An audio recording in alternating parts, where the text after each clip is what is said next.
Good morning, everybody. How we doing? I have a new headset. I'm still getting used to it. Still working out the kinks. It's a little weird. But it's weird because these aren't noise canceling headset, or this isn't a noise canceling headset. So hearing myself talk again, kind of weird. Kind of weird. I'm still getting used to it.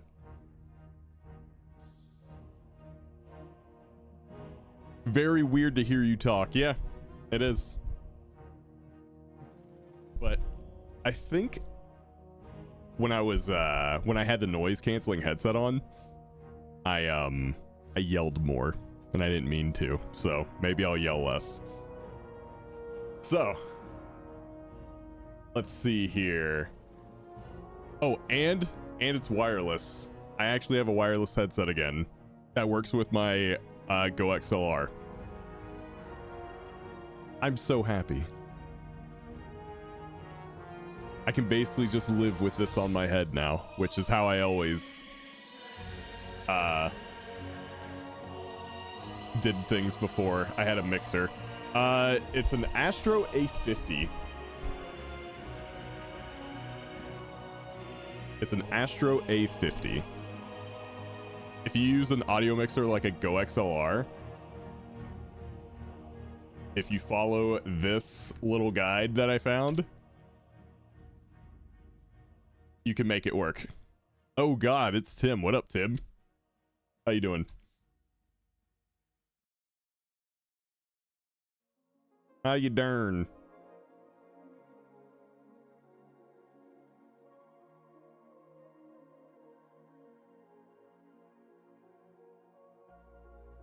That's the same way I have mine. Yeah.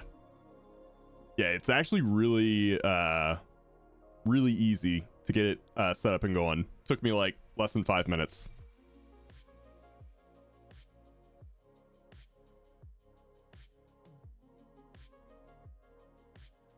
Hey, what's up, Max?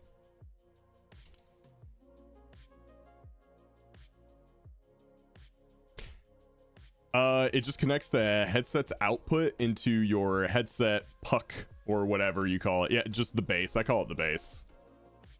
Hey, good morning, Pad. Mrs. Zellsnap, good morning.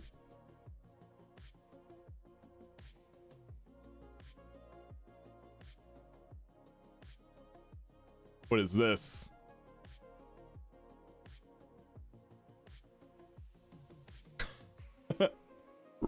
Roachage.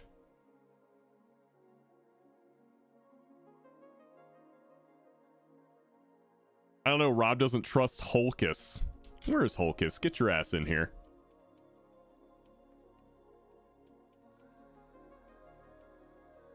Last words? Let's see if I can do this. Oh, he couldn't do this. Hey, Cuddly. So far, so good, man.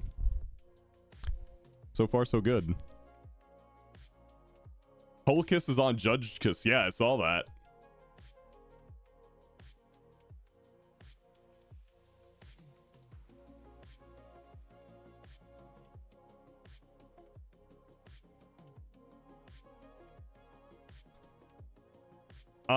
I don't see you online to see your name.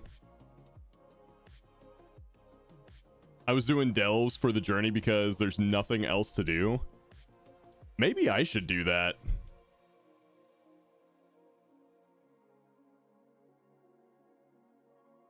How do I see like my delve progress?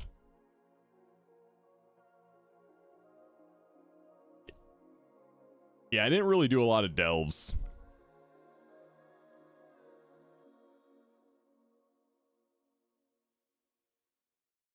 I didn't really do a lot of delves.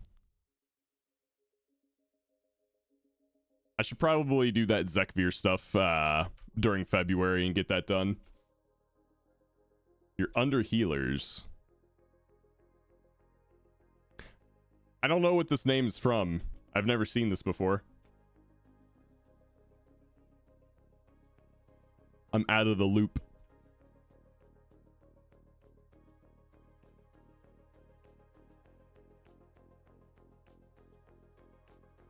But yeah, it looks like we got a it means eternity. Oh, okay, that's cool.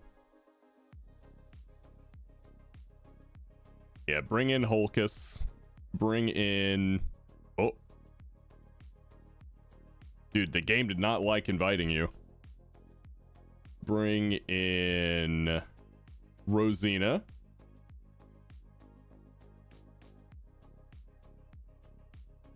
And... Who wants to come tank? No Feral Tim, Sag. Yeah, Rosina asked this morning. But if you would like to tank... If you would like to tank, I got a spot for you.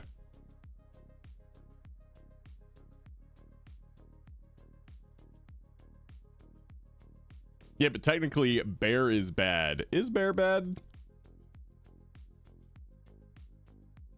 Or is it just not Prot Paladin? I don't know. You tell me.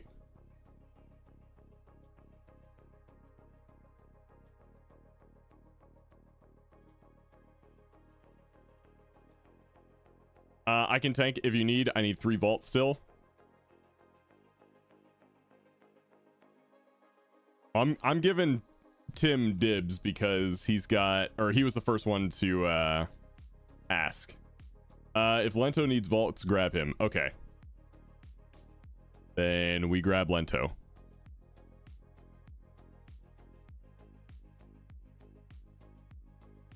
Sorry.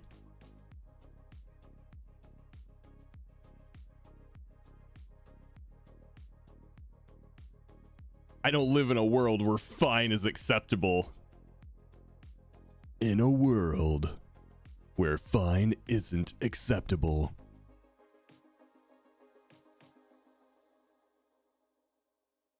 All right.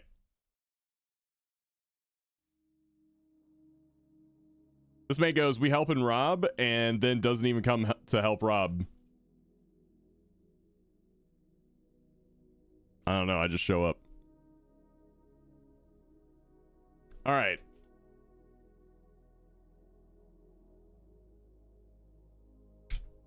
Let's squeeze in a couple keys before servers go down for maintenance today. Let's get it done, guys. All right. If you'd like to join us for our first key of the day, go ahead and type Rob Keys in the chat. And I'm gonna edit one of my settings because of my new headset. Elfina, welcome. Let's see here.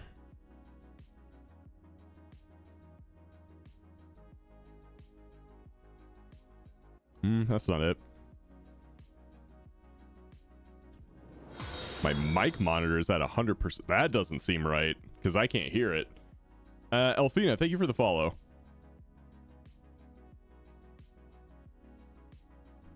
Okay. Oh, okay. That's why. Oh my god. I sound like Megatron in my ears right now. Okay, chat. We're testing. We're testing. We're testing. This is pretty good.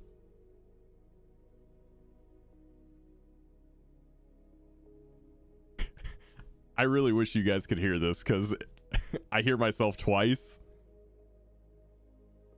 Well, it's a mic monitor. It's something only for me so I can hear my own voice and make sure everything's good. But yeah, when I crank this to 100%, I sound like Megatron. You guys probably can't hear it though. Let's do 75. I can't agree on 70 or 80, so I'm gonna do 75.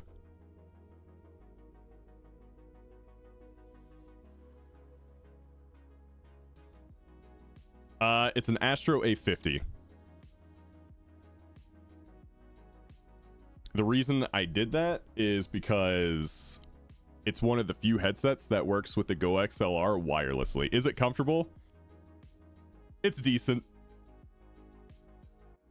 It's a little heavier than I would like, but it's got a lot of padding, which is good.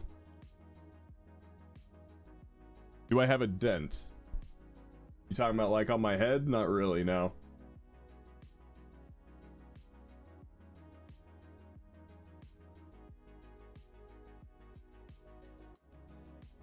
The E-Rob dent. No, I don't have that.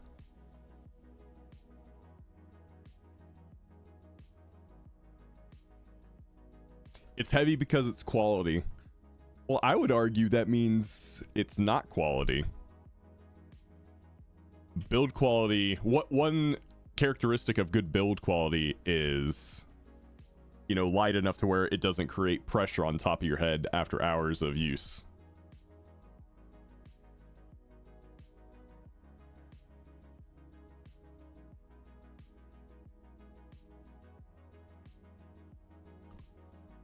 Right. I would agree that metal equals durable. I wouldn't agree that equals quality necessarily. Because if it's too heavy to where it creates pressure on your head, that's not good.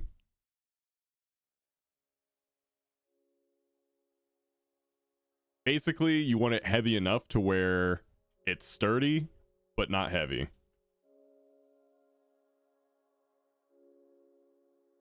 Old ass Corsair headset, still amazing, especially wearing glasses. The Corsair Void headset is still, to this day, the most comfortable headset I've ever put on my head. And nothing even comes remotely close. I love it. All right, first winner of the day. Let's bring in Cinders.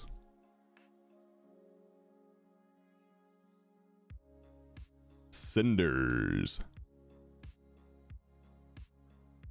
I need a mage vault. Let's go get you a mage vault real quick. I had to replace the ear cups. One thing I like about this headset is that the earmuffs are magnetic. You can like literally just pull them out and pop them right back in. It's so easy.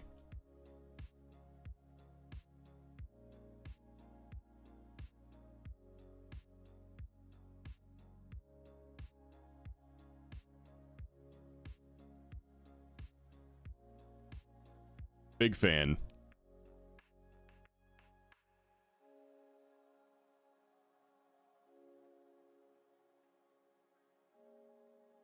All right, let's see. Where are we going today? Doesn't matter. Rosina, since you already have a 10, let's use your 10. We're going to Necrotic Wake. If you get echoey sound, turn off the 3D audio / Dolby on the headset. I have the same one. Forget why it happens to me on PC, but it does. But it doesn't happen to everyone. Yeah, it's not echoey. But I will definitely try that later. Because I haven't messed with that yet.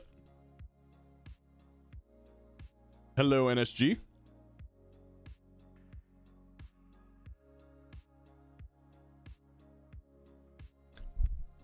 Good morning, Sleepy. No Discord ping? Did I not do my Discord ping? Oh, I didn't do my Discord ping. Professional streamer.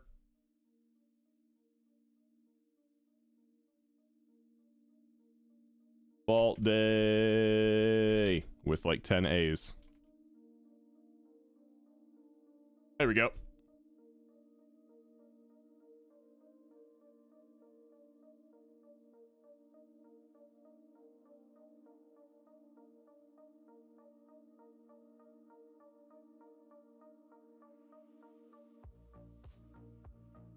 Unbelievable, man. Just slacking.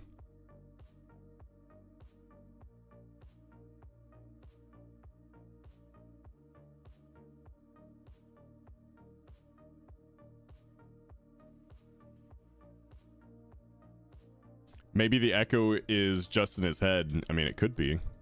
I don't know.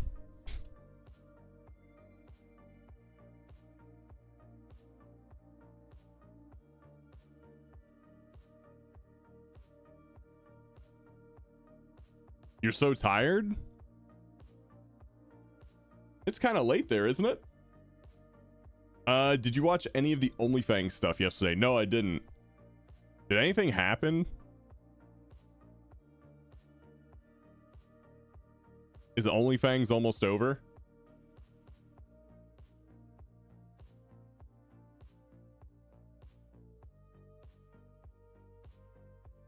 Okay. Well, the reason I asked was I saw an OnlyFans streamer go live right before I did, and their tweet said something about the last day of OnlyFans or something.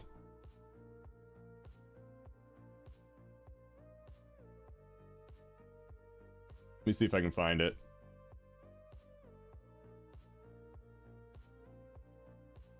Hitting 60 today just in time for OnlyFans to disband is what their tweet said.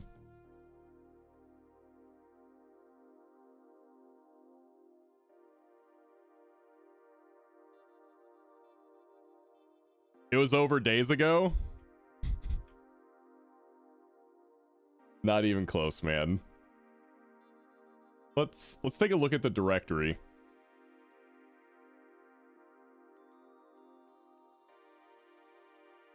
Let's sort viewers from highest to lowest.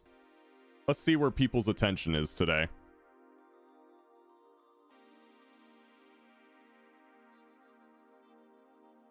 Let's see. OnlyFans, loser POV. It's Yamato, it's hardcore. Guzu, hardcore. Okay.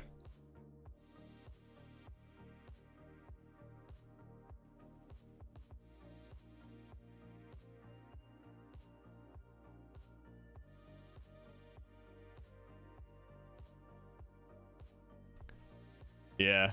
Unfortunately, for us retail Andes, the attention is still on Hardcore Classic.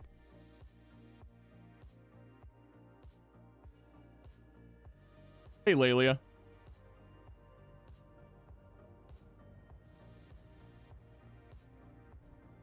Everyone's ready. We go. We ride. 5, 4, 3, 2, 1. Aramda, good morning. You learn the true lesson of the void. Ooh.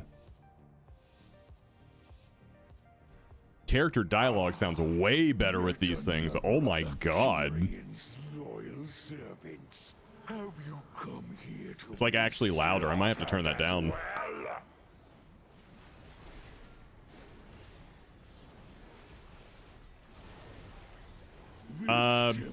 But yeah, NSG said, why does anyone care? Defensive. I think. For me, it's my job to care. So that's why I care. will burn.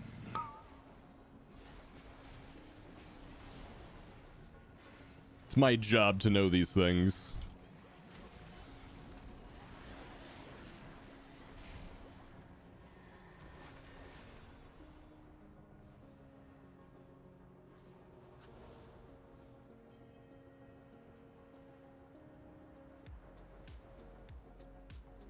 Defensive.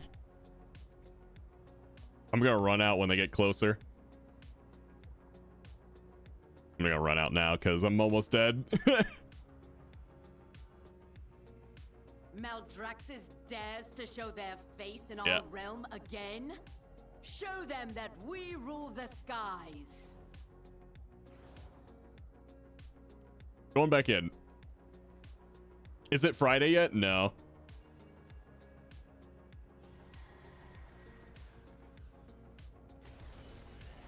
Open your mind to the whispers. Embrace who you truly are. A rank 1 Blizzard would have saved that pull. Listen, it wasn't a wipe. I didn't die. Defensive.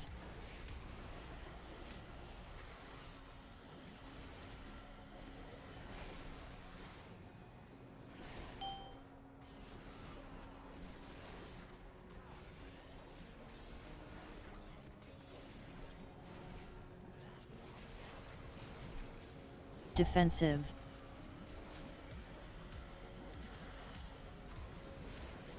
I finally made a Ret Paladin. Welcome to the good side of the game, where you can play carefree and not everything has to be stressful.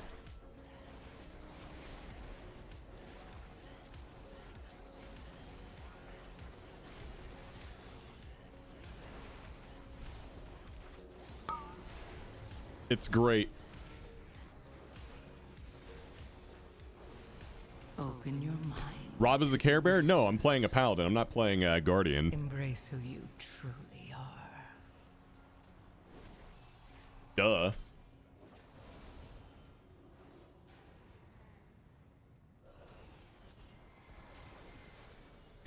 Dude, it's crazy to me though that like clearly it's the popular thing and has been for a while now, but like our community is just so against it. I find it very interesting that something so popular is so disliked around here. I don't know how to reconcile it.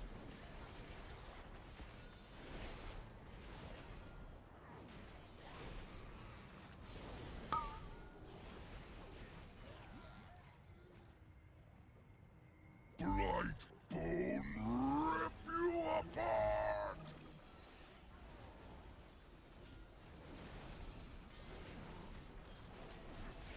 Frontal.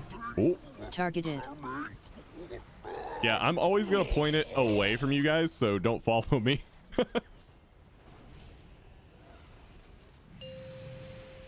Yeah, generally speaking, when that frontal happens, whoever has that on them wants to point it behind the boss.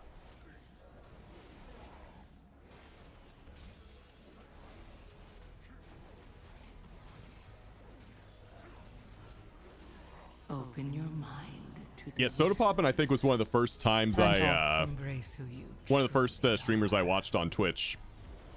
I'm not sure if it was the JTV days, but it was pretty early.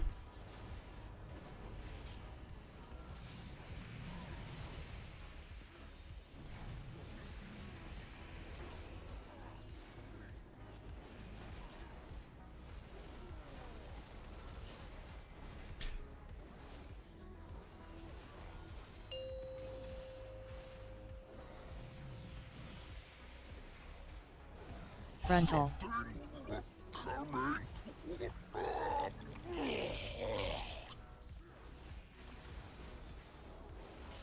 remember watching Wreckful. Yeah, I used to watch Swifty, Wreckful, Soda Poppin', and Towley. Blightbone failed.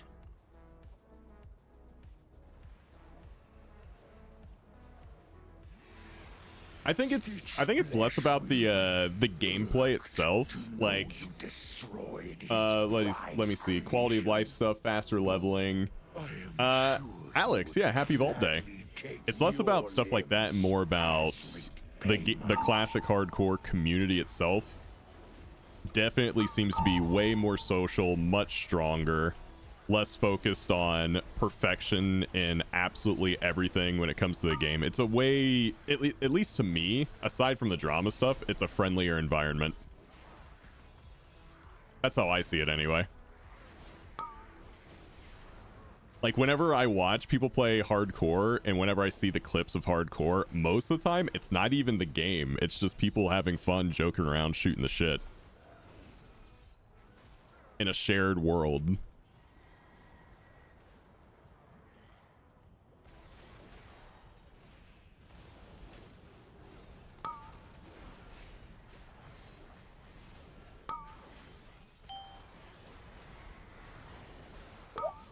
Fear. Just say it's a boomer game. There's nothing wrong with that.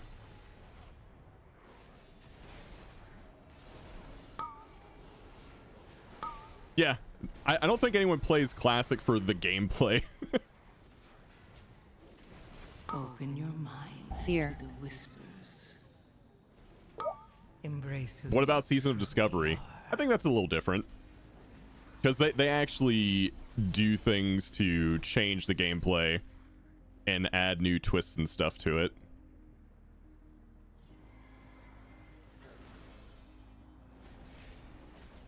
Like they're straight up adding new dungeons to Season of Discovery Defensive. that like have never been in the game before. So there's actually new content there. And the classes have new abilities and stuff. Like I think Warrior has a grip in Season of Discovery, for example. Defensive. Which, let me tell you, man, I would love to have that in retail.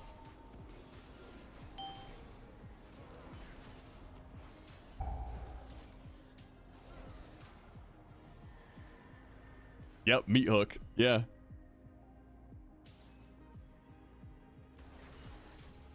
Face me, Necromancer. Thanatos will be avenged. Open your mind to the Are you so Fear. eager to share your underling's fate? But basically all it comes down to Courage is, at least from streamer POV, we all want to slice of that classic hardcore pie, because that's where everything is right now. are butchered. Fear. Have already lost. We all want a piece of that pie. Vile monster!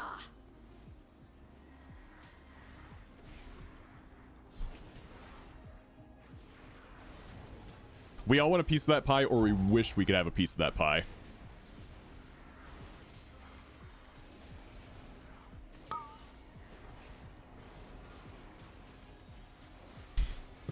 Grip these nuts.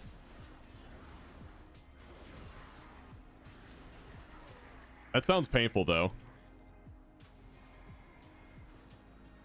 In retail, Warrior goes to you. In Discovery, the Warrior invites you over, and you can't say no. That sounds like being captured.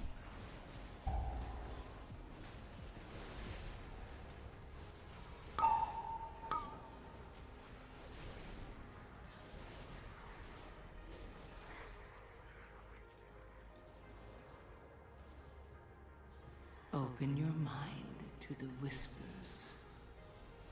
Embrace who you truly are.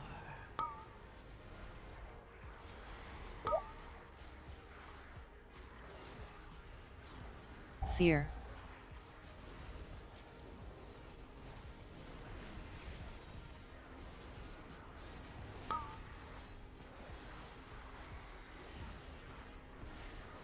Yeah, we were watching a death clip the other day where someone just straight up got bored and there were like Fear. 15 or 20 mobs being pulled.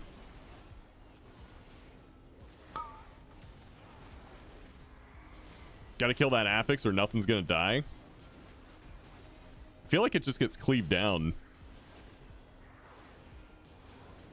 Fear.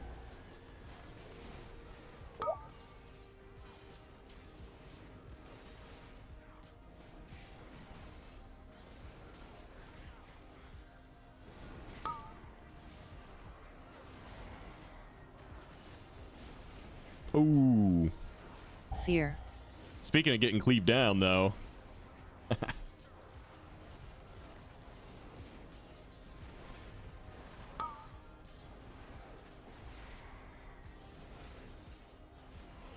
Open your mind to the whispers. Oh, damn, I missed my chance to make Heckus heal my prot warrior. You had your chance. You had your chance. You blew it.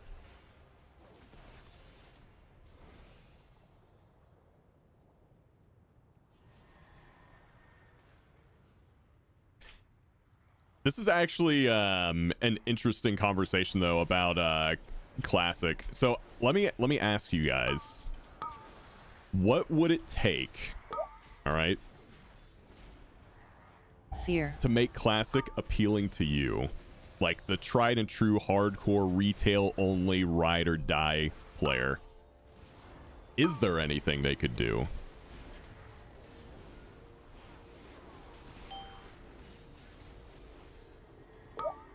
Fear.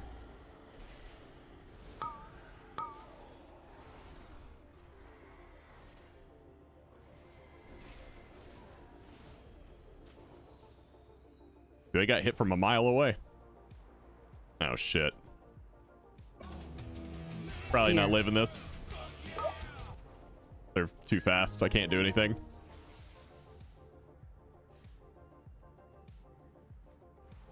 You think you'll enjoy classic Miss Pandaria? I think a lot of people would like that. It needs Mythic Plus. I don't know, they already made me quit retail as a diehard retail player.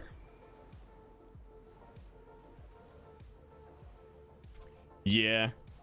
That's like that's another thing that's hard to reconcile, is that there's so many ride or die like retail only people in our community, but also it's slowly bleeding players too. So it's like, we gotta do something, but nobody wants to do anything.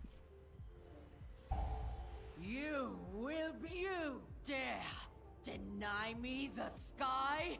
Then I Feet. shall answer in kind.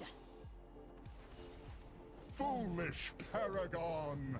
There is nothing you They can might do have to got me into stop SOD us. had they added more convenience.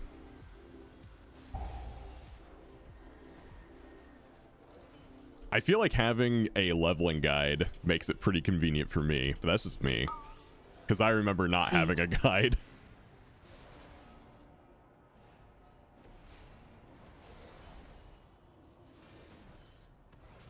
Swapping a D4 after this key? Okay. That means we'll need another DPS to step in.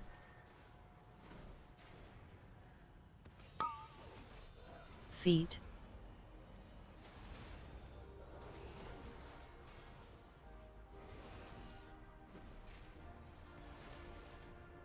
Ugh. Open your mind to the whispers. Embrace who you truly are. All right, we got all 3 spears. We're chilling. We could probably use one here if you wanted to. I don't think anything could make me want to play a game almost as old as I am. Too many quality of life issues. People say they love classic, have Stockholm syndrome. That was over on YouTube, by the way. No matter. My I feel like I'm one of the minions rare are people bliss. that likes both.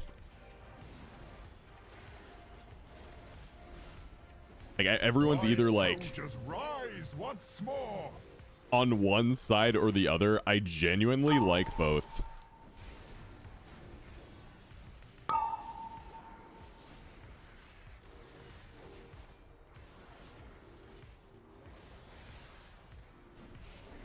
Bone Frontal. will reduce you to dust.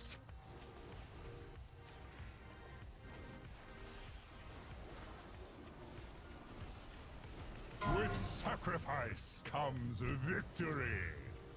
Defensive. Flat out. My friend who played Classic was like, why would I want to do that shit again? Oh, I mean, the answer for me anyway would be because I find it fun, but The that's just me. fallen shall serve me again.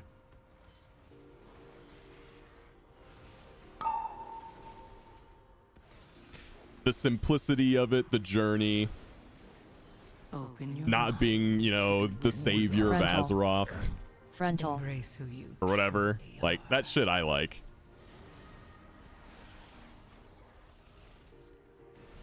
One final act of service. Oh, Defensive.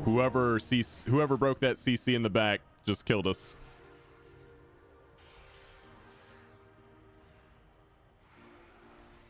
Yet more bodies to harvest. Now Thor will be pleased. Is it rare to be playing both? Also requires a plethora of free time. It just depends on how you use your time. Like, some days you want to play retail, some days you want to play classic.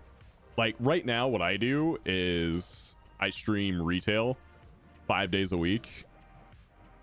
And then on Saturday and Sunday, I play classic. So, into a working person's perspective, because yeah, I played this game when I worked too.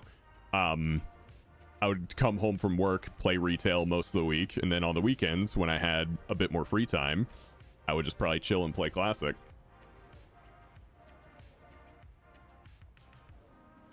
or go out.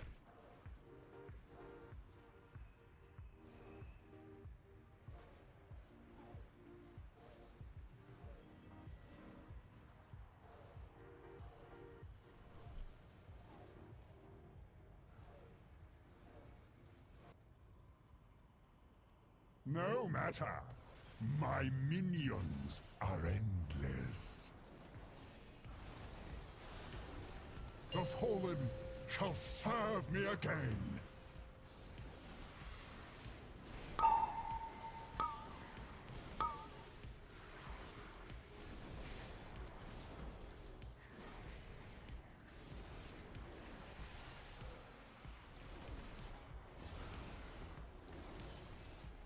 Bone Frontal. will reduce you to dust.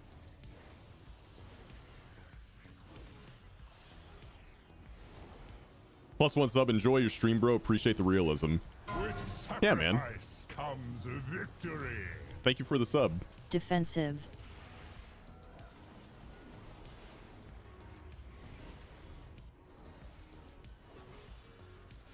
The fallen shall serve me again. Open your mind to the whispers. Embrace who you are. Another soldier in my army. Uh-oh.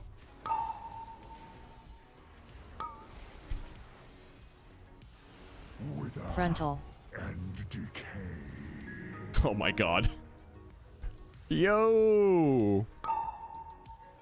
Team! With sacrifice comes Alright, so when those ads come out, victory. basically the two More mages bodies to harvest. and the Now boss Thor need to be will interrupted. pleased.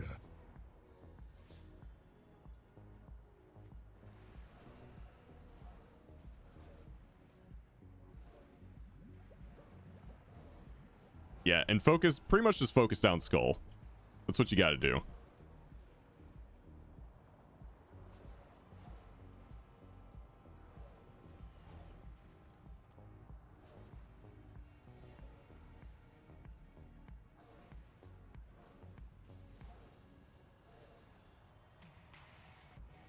That's all there is to it, really.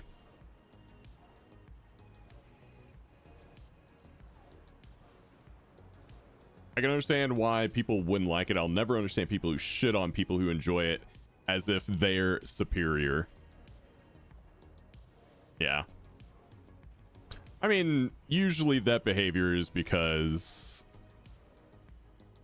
low self-esteem, low confidence. So they have to do things like that to feel comfortable in their choices. So I usually don't read too much into that. No matter. My minions are endless.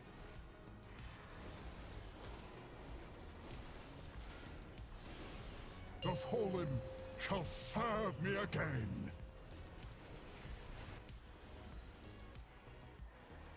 Oh, it didn't mark him. Okay, everyone's going for this one anyway. That's good.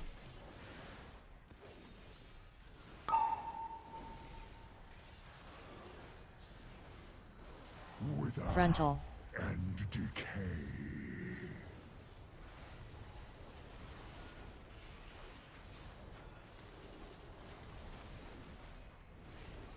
With sacrifice comes victory. Defensive.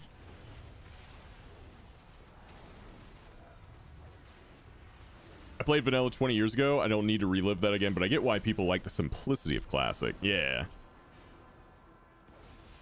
The fallen shall serve me again. Open your mind to the whispers.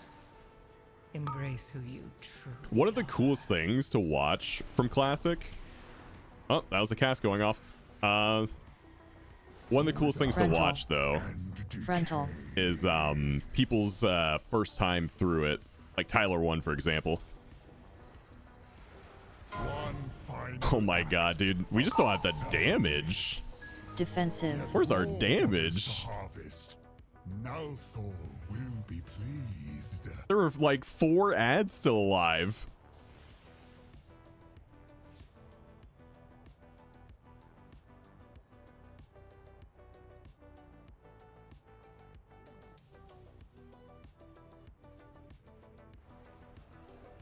How are there that many ads still alive?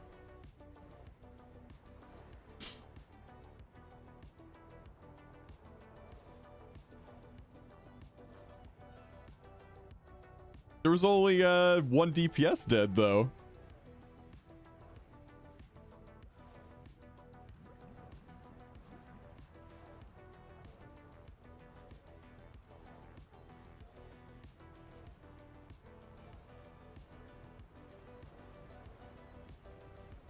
Dude, I don't remember the last time I had this much trouble on a 10.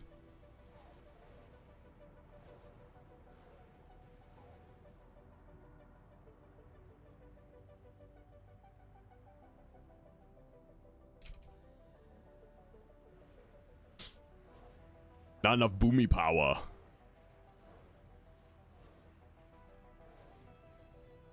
Dude, I think it was Moishi was wanting me to try out playing Boomkin.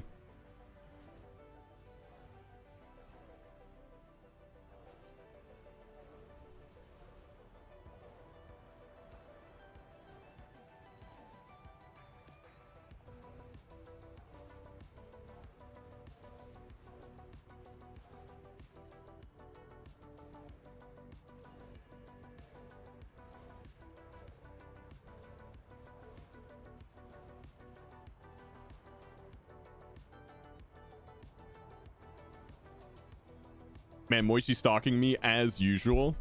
Moishi, are you stalking Sleepy? Come on now.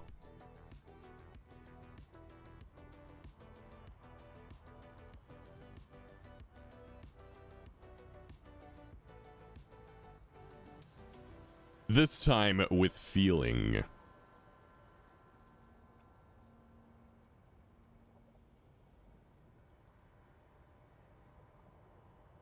Next boss is going to be a nightmare. Actually, I think next boss will be easier than this.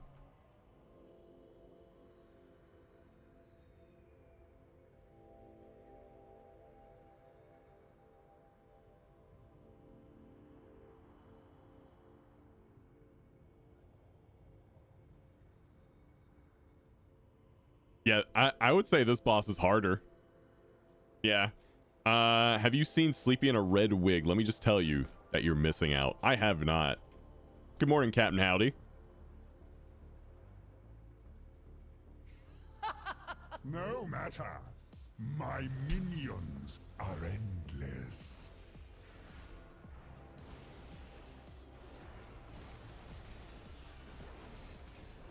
The fallen shall serve me again.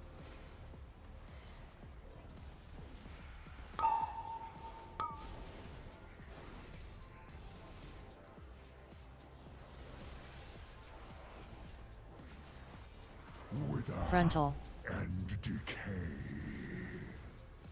Gorgeous.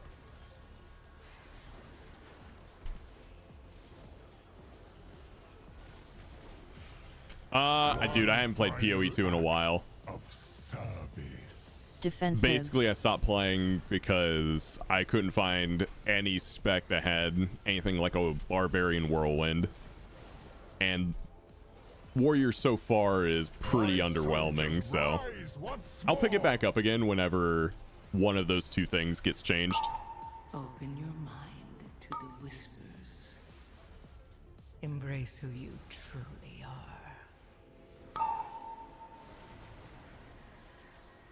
Bam. Frontal. One cast got off, that's all it takes. That's all it takes. With sacrifice comes victory.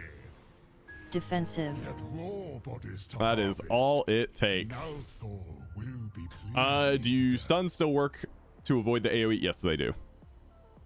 If they're stuck in a stun while that AoE mechanic goes off, you are good. This is not looking too good, Mr. Rob. It's not. I'm wondering if we can even do this dungeon.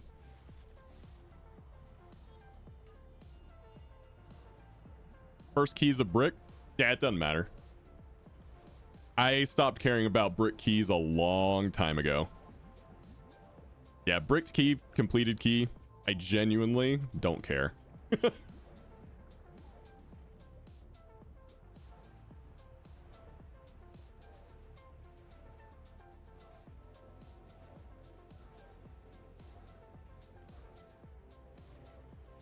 Also, nerf Fury, of course.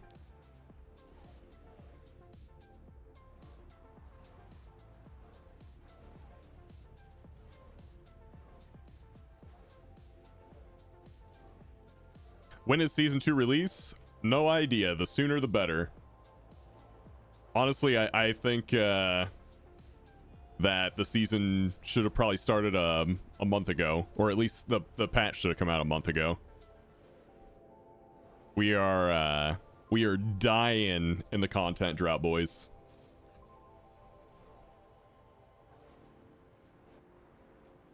That's when the ring came out, silly. Yeah, the ring, no one gave a shit about the ring.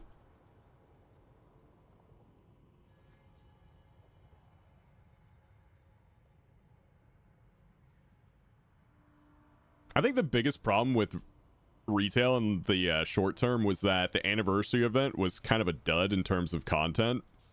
No matter. And My minions are the endless. Siren's Isle was also kind of a dud.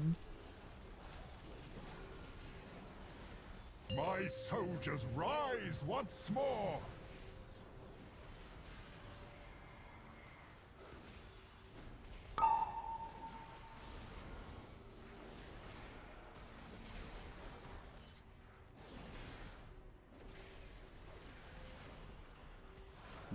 Frontal. And decay. I think we all did, because I was like, I don't know about the ring, man. But you also can't say negative things about WoW or you're a doomer, so Defensive. I kept it as tame as I possibly could.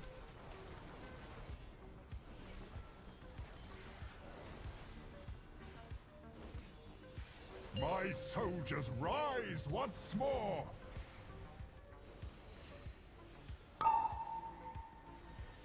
Oh, we broke the CC.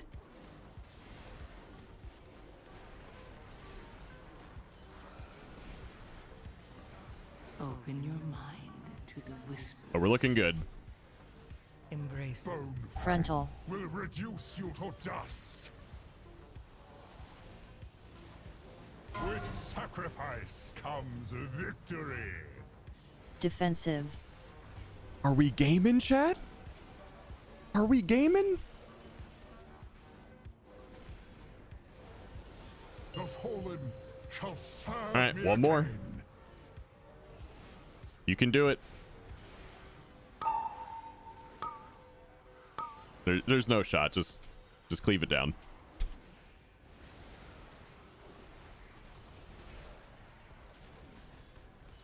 Bone Frontal. will We did it. Your arrival proved timely, yet the battle rages on. We cannot We're the rest best. until these invaders Literally are the best in the purged from world, our guys. skies. We have all the corpses we need, Stitch Flesh. Prepare to strike at the next temple. Kick. Just a moment longer. It seems that the parts for my new creation have arrived at last.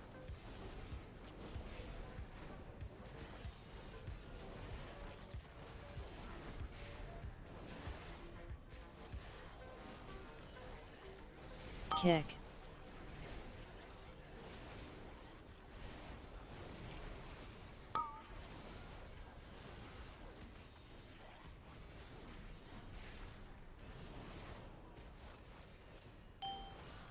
Open your mind to the whispers. Embrace who you truly are.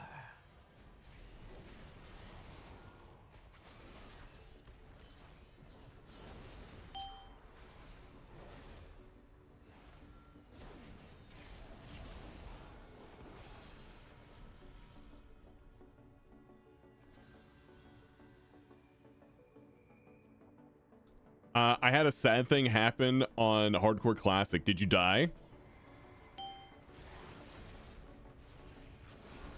Kick.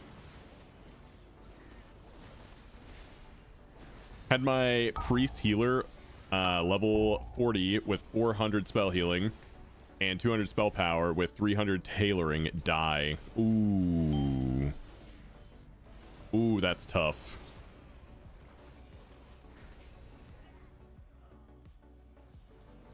But here's the question.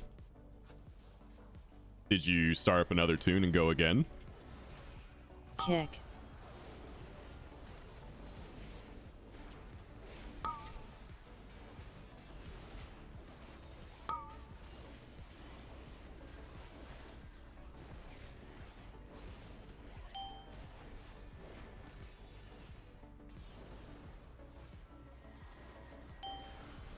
Open your mind to the whispers. Embrace who you truly are.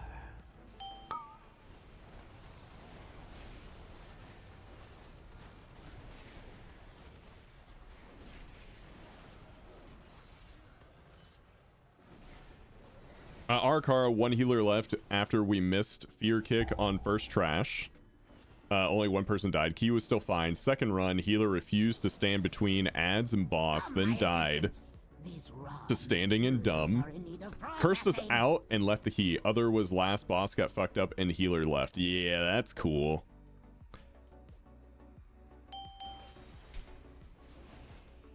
Yep.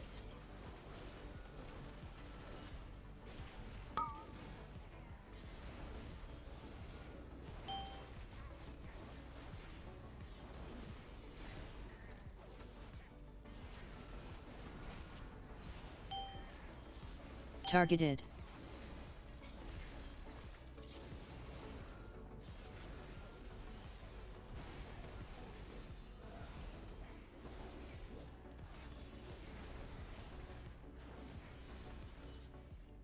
Incompetent oafs. Gorgrind, try not to damage those limbs whilst you tear them off.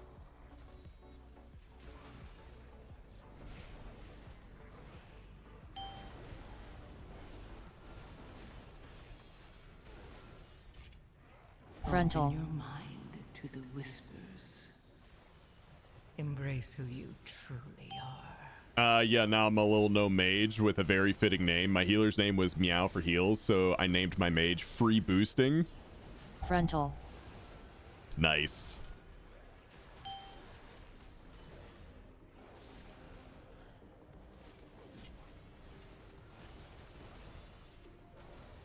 You just need to have confidence. Yeah, Tim, Frontal. confidence is everything.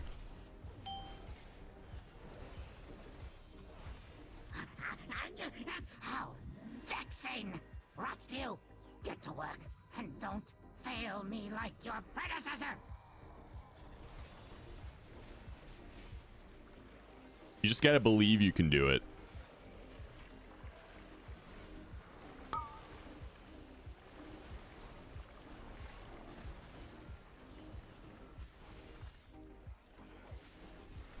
I've never even attempted to do it, and I believe I could do it.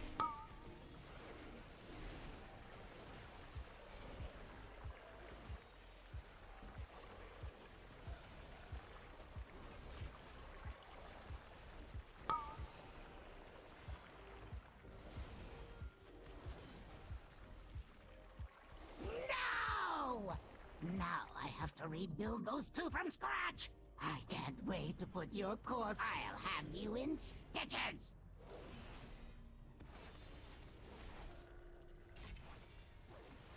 Open Targeted. your mind to the I must be. embrace who you Yoink. truly are. Imbecile! Yoink. The one who made you!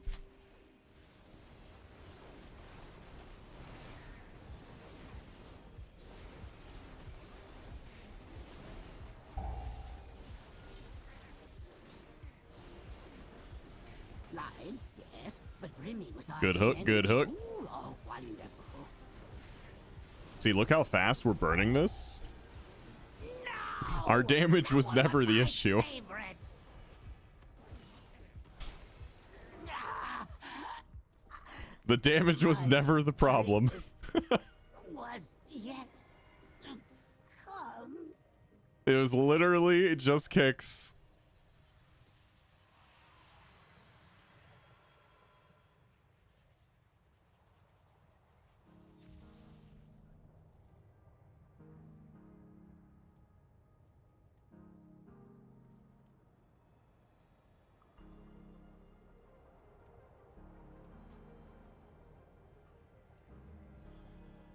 Like I have AOTC on US clearly, but I don't have it on EU because lazy. But sometimes people care. Oh, there's definitely people who care about things like that. Spread. For sure. None can escape the storm. I know for a fact when I was younger, I would have cared about stuff like that. Had enough of you. Spread. Oh my god. I hate it when that happens. Like your freedom comes up the exact second that spell goes off. Can escape the Embrace who you truly are.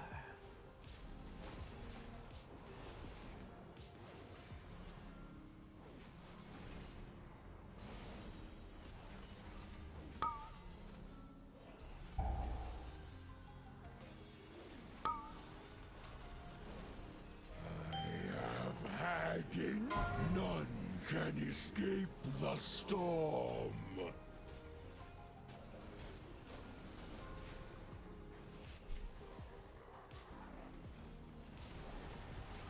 Exiled. Bye-bye. Spread.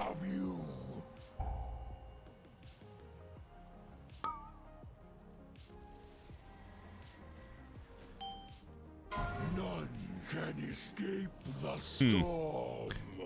Listen, there's two universal truths about World of Warcraft. Number one, I'm sorry, Tim, healing is the easiest role. Number two, nerf Fury.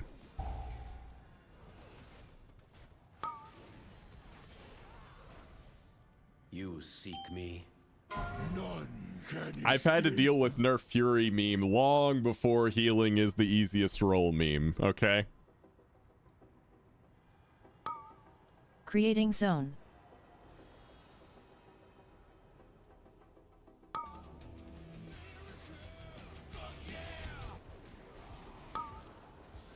a fleeting victory against a fraction of our forces. Easy 3 chest, boys. Good job.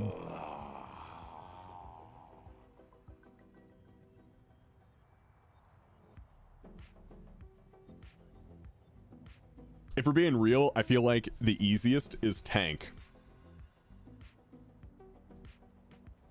Honestly, I think it depends on your group.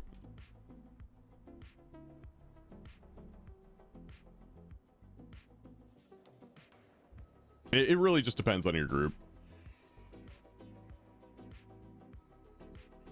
Like, tanking and healing can be easy if everyone in your group knows what they're doing, doesn't stand in bad, uses their defensives, etc., right? Healing's probably really shitty if everyone's off in Africa to where you can't heal them, they're standing in bad, not using defensives, letting spell casts go off, right? So the answer to all of those is, it depends.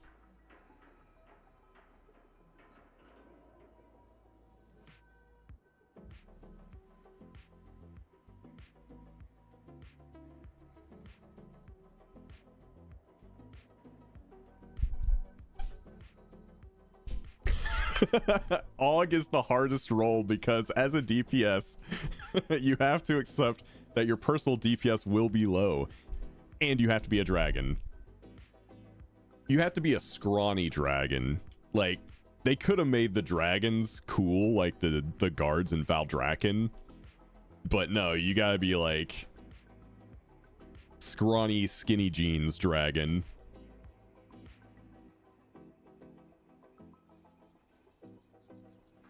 Yeah, you gotta be a lizard, not a dragon.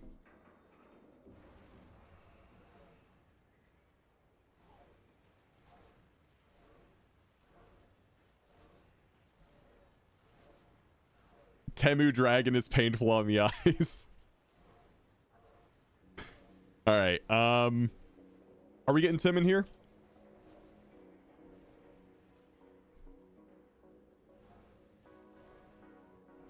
Mr. Jimothy. I'm gonna invite the druid. Let's see what we get. Okay. Is he coming on Feral / Boomy? Yeah, Boomy. Og does feel pretty bad if you don't have a dedicated group for pushing keys. You're at the mercy of whatever DPS you plug into. Yep. Yeah, I for that reason, I've never had any interest in playing Og.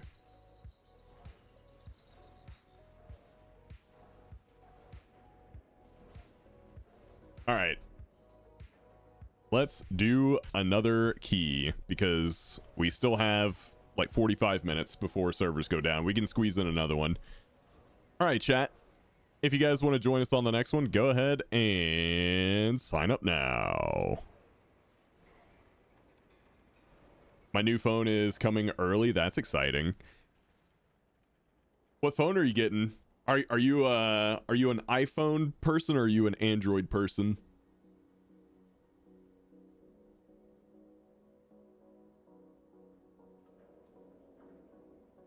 Samsung. Okay. Yeah, now that I've had my iPhone for probably like 2 years now, and this is my first iPhone ever, like for many, many years, I just used Android. I just got the whatever Galaxy phone was out at the time. Honestly, it's all the same to me.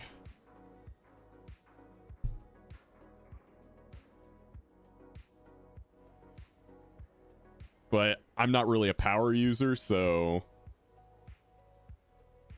yeah, it's all the same to me.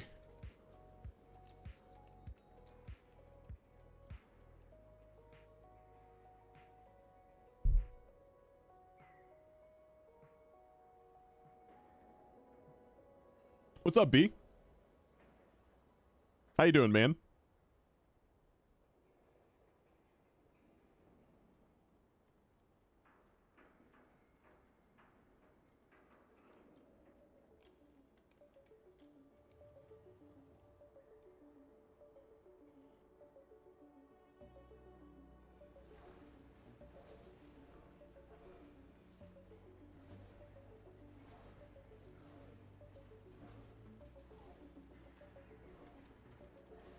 Shit, I can't tell if my eyes are open or closed yet, but we're making it.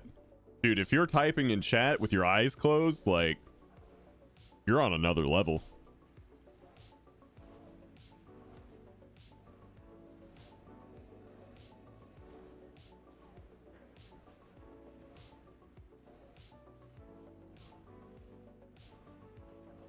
Developing for Android is so much easier. Yeah, I bet.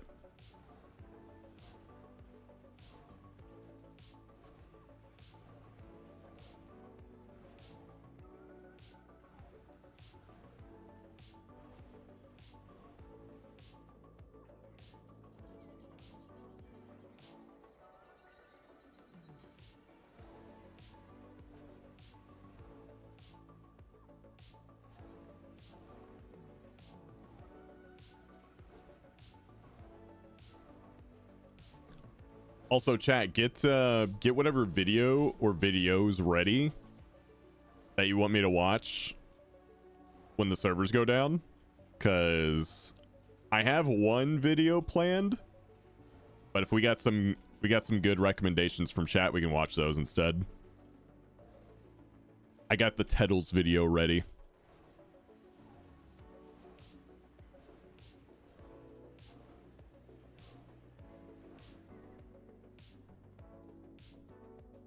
All right, up next, Mavis, you're up, buddy.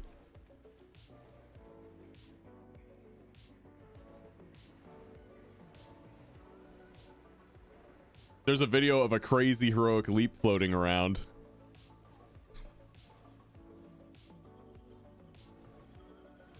That was pretty cool.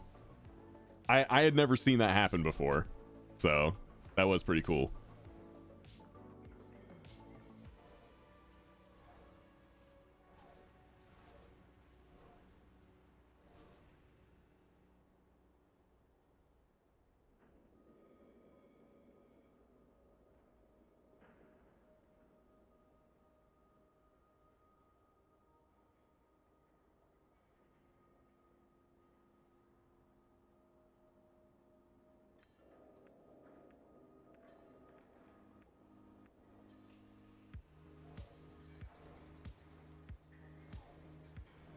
Hey, what's up, Pyrie?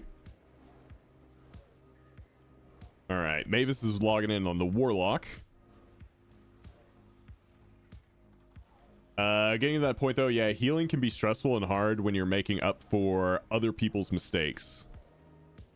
And that's why people probably think healing is the hardest, because the way they're going to play the game and what they are going to experience is more likely to be that than people who use their defensives, don't stand in bad, no correct positioning, nowhere to be, etc., right? So that will be their experience of healer.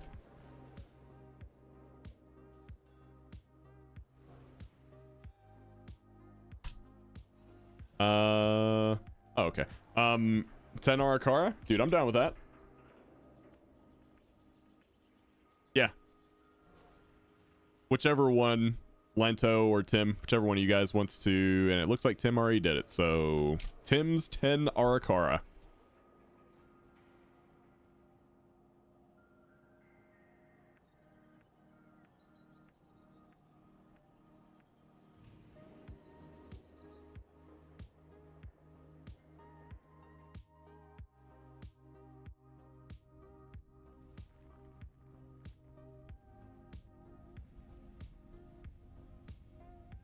Should have killed it before the tank didn't press the defensive. Easy.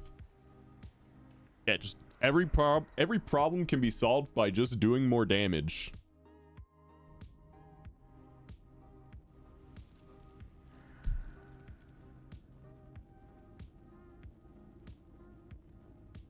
Just kill it faster, I don't know.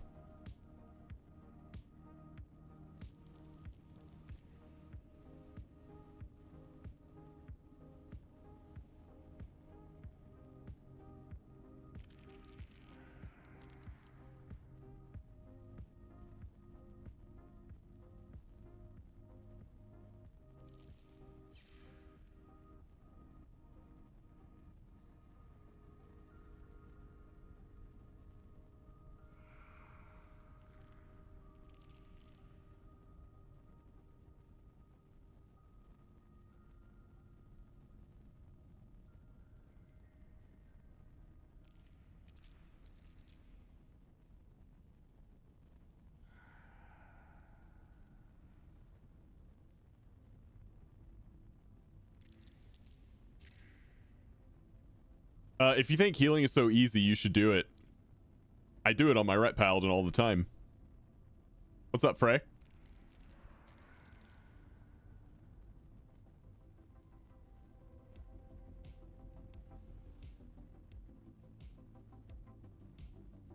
That tribute to WoW video was a good watch. Maybe watch that during the downtime. Yeah, we could do that. The rare Franck video.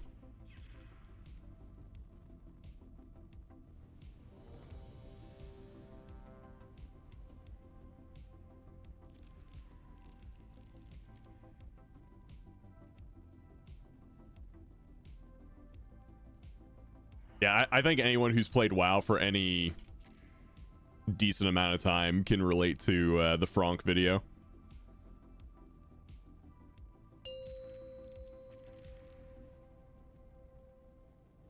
Five, 4, 3, 2, 1. I think learning WoW is stressful in general, especially M+. Oh yeah. The true lesson of the void.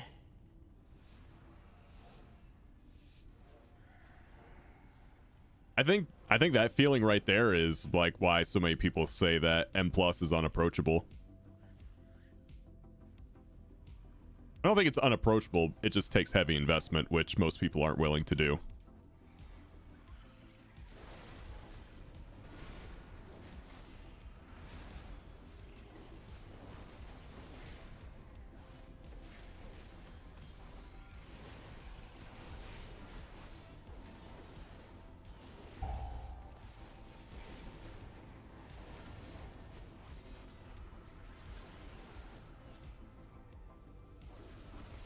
Kick.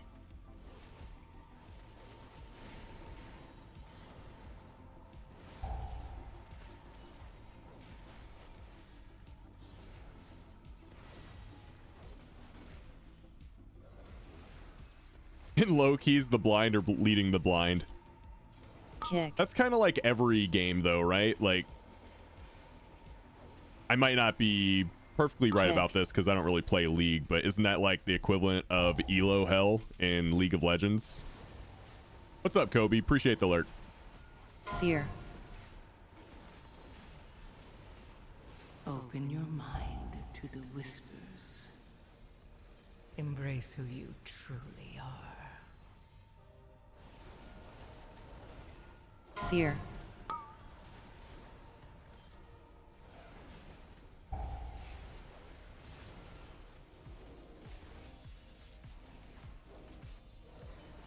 League is too sophisticated for me as I'm not a high society gentleman like Tyler 1. Dude, I think it's amazing what Tyler 1 has done in Hardcore Classic in such a short amount of time. Dude goes from never playing Kick. ever to beating historically one of the Kick. best druids in the game.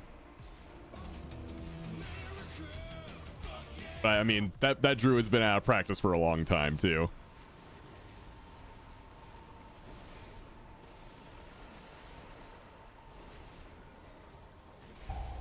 And was on a warrior, yeah, but still, like, I was shocked. If I bet money on that, I would have bet all the money on Soda Poppin', and I would have lost.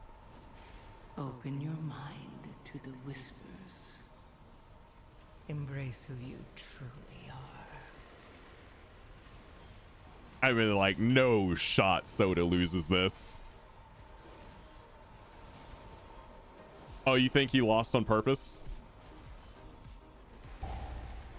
I would have bet on Tyler 1 because of the... Okay, what were the rules? I thought it was just a duel. Like, the only thing I would assume they couldn't do is, like, health pod or something.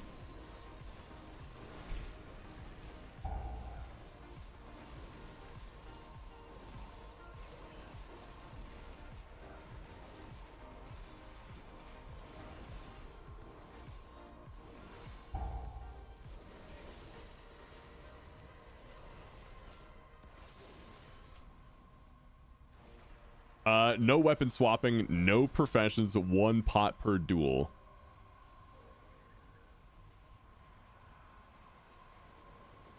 Kick.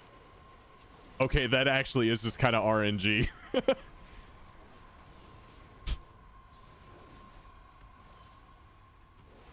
Never mind. I don't feel as bad about that anymore.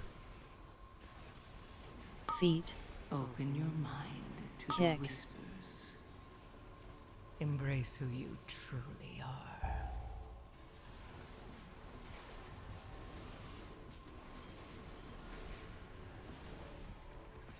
Feet.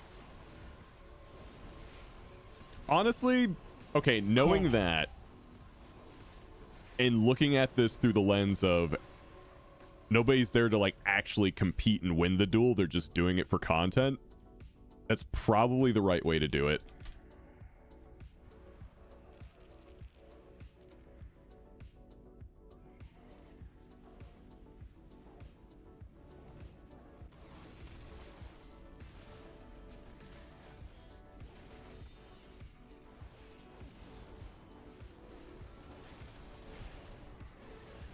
It's all bullshit, but it's bullshit I enjoy. Yeah, every soap opera is.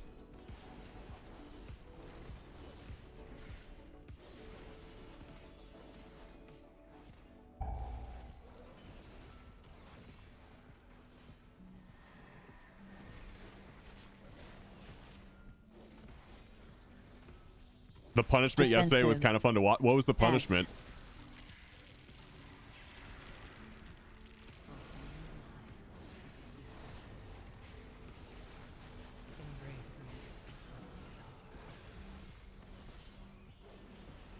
Also, I feel like I've fallen way behind on OnlyFans stuff, but who is Yamato and Sardico? because I have never heard of these guys. Defensive. Ads. Yamato is a Toxic League streamer. And Sarako is a WoW Classic Sweat. Okay.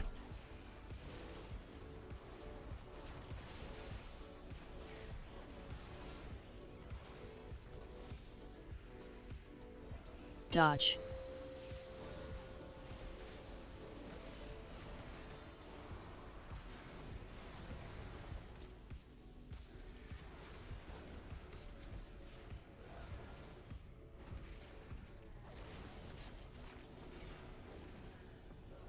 Defensive. Ads.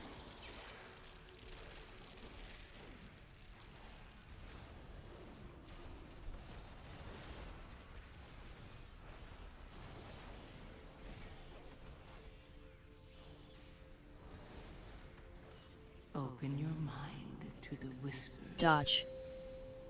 Embrace who you truly are.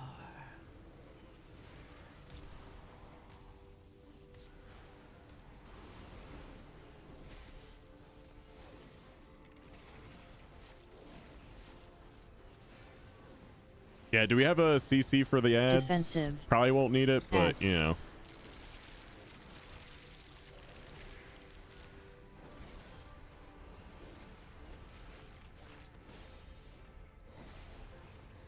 Okay.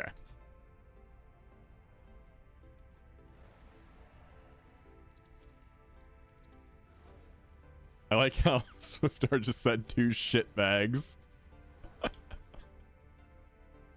Intruders. I nearly didn't loot my time walking weekly quest. Dude, I almost didn't get my time walkings done. I did it this morning before stream. Got my 5 dungeons in.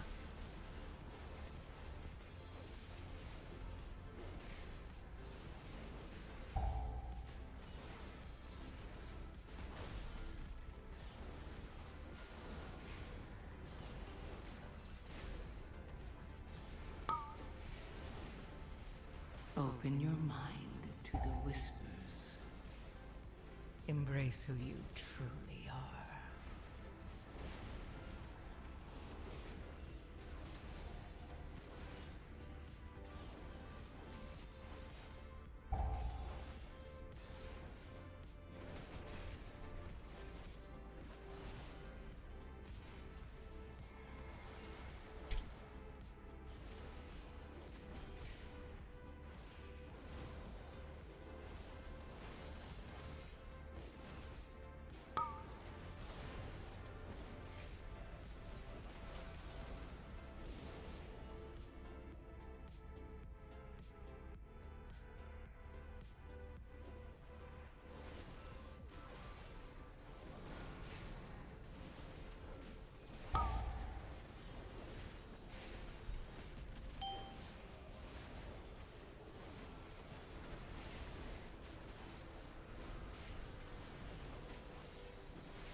Oh shit, I didn't even know we pulled that one.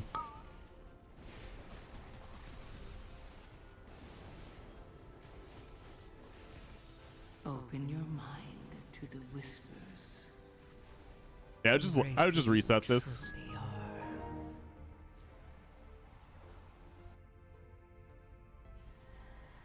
We didn't. Yeah, I didn't get any alert that we did. Or I could just be like really zoned out right now.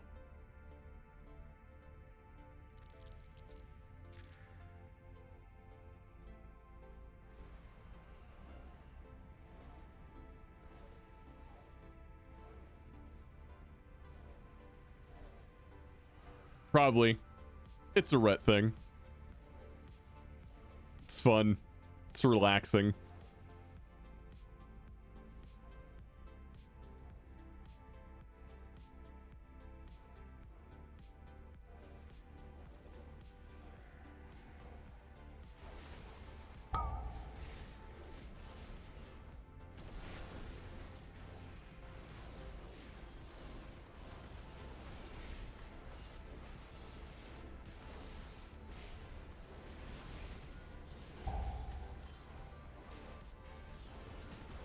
Why'd you do 5 time walkings? If you do 5 time walkings for 5 weeks during turbulent timeways, you'll get them out.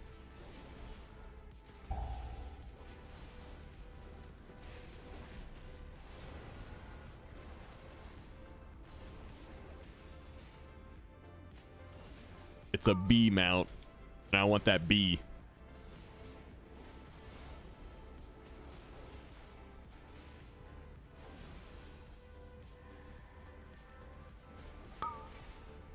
You only need to do 1 time walking each week after the first week.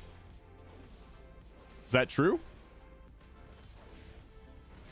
Open your mind to the whispers. Embrace who you truly are. This was my first week doing it. If you trick it out, yes. Oh, I don't know what the trick is. I'm just gonna play.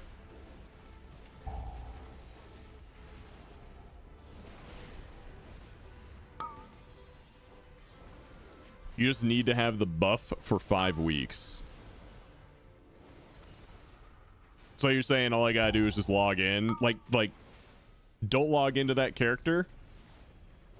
Only to do 1 time walking each week, and that's it? Is that what I'm hearing?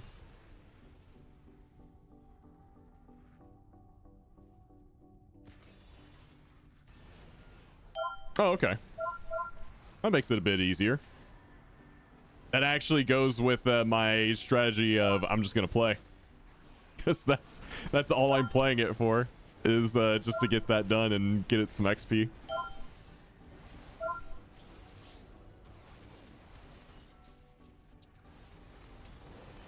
So that would honestly happen automatically.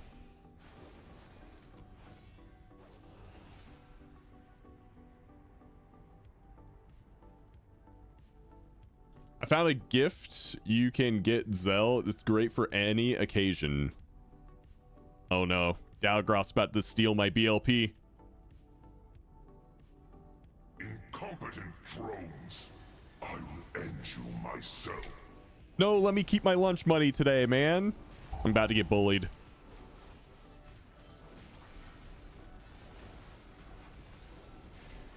Open your mind to the whispers. Embrace who you truly are. Hey, Xantor. Alright, let me see. Accept duel.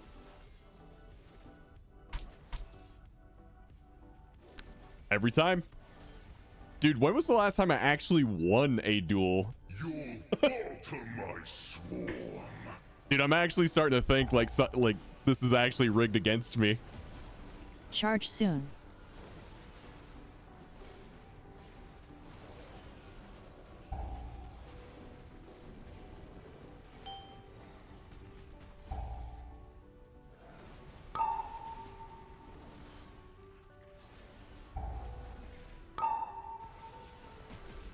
Gather my prey to me.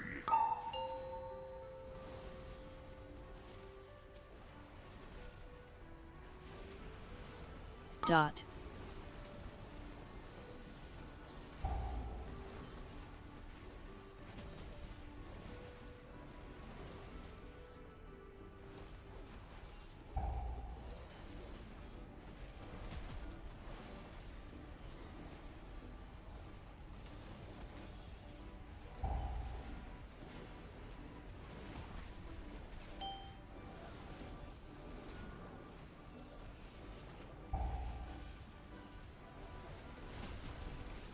Charge soon.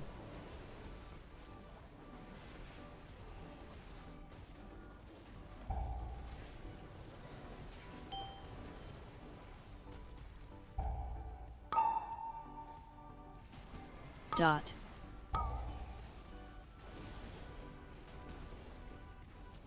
Open your mind to the whispers.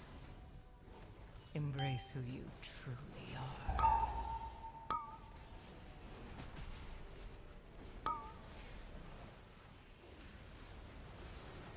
My swarm hungers.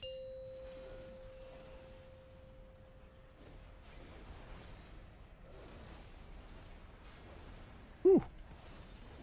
Almost got. Will you guys be able to time this? I think so. Got a little bit of trash left in the last boss, and we have a little under 14 minutes.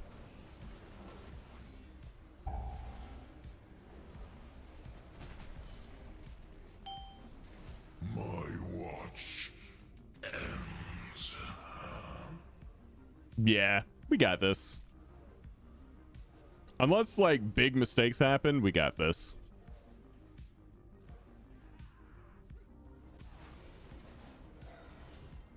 And either way, the server shutdown won't stop us. Because servers are going to be up for another 20 minutes. The key's only going to last 13. At least for timing. Did someone say big mistakes? Logging in. Are you logging onto your rogue? Because that's the big mistake. Boom, got him roasted. Dodge. Embrace who you truly are. How did we pull, like, the entire dungeon? Dodge. Dodge.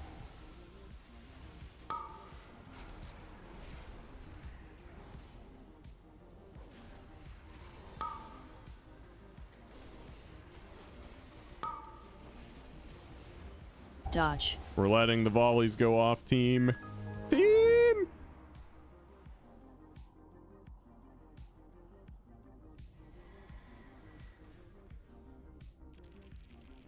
Yeah, how are we pulling things from 20 million yards away?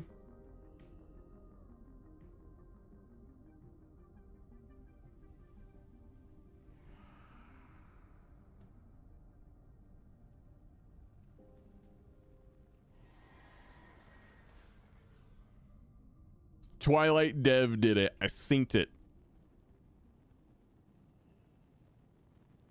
And Pyre logged in, and then we pulled the entire dungeon.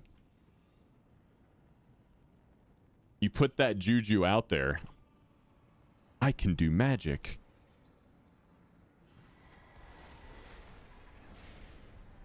I made a warrior, though. How am I doing magic?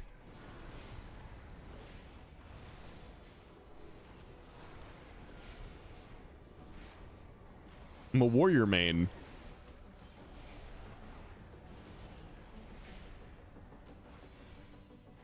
Just yelling, of course. Ah!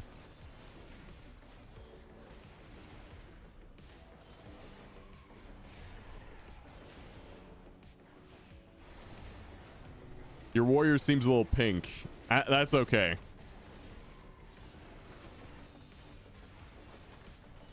Honestly, maybe I, like, for real though, maybe I should just get rid of the whole warrior main thing. Clearly, I play Paladin a lot more and like Paladin more these days. To the whispers. Embrace who you truly are.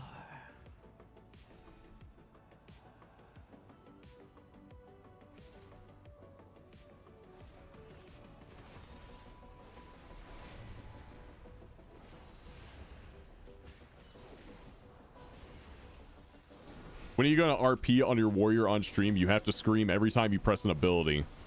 That would kill my throat, dude.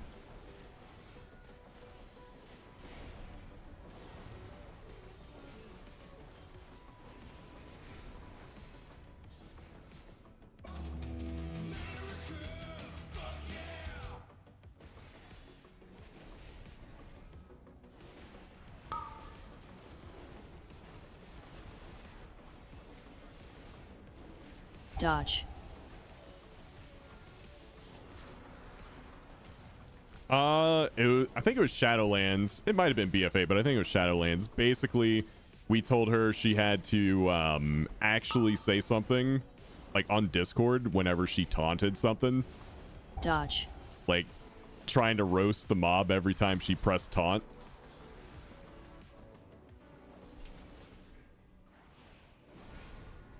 And it was so funny because she didn't know how to be mean. It was wholesome. Uh-oh. Okay.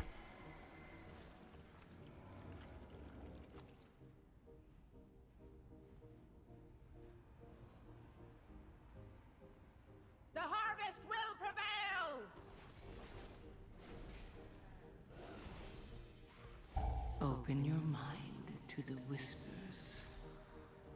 Embrace who you truly Defensive. are.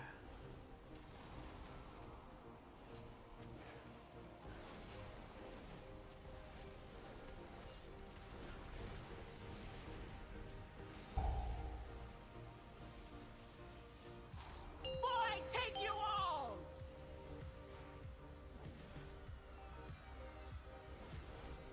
What weak blood.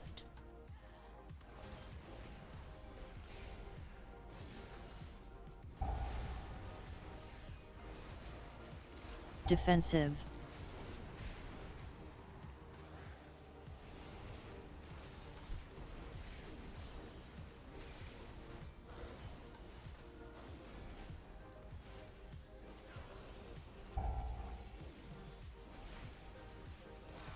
All right, we gotta be locked in on this fight. Defensive.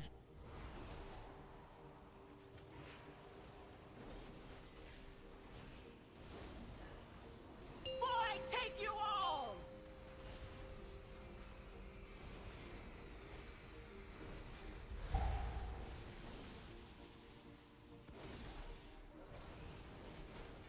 Defensive.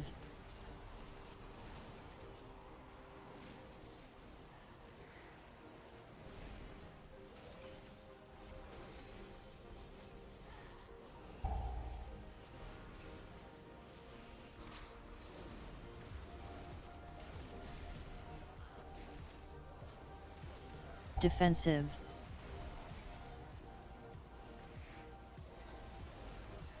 All right, pull in 5. Boy, take you all!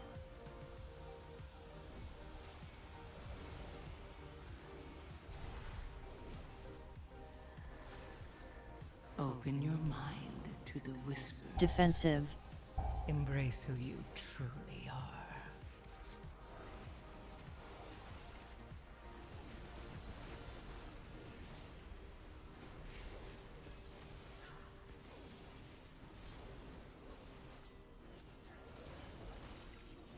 We still have a 3.09% Defensive. trash after we kill this too, so we're not done when we kill this.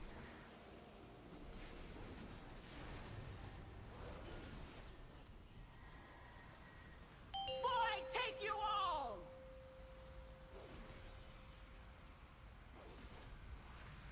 What weak blood. Defensive.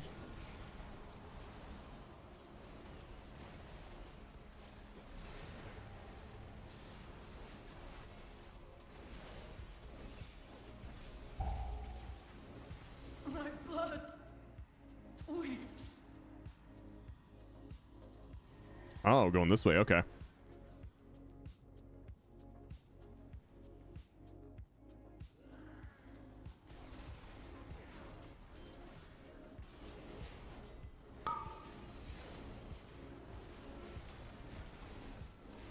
And this ought to do Dodge. it.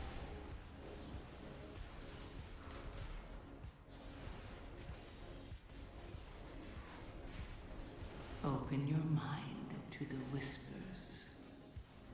Embrace who you truly are.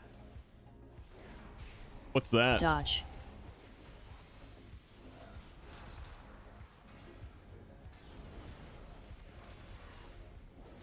I told you that you were destined for great things. Rejoice, for you have aided the end of Yep. all things.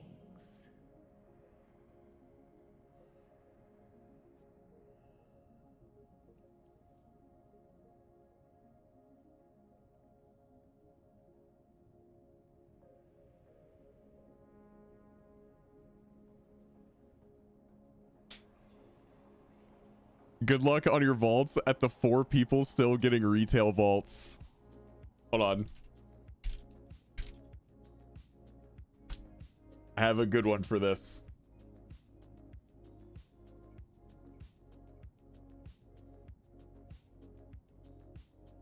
I have a good one for this.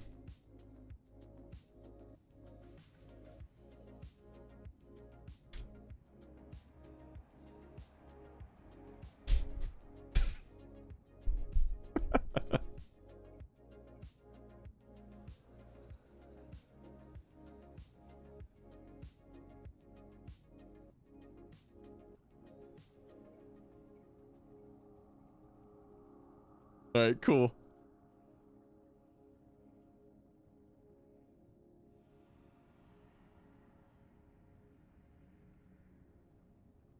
Cats have thumbs? Yes. Some unironically have what looks like a thumb. Have you ever seen a Hemingway cat before?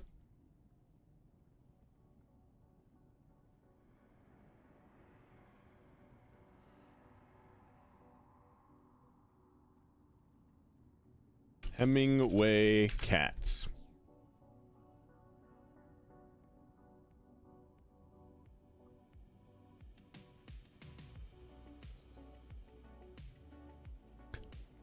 Hemingway cats have are polydactyl cats, which means they have extra toes. It looks like a thumb.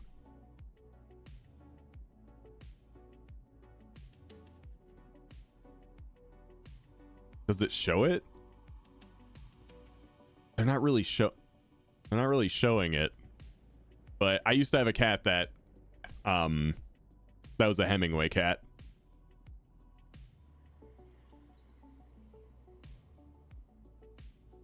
You can kind of see it here. You see like the extra toe here popping out.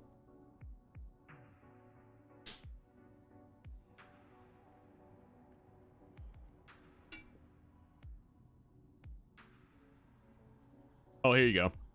Yeah, that's a good one.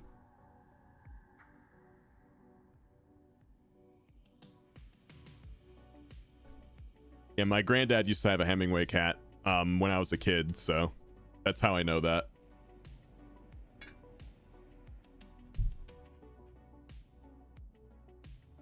Oh, here's a good picture of it too.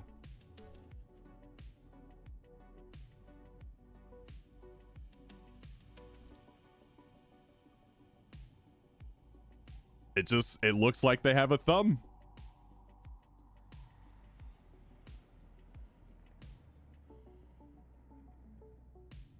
I don't think it's actually like a thumb. To like it helps them grip things better. I don't think it's like that.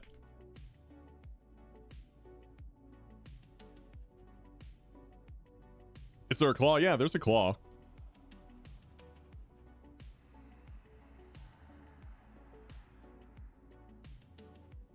It's not actually like a thumb.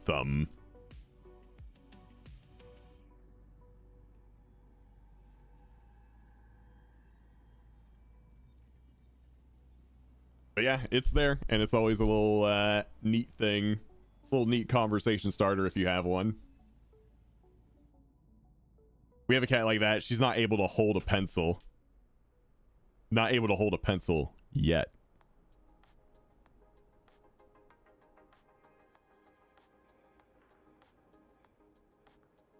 Yeah, have you let her try? Like, cat, sign your name.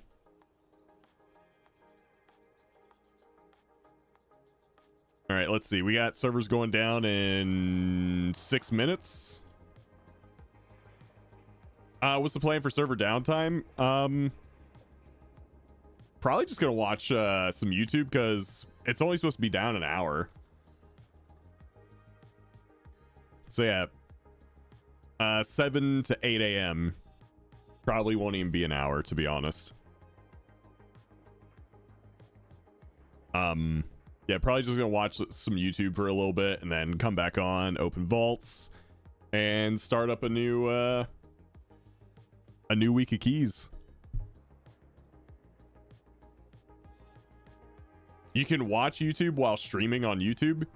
Yeah. Oh yeah, people do React content all the time.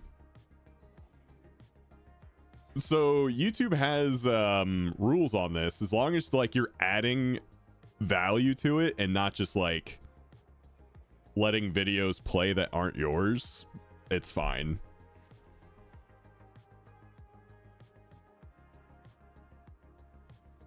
And you know, I always give my input and react to whatever's going on, so yeah, that's the simple way to put it. As long as it's a react and not a restream. My personal input is value. Maybe it's not valuable to anyone here, but it is value.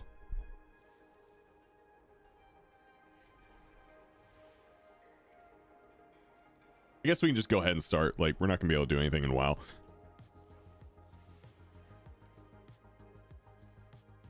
All right. Let's see. I'm gonna watch the Franck video because that's genuinely a good WoW video. Like, one of the best WoW videos I've seen in a long time.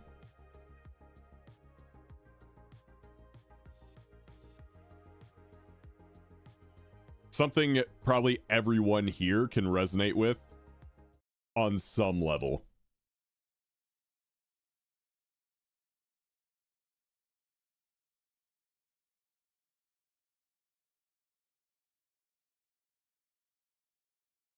Okay. There's a video game that has changed my life in a way much more impactful than any other ever could. World of Warcraft is probably my favorite game of all time. But with that said, I have to admit that it's way past its prime. In this video, we'll explore what made World of Warcraft. Jesus, dude. You remember the good old days, chat? Stuff like this was normal.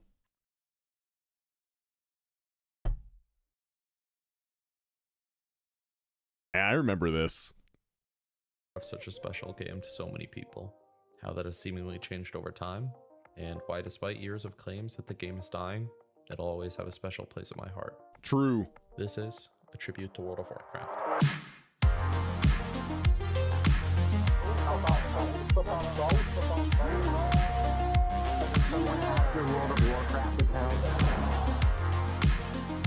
My mom just canceled my brother's World of Warcraft account. Ooh, the Lich King. A tribute to World of Warcraft.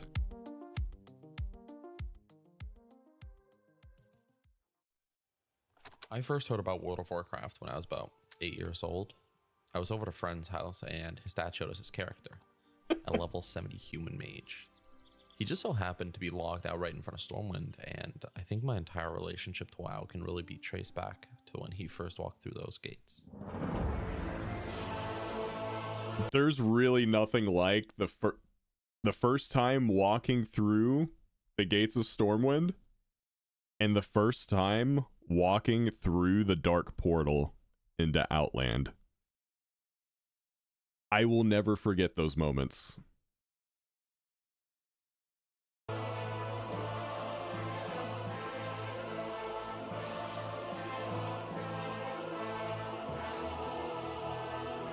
That music, man. That music. This led to months, if not years, of relentlessly begging my parents for the game, until a glorious day where they finally caved in and bought it for me. Looking back, I completely understand why they were so She's hesitant yucking my to spend yum, such an chat. absurd amount of money on buying the battle chest. Boom. A box that contained both the base version of the game as well as the Burning Crusade. And in case that wasn't enough, you also had to pay a whopping $15 a month fee. A fee that, to Blizzard's credit, they've somehow kept consistent to this day. Yep. Installing WoW back then was really an adventure. They've somehow kept... That's really impressive, actually.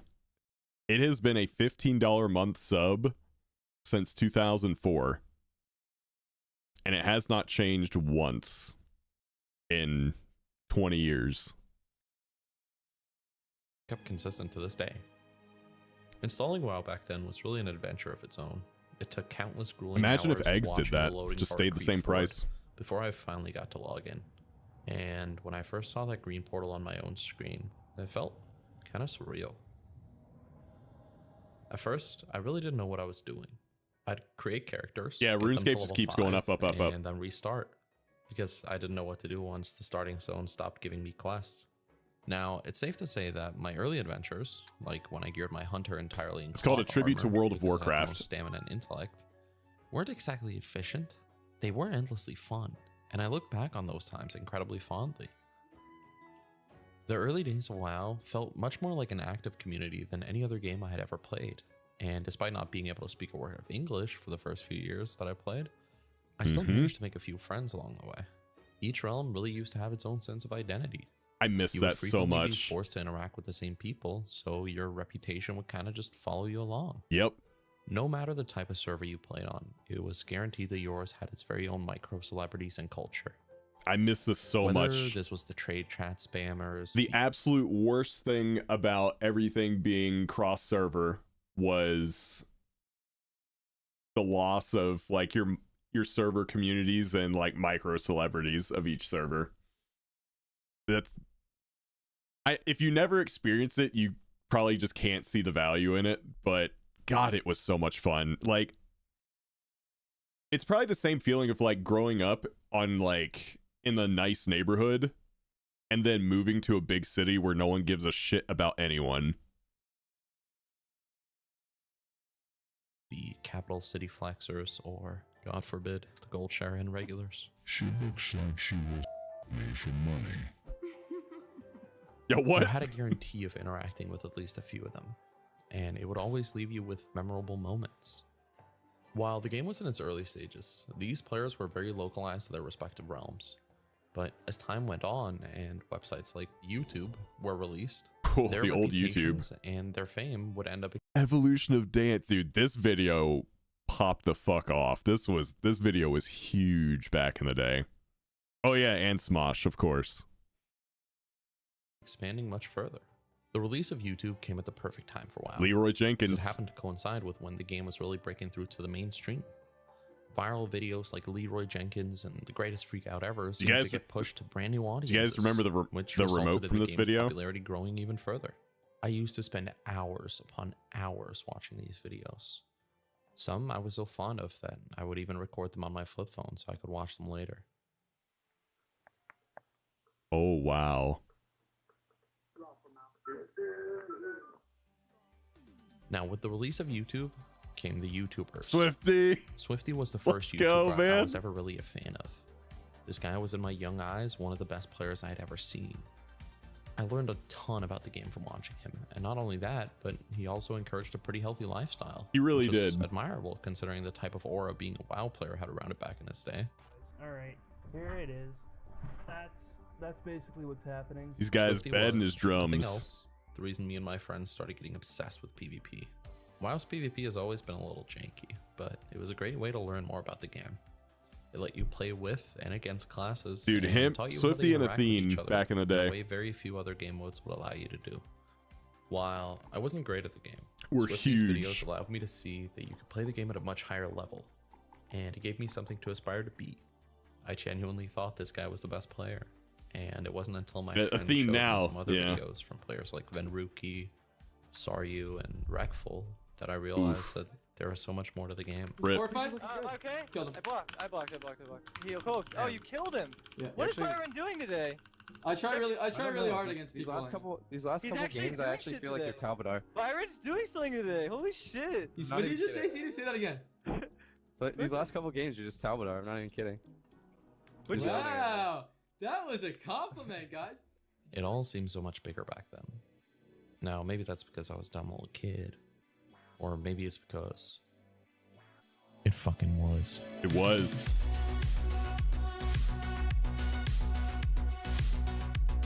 I'm going through the dark portal! Woo! This was my Fortnite. World of Warcraft took the world by storm. Everyone around me was playing the game. Celebrities, movies, TV shows, commercials, soda cans, and fucking credit cards. People would line up for hours outside of GameStops waiting for the new expansions, and the player count rose to levels that would completely shatter any MMORPG before it. WoW changed the way a massive amount of people thought about video games. Being able to so fully immerse yourself in another world at this scale had simply not been possible before. Launching the game with 40 different zones on 2 separate continents, all attached to each other, without any real loading screens, was simply something unheard of. Yeah. And people were incredibly eager to It was share it this was a with their game changer. friends. This is why, even to this day, it's incredibly hard to meet people who haven't at the very least heard of the game before. There really hasn't been another game changer in this genre since, in my opinion.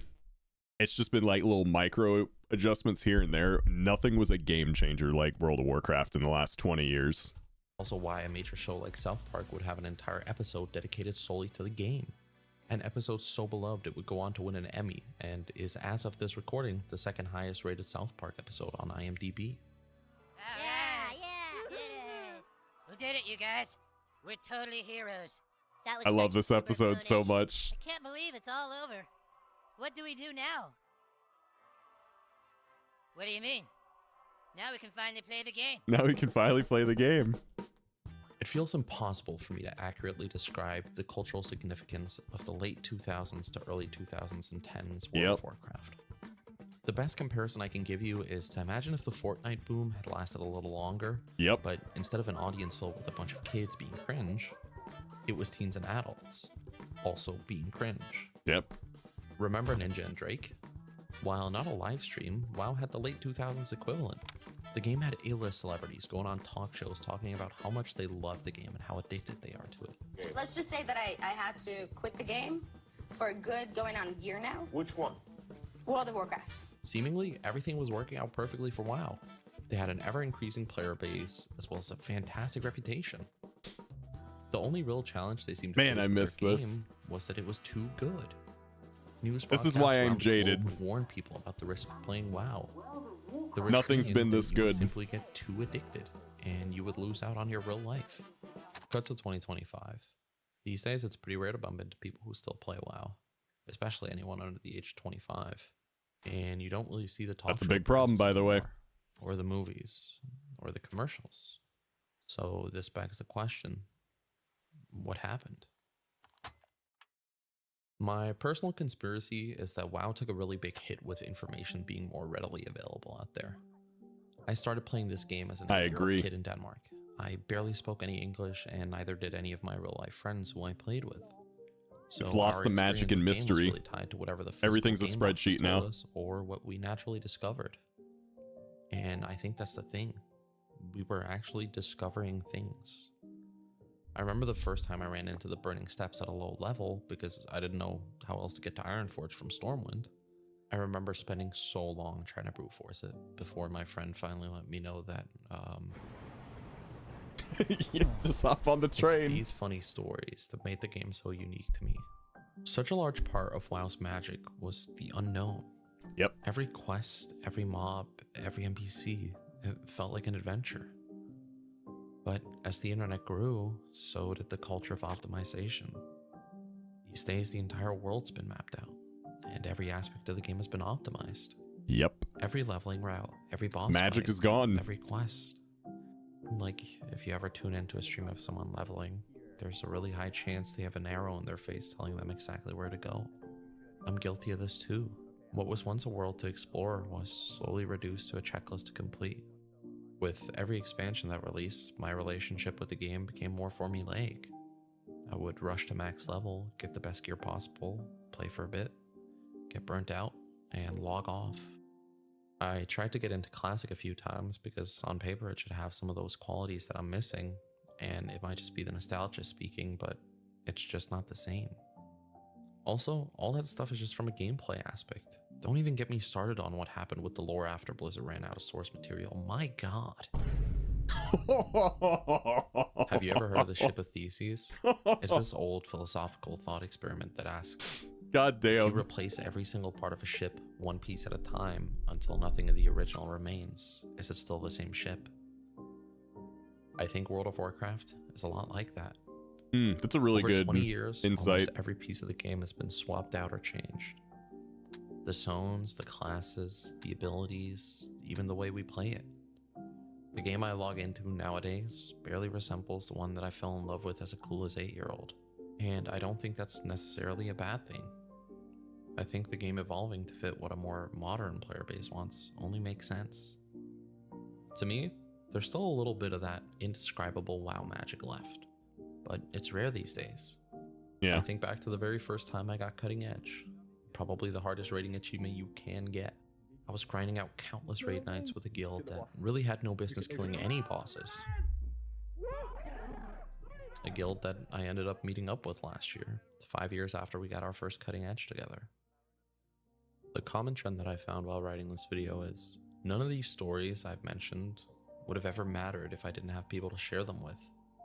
Because at the end of the day, that's all the game ever was. It was an excuse to make and spend time with friends. That's why I've really enjoyed seeing this resurgence in popularity that Classic WoW has been blessed with.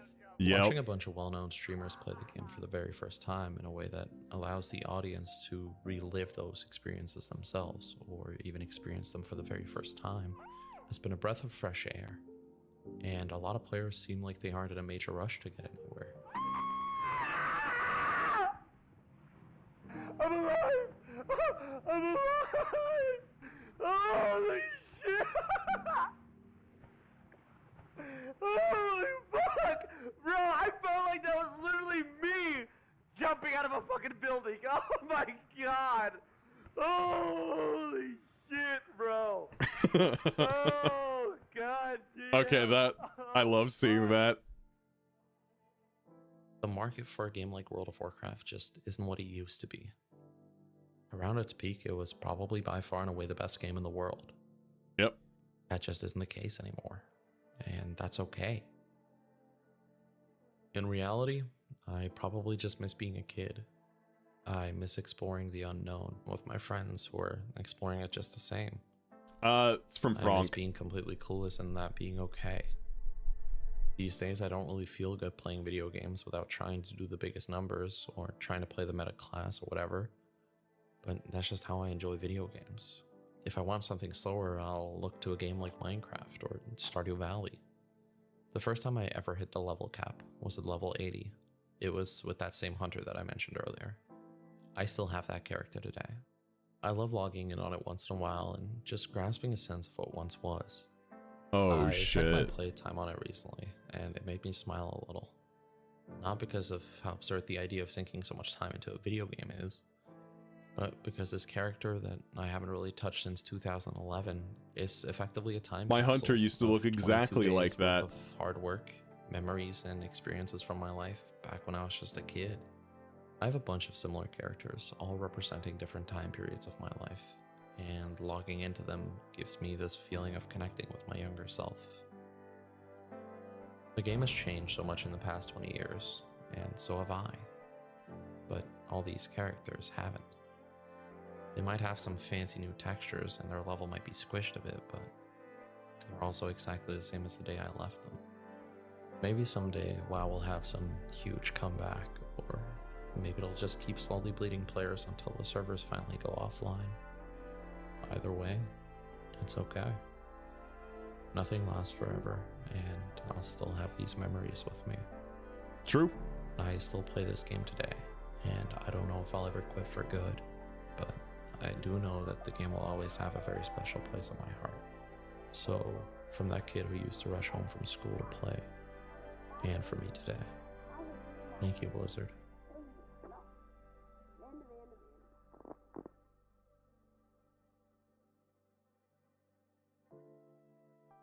Dude, that was a great video.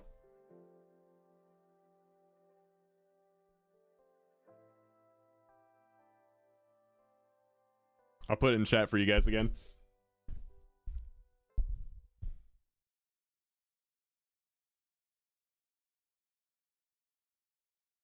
All right, let's see.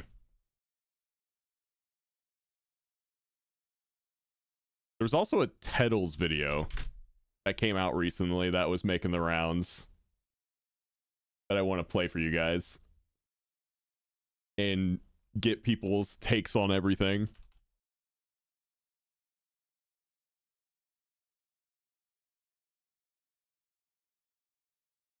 Can we take a moment to go get a tissue?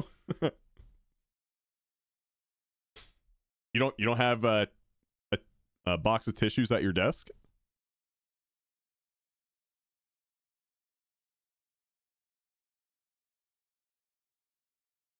All right.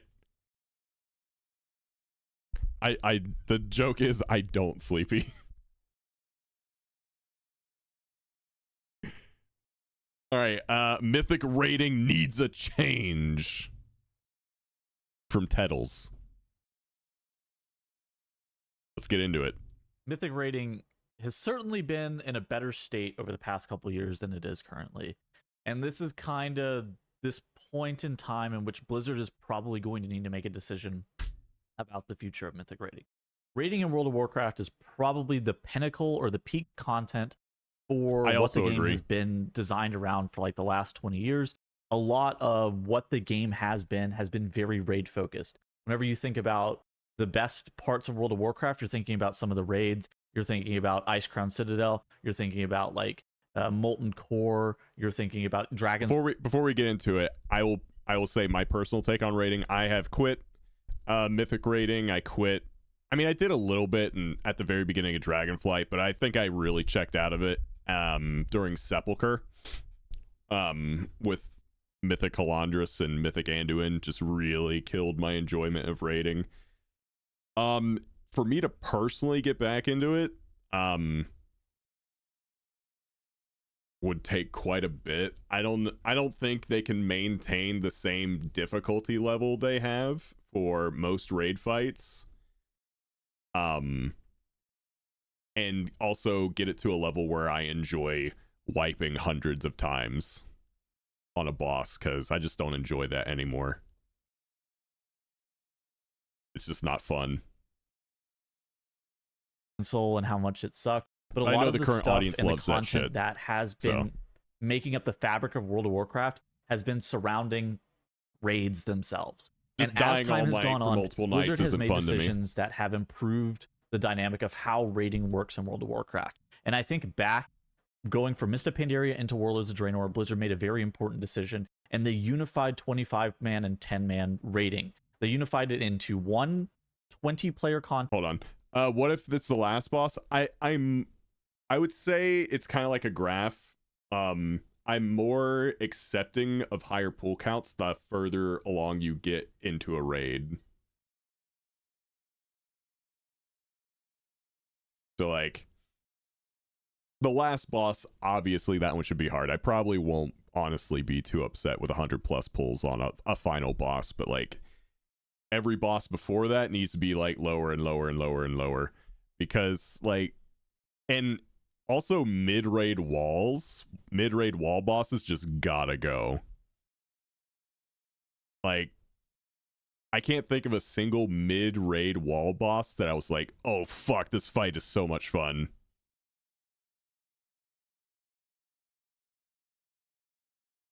But yeah, let's continue.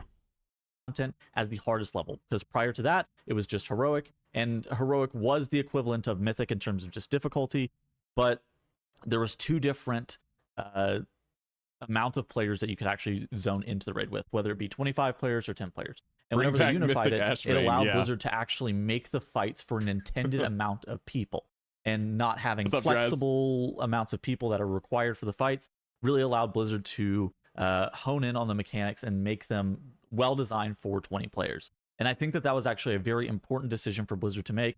The downside of that is it actually ended up killing a lot of guilds. Guilds that only had 10 players really struggled to actually get up to that 20-player threshold. 25-player guilds, more often than not, were actually fine dropping down to 20, but some of those players got cut and maybe never returned to the game. And so there was actually a big detriment whenever Blizzard made this decision. And so for them, it was actually a pretty scary decision, because they could see that potentially killing the game. But it was a move in the right direction for the health of the game, and the invention of mythic raiding, I think, was the correct one for Blizzard. Now, time has gone on. We're about 10 years after that decision was made by Blizzard, going Literally from Mist a of decade, Pandaria yeah. into Warlords of Draenor. And while I would agree that it was the correct decision at the time, as time has gone on, raiding really hasn't changed all too much since that happened 10 years ago. And as a result, raiding is doing a lot worse this season than it really has in the past. But the last couple of seasons, it's really been on the downswing. And so we can take a look at some of the numbers from Raider.io. Currently, 954 guilds have killed Mythic Queen Ansarek. If you end up adding all of the guilds that are currently progressing it, you're going to end up having about 1,700-ish guilds that killed it, about 1,650 or so. That's actually pretty low in terms of guilds that get cutting edge. Now, of course, not all guilds get cutting edge, but again, if you look at all of these guilds who are actually participating, it's actually not a lot. A lot of guilds are actually stuck at 4 out of 8, so haven't even killed Brood Twister or Nexus Princess Kaiveza. But this 2,000 number, and you're going to see this in the future, it actually isn't a lot. We don't really have that many participants in the raid this tier compared to where we have in the last couple of tiers, and we're going to kind of loop this into to the title of the video, but just give me a second to kind of cook on it. So then we start looking back at some of the previous tiers. You know, Amir Drasil, again, not a ton of participation. We had about the same number of guilds kill Fyrak that you're actually going to have killing Queen Ansarek, which is a little bit weird for the beginning of an expansion. You tend to believe that the beginning of the expansion is going to have the most hype and the most people returning to the game, and more guilds are going to be forming at the very, very beginning of the expansion. But the fact that we're pacing to have about the same number of guilds killing Ansarek as Fyrak is actually very concerning. Then you start looking back at to older tiers. We had the first tier of Dragonflight, Vault of the Incarnates. About 2,000 guilds killed Razagath. Razagath, not an easy fight, a very difficult encounter. But, I mean, look at this. There's more guilds who are actually participating in the Vault of the Incarnates raid. And so we've kind of seen that drop off over the last year. In addition to that, again, first tier of an expansion, but we've seen a lot of drop off. Wait a second. Did he say more guilds killed Mythic Farak than Mythic Ansarek earlier?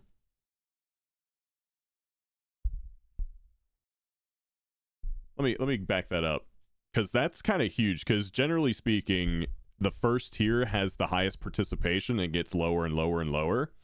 So Amir Drasil should have had the lowest for Dragonflight, and if our first raid is matching the last raid, that's not good. Killed Razagath. Razagath, not an easy fight, a very difficult encounter. But, I mean, look at this. There's more guilds who are actually participating in the Vault of the Incarnates raid. And so we've kind of seen that drop off over the last year. In addition to that, again, first tier of an expansion, but we've seen a lot of drop off in terms of the amount of participants that are actually dealing with the raid. And then this is way more true the further back you go. You go back to Sanctum of Domination. Sanctum of Domination had 2,000 guilds kill Sylvanas, while a ton more guilds were actively participating in the raid. I mean, look at the amount of 1 out of 10, 3 out of 10, 5 out of 10 guilds. That's, I mean, these are insane numbers. You go back to Castle Nathria. Castle Nathria is one of the most popular raids of all time. They had nearly 2,700 guilds kill Sire Denathrius, and thousands more participated in the raid itself, just on Mythic. And so, you know, you just on Mythic. Well over, it looks about like 10,000-ish guilds participating in the raid, which is a crazy number. And then you go back even further, and you are getting even more and more guilds. As you can see here, 2,100 guilds killed Gahoon, but a lot more guilds were actually at this 1 out of 8, 2 out of 8, 3 out of 8 level, where they were, you know, participating in Mythic, but they weren't going to be killing that many bosses. You look at the Nighthold. The Nighthold is actually the most popular raid that I could find on Raider.io. 2,700 guilds ended up killing Gul'dan, while thousands more were actually participating in the raid itself. And so, just over time, as you can see here, Nerebar Palace is a very unpopular raid for guilds that have just gone into the raid. Just not that many guilds have wanted to participate in the raid. And I think it's about time for a change for the landscape of how raiding looks, just in general. And I think, for me, and this is the thing that I would propose, is it's probably about time to bring back 10-man. And I understand that there's going to be big problems with bringing back 10-man, like I talked about earlier. I think it's going to kill a lot of guilds. Going from 20 players to 10 players is a big jump, and so some of those players are going to get cut, and they're likely to be quitting the game, which I think is actually a really bad thing. But I just don't see a path forward for raiding in World of Warcraft that doesn't involve changing Mythic down from 20 players to 10 players, because the population and the amount of people that are participating in Mythic is shrinking every single tier, and it's gonna kind of come to a head over the next couple of years where something massive is going to need to change. The reason that I think that 10-man is probably the correct size, I've been saying this for years. It's just going to be a lot easier to get groups. These patterns I think that really every guild early has on kind before a lot of people do. AOTC guilds that have 16, 17, 18 players, and they always talk about getting into Mythic. When are they going to get into Mythic? They're going to be getting into Mythic soon. Let's reach the Surely logical we're going to be getting into conclusion Mythic next week once we just recruit other people. And those guilds, more likely than not, are never going into Mythic. They're never going to be able to get up to 20 players. But here's the thing. There's going to be guilds that always struggle to get full rosters of recruitment, but it's a lot easier to get 10 players than it is to get 20 players. And there's a lot more of an intimate feeling with 10-man than it would be with 20-man. With 20 players, it's a lot of, you know, these are my guildies. Whereas with 10 players, these are my friends. And I think that it's one of those situations where if you sit there and you think about it, I could reasonably get 9 other people with myself to actually form up a raid. There's no world where I'm actually getting 19 other people to form up a raid. and that allows you to kind of play Mythic raiding at a different way, where it's going to be a lot easier to actually be able to get the people required, because Mythic raiding is so difficult and challenging that it does require people in voice more often than not, and it requires a level of coordination because it's the hardest content in the game. Yeah. That getting 20 players every single day or a few days a week for is just not really feasible. 19 people? That's like 1 million people. Basically. Hoagie, thank you for the big tier 3. Basically 1 million. I mean, it might as well be, yeah. Feasible for a lot of these guilds, and it ends up turning into like, you know, a job and really difficult to play casually in any capacity. And that's why I think that 10 players is going to be the correct amount, because there's going to be a level of bringing back this like casual hardcore raid that this casual hardcore raider that we kind of see dissolve over the last couple of tiers, and bringing those back into the fray and allowing them to actually jump in and play for themselves. I also think that mechanics generally speaking, I think when the casual hardcore audience gets told to get good, more often than not, they get gone. Oh shit, B just dropped 5 tier 3 gifted subs. Dude. Holy shit. Dude, thank you so much, man. Oh my god. Dude, swinging it past your... Yeah, dude. Just dangling. Hadri, thank you so much for the 44 months and for starting up a hype train. This is going to be a massive train. 6 tier 3s went into this hype train. Yeah. Level 7, guys. Holy shit. Thank you so much.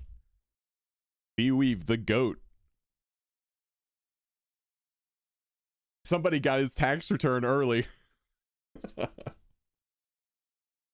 Dude, thank you, man. That is super generous of you. Thank you. Tax return, what's that? Frankly, are a little bit too difficult with 20 players. I've been doing the raid testing recently, and it's a situation where, you know, the mechanics are cool for 20-man, and I actually like 20-man raiding. I think that it feels a lot of fun. But it's Love just what you're doing, bud. My too pleasure. hard. Thank you. I would say a lot of the mechanics are pass-fail mechanics, because that's the kind of mechanic that you need to design with a 20-man raid.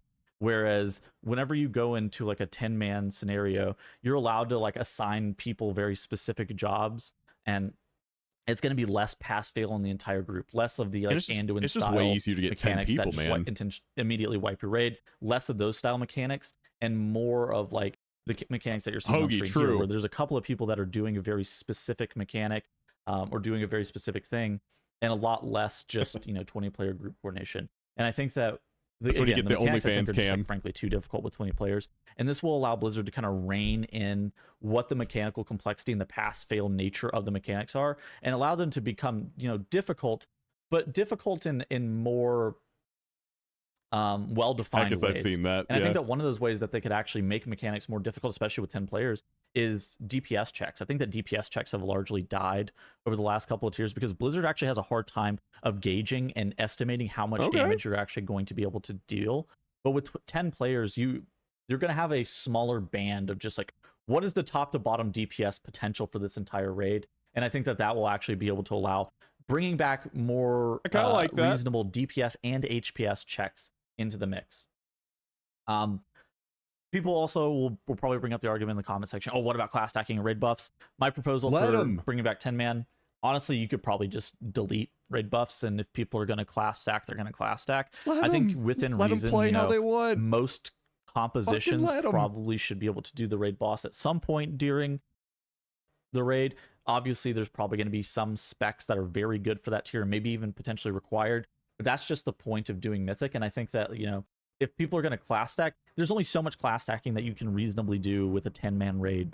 I think that raid buffs make it really hard to recruit players just in general, because you're actually lowering the potential pool of players that you would be recruiting from, because you're not actually just recruiting the best available player. You're actually recruiting the best available Demon Hunter, which then you're reducing the amount of people that can potentially field onto your roster. And so in general, I think that raid buffs over time have actually made it really Okay. difficult to actually recruit and continue to maintain guilds because of how that. Hold on, we gotta pause the video for this one.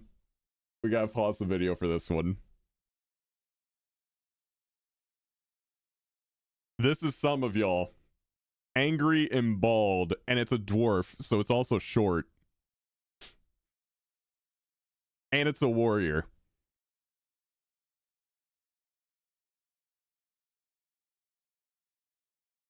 Caught. I've been caught. Help. And spiky.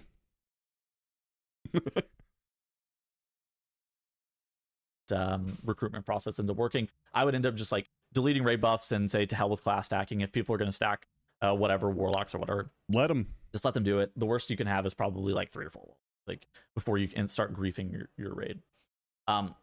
Now the final point I think is like the casual hardcore guild. Now the casual hardcore guild has over the last couple of tiers actually died off a lot. Whenever you look back at tiers like Castle Nathri, there were a lot of guilds that were just, you know, casually doing the raid, like, you know, 2 out of 10. Oh, my guild is 6 out of 10, and we were happy with 6 out of 10. Casual hardcore. Very few guilds actually do this now. You know, you do see a pretty I think big this is the most important group of people to cater raid to. But most guilds are either going to go in and get the loot, the free bosses, and kill the loot pinata bosses, or not progress the raid at all. And in the past, you know, there were guilds that were fine with being 5 out of 10, 6 or you know, 5 out of 8, 6 out of 8, 7 out of 8, and just like happy with the results that they ended up getting. But as time has gone on, I would describe it as the casual hardcore guild has been negatively affected, and it's kind of a landscape of gaming thing. Guys, thank you so much for the hype A train lot of people too. kind of run into this thing where they're like, why try if we're not trying to be the absolute best, or we're not trying to get cutting edge or whatever? And I do kind of understand that thought process and that philosophy, but ultimately it does end up hurting the player base long term by not having these casual hardcore guilds. Because at some point, especially to get players who are capable of getting cutting edge, you have to have people who didn't get cutting edge one season, probably. Like, of course, you can jump straight from nothing into cutting edge, but like very few people do exactly that.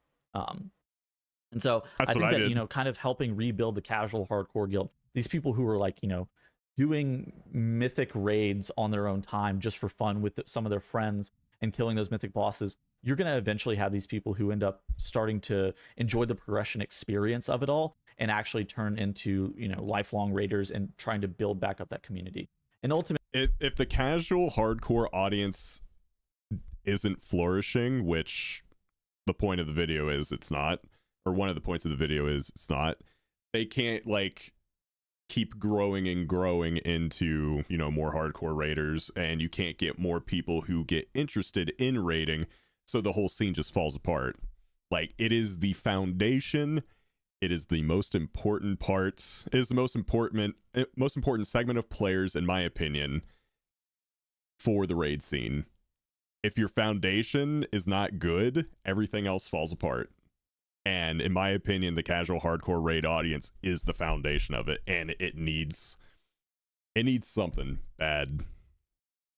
Ultimately, I think that the biggest reason that this needs to change is we need to have a sense of community with raiding again in World of Warcraft, because right now I feel like the current trajectory of mythic raiding is not a good one, and one that definitely needs to change. I would propose going back to 10-man, and I think that that's probably the best solution, but there's other things that Blizzard can try. I'm interested in hearing your thoughts down in the comment section below, and I will see you guys in the next video. Goodbye. Cool. Yeah, that's a really good video. New player honest M+ review. I might check that out. I don't know if I want to watch it right now, but I might check that out later. All right, what else we got?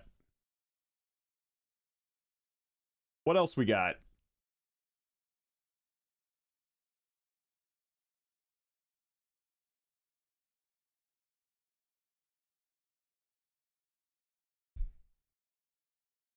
That's what I went for. Just two days a week, like 3 to 4 hours.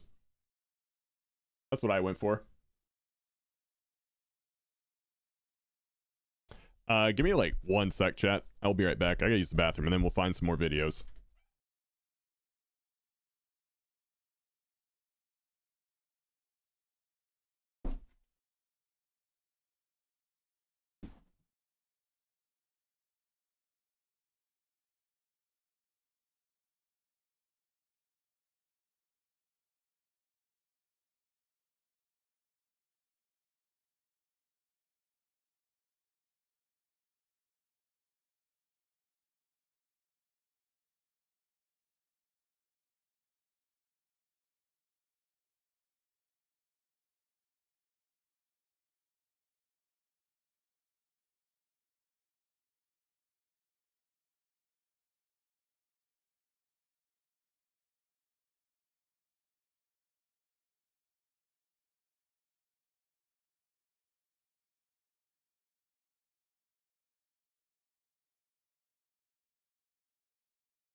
All right, we're back.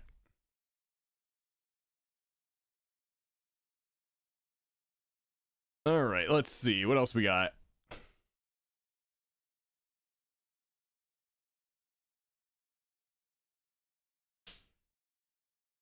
Didn't Titles have a video on Shadowlands? He did, yeah. It's a different kind of video, too.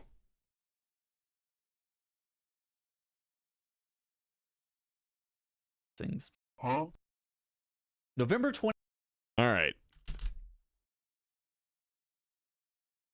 Usually, everyone's got an opinion on Shadowlands. We can watch this one. I don't think we'll finish it because it's like a 25-minute video. Why did I love the game more when it took 7 hours to start a raid and you used to hear 3 people getting divorced per raid? Because you were younger and everything going on was new. Like World of Warcraft, when it first came out, like Vanilla WoW BC, like that was the beginning of a brand new era of online gaming. Now it's like just been there, done that for the past 20 years. There hasn't been like a game changer since WoW came out. It's basically just been, you know, the same thing in different, you know, twists for the past 20 years.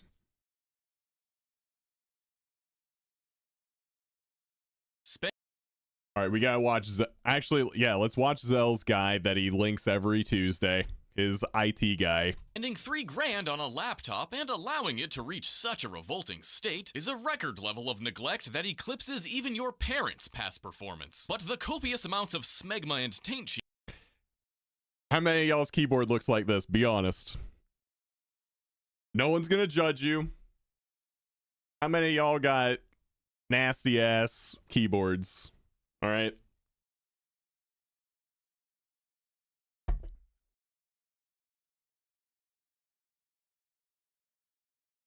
No one's going to admit it? All right. So, at least half of you.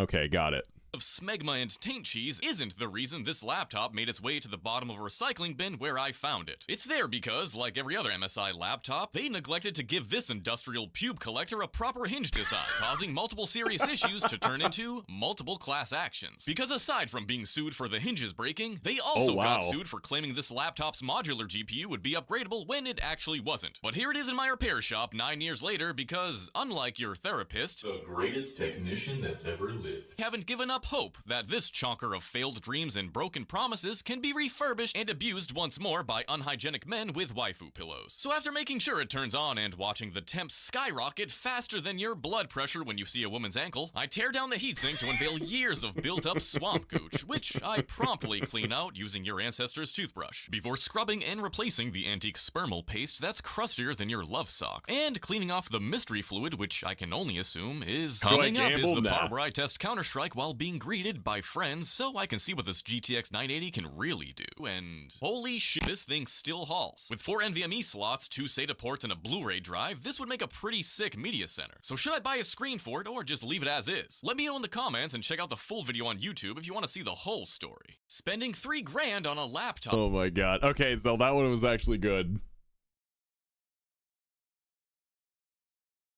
I clean mine weekly. So no, mine is clean and I can send pics. I believe you. If you're gonna send pics, I believe you. Alright, here's the next titles video. The expansion that almost killed World of Warcraft. November 23rd, 2020 is a day that will go down in infamy for World of Warcraft.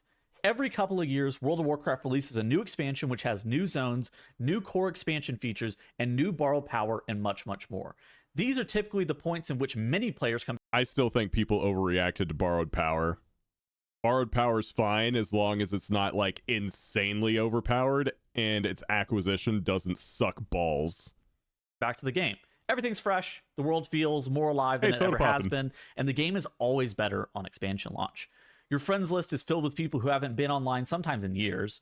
And it's also at the top of the Twitch category on expansion launch. There are also people who you didn't even know play World of Warcraft. They got their start in gaming and WoW just because of how old it is. And so there's always surprise familiar faces that are even playing World of Warcraft on expansion launch.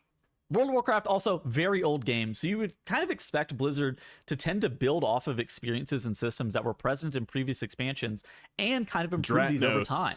You would also expect Blizzard to make fewer mistakes. However, there was one expansion in particular that was... You would also expect Blizzard... Welcome to patch 4.3.4, Hour of Twilight. Is this footage of Dratnos playing in Kata? Like, actually? Holy shit.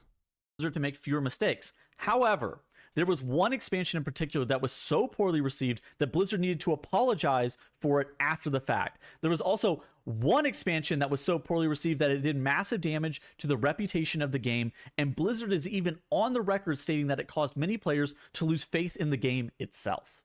Now, the expansion that I'm referring to that almost killed World of Warcraft is Shadowlands. If you ask individual people what they enjoy most out of World of Warcraft, you'll get a ton of differing answers. Some people just love the lore, some people love the world content, some people are into Rating or Mythic Plus, and there are some who are into PvP, but I can't seem to figure out why. In general, though, there are just so many things to do in such a vast game like WoW, and as time goes on, the enjoyment of the patches comes down to realistically just the state of the game and how well the game is doing and how much kind of your friends are enjoying playing. And honestly, World of Warcraft has done a pretty good job of keeping players engaged, and that's why we've had this game around for 20 years.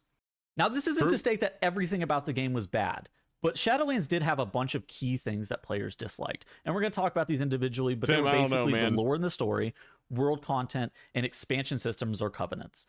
All of these kind of combined to create a situation where the game had unprecedented subscriber drop-off. And this subscriber drop-off that we saw at a GDC panel indicated player numbers rivaled that in which we saw pre-classic era, which is very, very scary for the health of the game. That's crazy. That's nuts. Game just in general. Blizzard also stated that they messed up and needed to reestablish their relationship with the players. But how did we even get here to begin with? BFA. So, coming out of Battle for Azeroth, many players were pretty hopeful for Blizzard to build on what they learned in BFA. Early BFA had issues with Azerite armor, like most expansions do. Early on in the expansion, has more problems.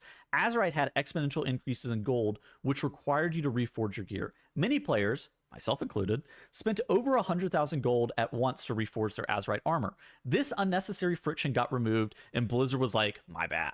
There were also complaints on acquisition of borrowed power systems, like the Heart of Azeroth essences and corruption/corruption resistances. In the final patch of BFA, Blizzard finally fixed many of these issues, and the players had kind of expected them to learn from these mistakes. So moving forward, Shadowlands is announced at BlizzCon, and Blizzard had a few things to showcase. First and foremost, they announced some new zones. They also announced the core expansion feature Covenants, and they were kind of talking about how the new zones are going to be operating with these Covenants. These Covenants are the successor to Azerite armor, and they're pitched as a combination of player power and cosmetic enhancements, where you have one main core ability and then you have a signature ability. So you have like the Night Fae Blink, but then you also had a different Covenant-specific ability relative to what your class was. And Blizzard ended up pushing this narrative of, I'm not a Ret Paladin, I'm a Kyrian Ret Paladin.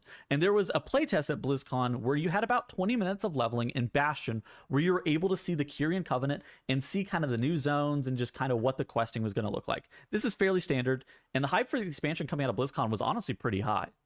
So the beta cycle begins. Things are a mess. The game is actually nowhere close to being done compared to where they normally are for the beginning of a beta. There was only one dungeon available during Necrotic Wake, and there was a little bit more leveling than was available at BlizzCon, which is concerning. But most concerning, there were no covenants other than Kyrian available for all the classes. Is this an ad for Shadowlands Remix? This is an immediate red flag for many of the players, because you tend to have about 4 to 8 of the dungeons available immediately. You also tend to have most of the zones ready, or like being available for testing over the next like couple of weeks. And Also, there's an expectation of most, if not all, covenants being prepared. To compare this to War Within, whenever this launched, a lot of hero talents were ready. There were I think there was actually all 8 dungeons available immediately, and then the zones came out over a 1-month period. Comparing this to Shadowlands, this was criminally underfinished and was very, very scary as to what this released on initial beta launch. However, Blizzard typically pulls a rabbit out of the hat, and things that look a little bit underdeveloped will come along with time. Maybe this is something that they're kind of holding back, and they're going to actually be able to have this ready for launch. I mean, ultimately, at the end of the day, they're doing their job. I'm not doing their job. Moving forward, we get to the interview season, where Blizzard really starts like advertising their game. They'll do some PR stuff. They'll end up running ads for Shadowlands as well. And they typically send out interviews to some of the most popular creators and news outlets. There was one interview with Preach that really stood out to me just as a player. Preach and Ian Hazzikostas had a back and forth. Blizzard, prior to this interview, was getting immense pushback with the creation of covenants. Many players believe that player power should not be attached to covenants, yet Blizzard was really not going to budge with this. They wanted the covenant abilities to be specifically attached to the covenants, and in addition to that, they didn't want you actually swapping covenants at will. They wanted you to actually be attached to this covenants. One of the coolest parts of WoW is how you, the player, interact with your character, and typically you get unrestricted access to kind of cook up strats with your talents, it would have been totally fine for them to have that like lock into your covenant if they didn't tie player power to it. It would have been totally fine. It would have been fine with me anyway. I think it would have been fine for most people. The only reason people ever switched was for player power. How you're playing the game and gearing like of your character, like what trinkets you're wearing and whatnot. You're almost given exclusive control in making decisions with your character that you can change with little to no consequences. And so covenants and locking the covenants from being able to be swapped actually was a bit of a surprise from how Blizzard had given you your character in the past. And now let's listen in to what Ian had to say about this with this interview with Preach.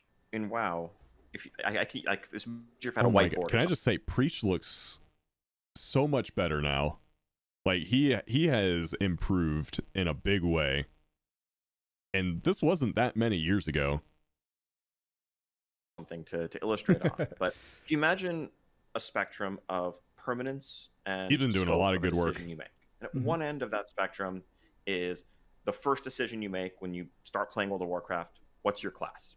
That is completely his hair, permanent. his health, you can make everything. Separate characters, but there is no way to change that. That affects a vast array of your capabilities and strengths, and that is like the foundation of identity in WoW. Race alongside that, though that's more malleable, has lower impact. On the far other end of the spectrum, I mean, there's also micro choices like literally what button are you going to press next while you're in the middle of a combat, but there are the choices that you make that are more a loadout. They're not part of your identity. They are what are the tools that you're taking into this boss encounter, into this arena match, into this Mythic Plus? Pick your talents, equip your trinkets, what consumables are you using, all of that. Those are decisions that you are making tailored to a specific situation, but they're not part of your identity. If you take Windrush Totem as a shaman, you're not a Windrush Totem shaman. That's not like who you are in WoW. That's just something you're using for a situation. And covenants from the outset were imagined as something that were closer to the identity end of the spectrum.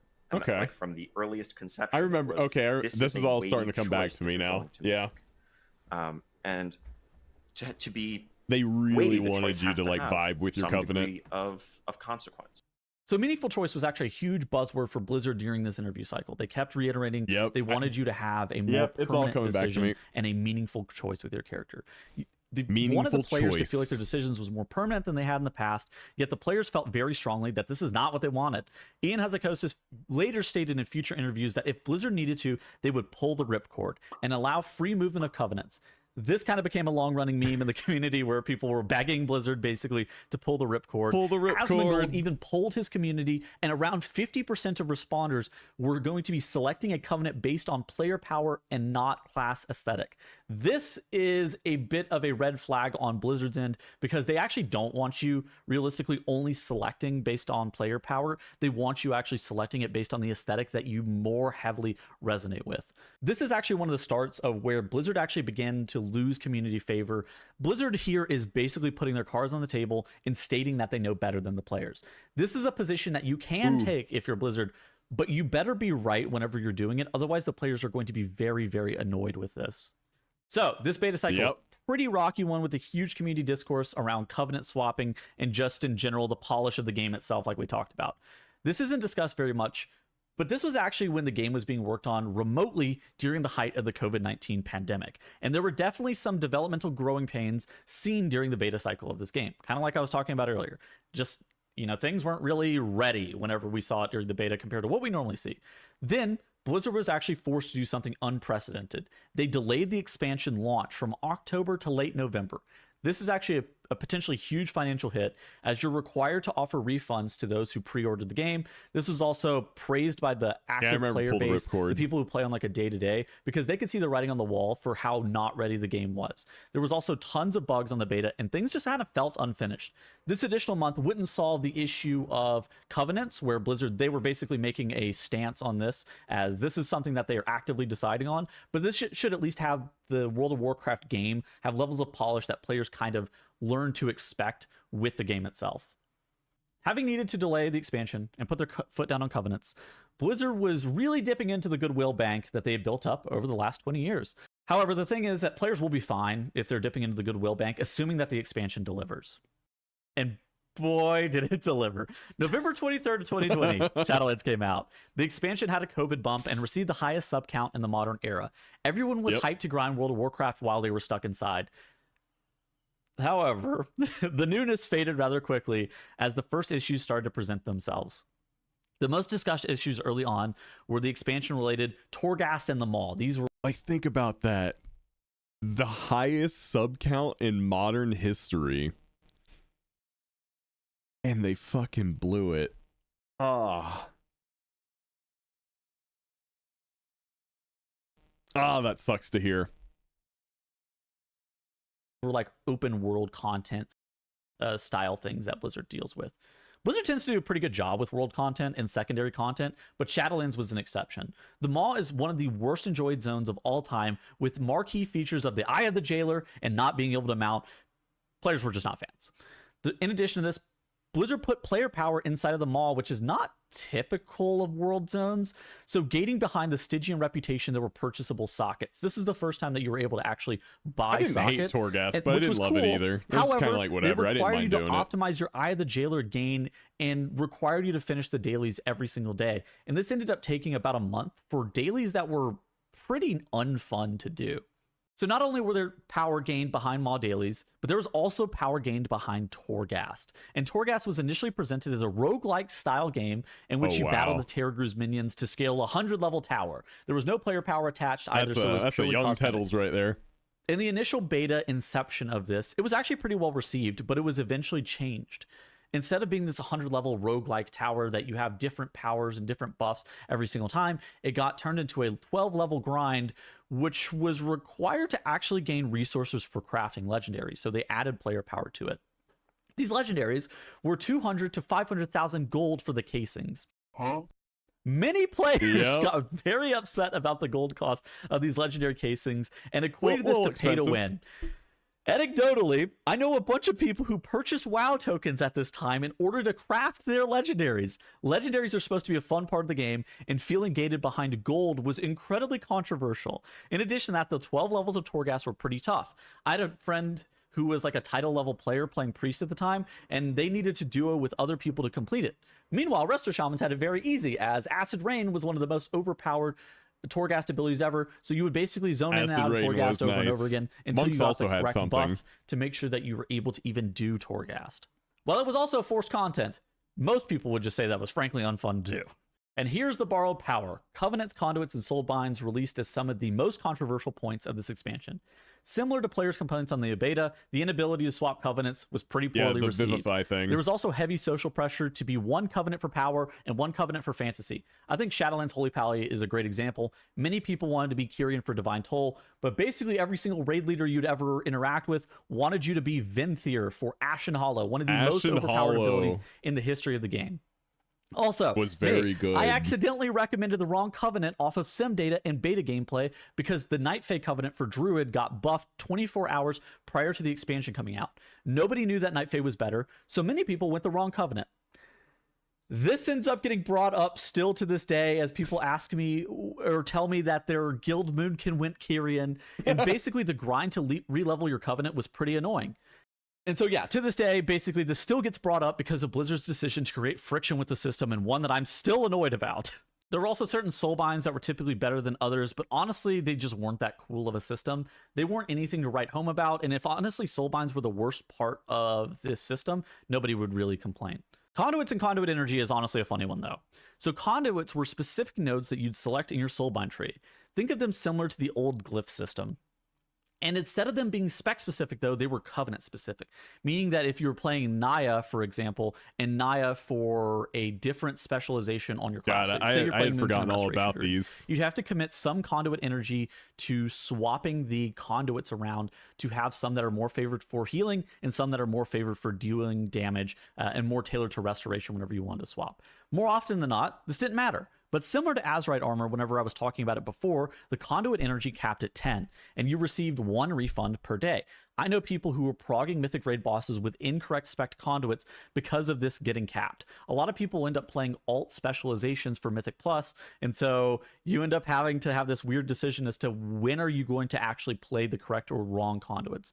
This eventually ends up getting removed due to the unnecessary friction, but for the first patch, it was really frustrating to deal with, especially since we saw this back in Battle for Azeroth. All 3 of these things, with the Blizzard Covenant system, led up to people... Oh yeah, by the way, if you liked Shadowlands, that's totally fine. Like, there's nothing wrong with liking Shadowlands, and don't let anyone tell you different. I just think it's an interesting video.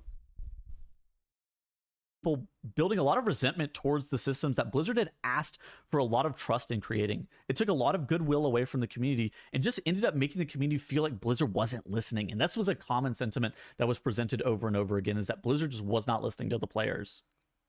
These are probably the largest issues that the expansion had on launch. And there were some pretty good things with the expansion, though. Arguably, they released one of the best raids of all time, Castle Nathria.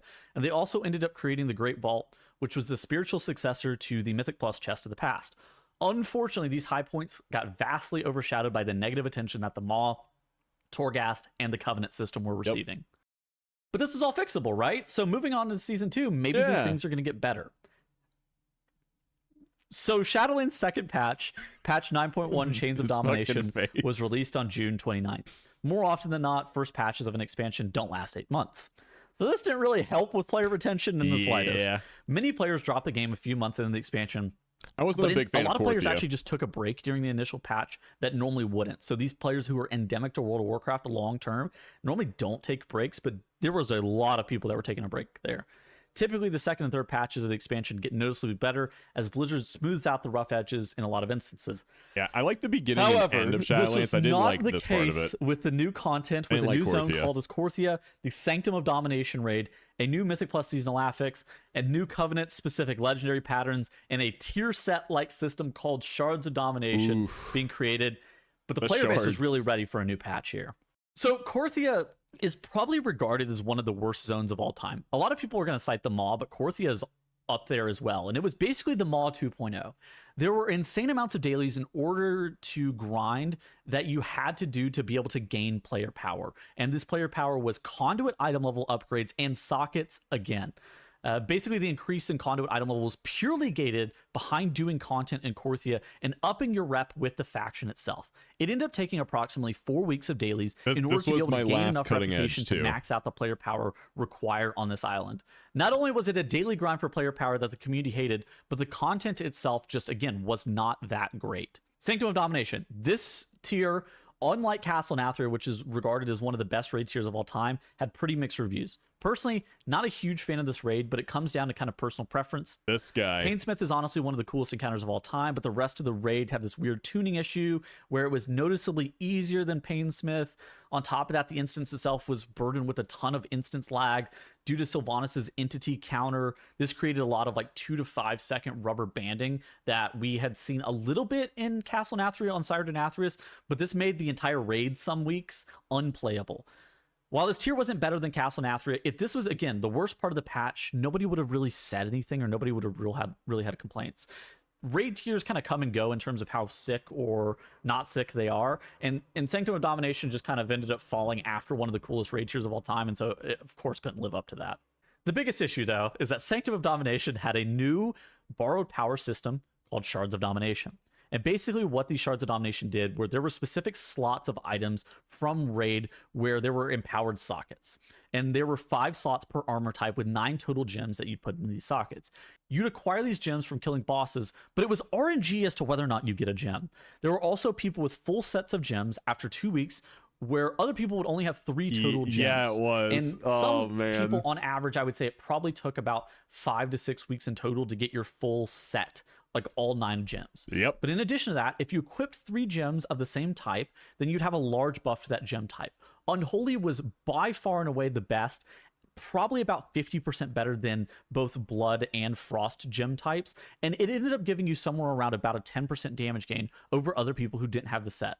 This made early prog of this raid pretty obnoxious, as you had the RNG of personal loot to acquire the pieces of gear to be able to even put the gems in, the gem acquisition process, which was purely RNG, and then the RNG of needing the correct type of gem because Unholy was so much better than... You hear how many times he used the word, or he used the phrase RNG there with a borrowed power mechanic? Remember how I said borrowed power is fine, but acquisition just can't be balls?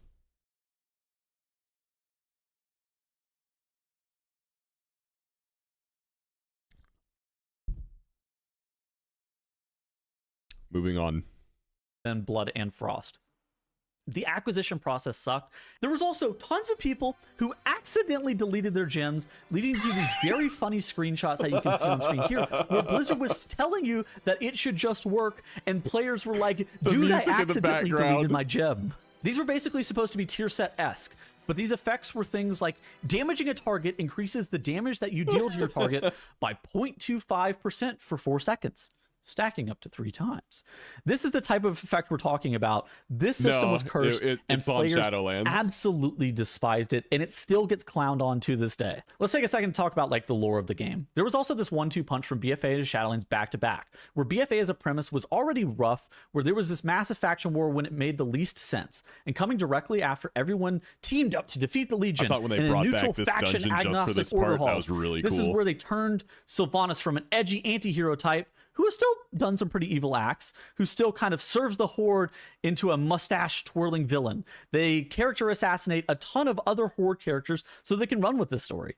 Plus, there's also a number of horribly story details I won't get into, but the overall universe of WoW is mostly still fine, and there's a chance that maybe we can get a little bit of payoff story-wise for the Sylvanas stuff that they've been shoveling at us for the past 2 years. So now, Shadowlands comes in, drops a fucking nuke, like absolute nuke. So much of the overall macro of the WoW universe gets damaged, the cosmology of all the previous in-game religions, the Dreadlords, Elune, that kind of thing. The Jailer is probably the worst villain I've ever seen, and his most memorable trait is his nipples, man. His nipples and his bald head. He has such little screen time, but is also responsible for, or he's at least very involved in pretty much every single event that's happened in 30 years of Warcraft history.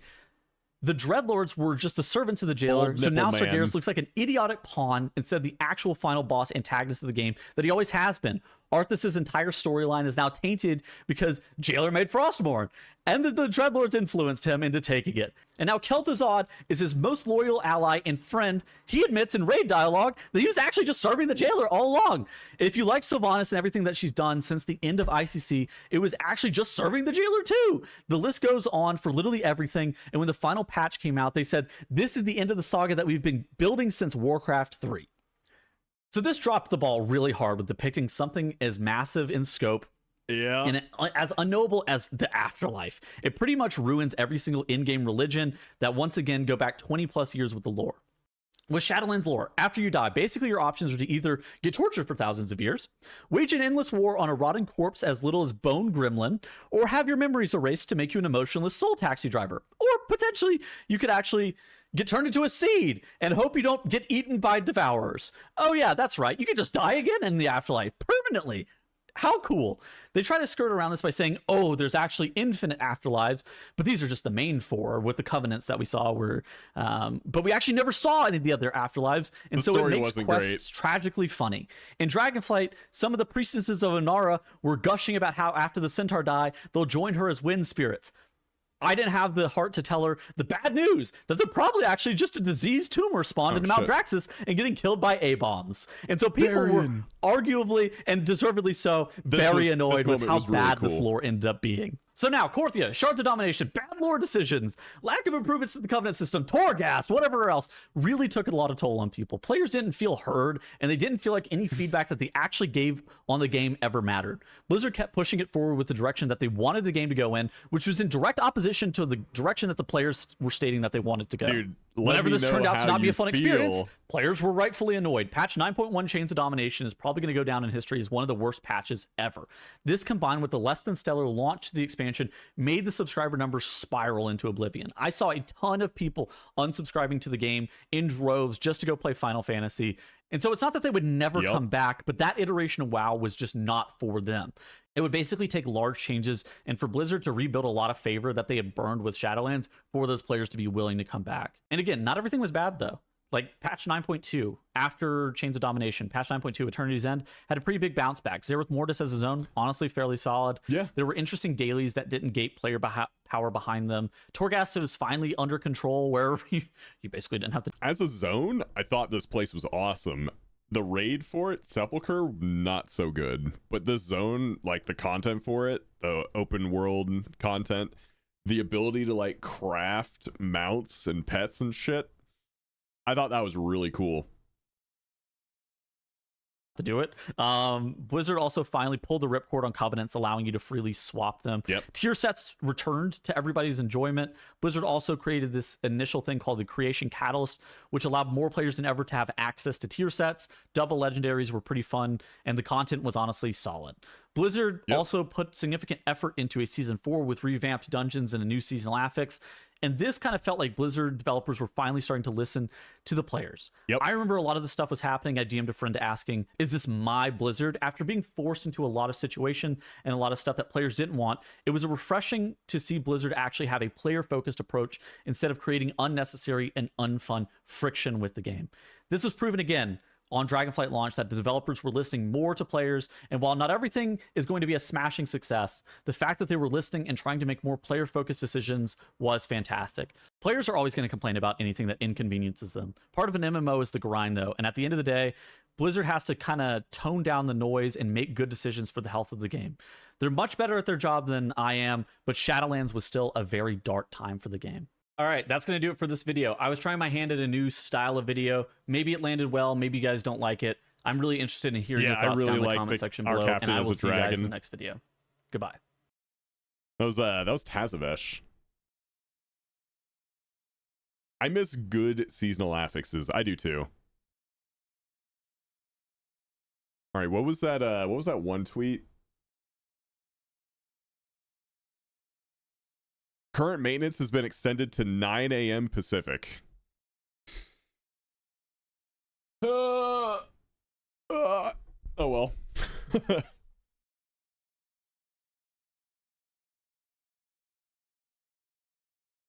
Super hot take. Blizz makes game, play it or don't, but do not build an anti-community or become sus toxic. Yeah, pretty much. WoW still not up? Nope, it got extended for let's see, another hour. Hey Brenna.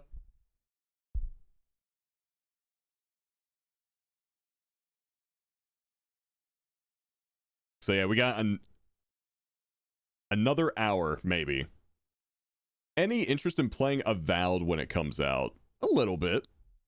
Honestly, a little bit. I enjoy games like that. I don't know if I'll play it on stream. It doesn't seem like the kind of game that stream would enjoy. But yeah, I might play it off stream.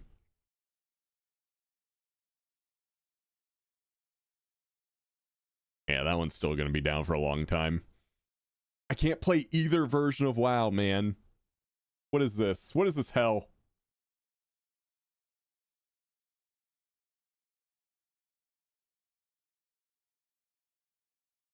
D4. Do I play D4? Come on, D4. I haven't started up a character this season yet. I haven't played at all. PoE 2? I will try PoE 2 whenever they bring in a class that can whirlwind / cyclone. Or they just make warrior more fun to play.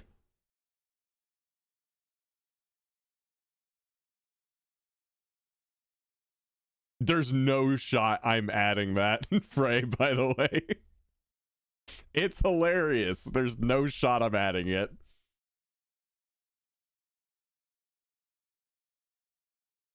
Nah, it's fine. You're a hater now, too. Dude, I still have it installed. Okay? It's still installed. I haven't uninstalled it yet. You still rocking the blonde? Have you re-dyed it at all? So I'm getting it touched up again, because you can kind of see here that it's like my actual hair color. But yeah, I'm getting it done Thursday. I'm gonna cut like trim like an inch off of it and get it redone.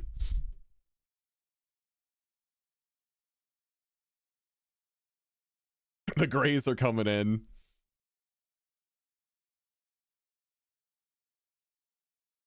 What's your best way to clear SSD?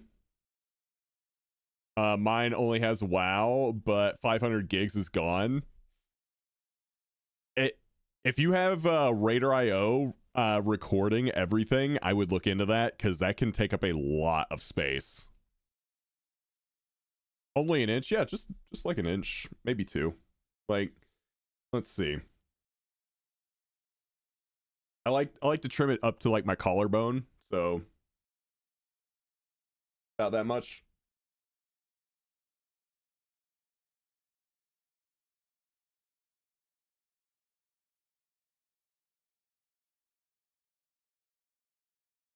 So yeah, I'll probably just say, hey, you know, trim an inch or 2. Like, just get rid of the ends, basically. I didn't think we were gonna be this long. Rob wants easy raids for easy gear.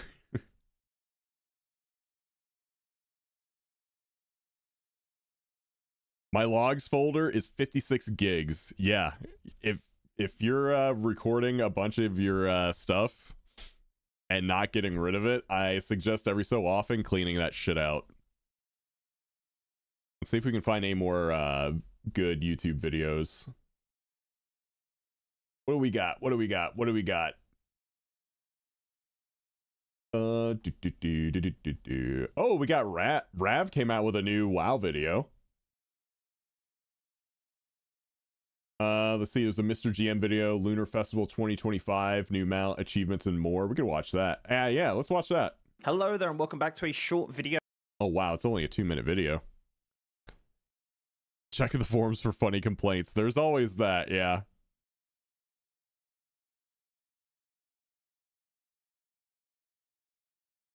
Hello there, and welcome back to a short video on all of the updates to the Lunar Festival in 2025. Not many this year, so this is going to be a pretty short video. So the Lunar Festival has just launched on the EU realms and will launch later on today on the NA realms. It runs from January 28th, 2025 to February 11th, 2025. So you have a little bit of time with this event. There is only one new item this year with the Lunar Festival, and that is a brand new mount called the Lunar Launcher Mount. This will cost you 75 coins of ancestry, which is of course the currency which has been used for the Lunar Festival over the years. Unfortunately, this is not a wall-bound currency, and it's not in the currency tab, so yeah, pretty old school with that. Unfortunately, that has not been changed for many years. But yes, the Lunar Launcher Mount is a great-looking mount using the rigging of other such rocket mounts as well. You can actually see the rocket.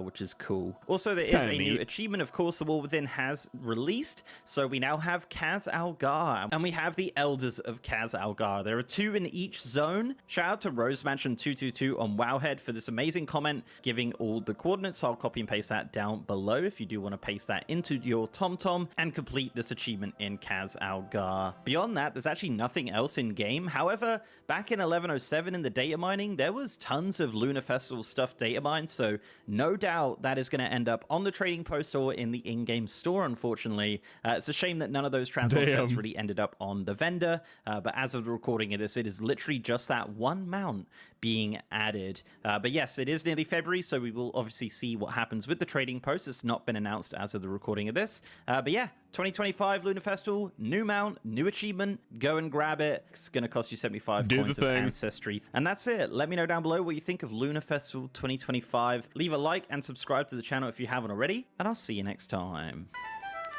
Super quick update. Okay. What is this, Tyrus? Attention gamers. Okay, yeah, new rad video. Attention gamers, new rad video. Attention gamers.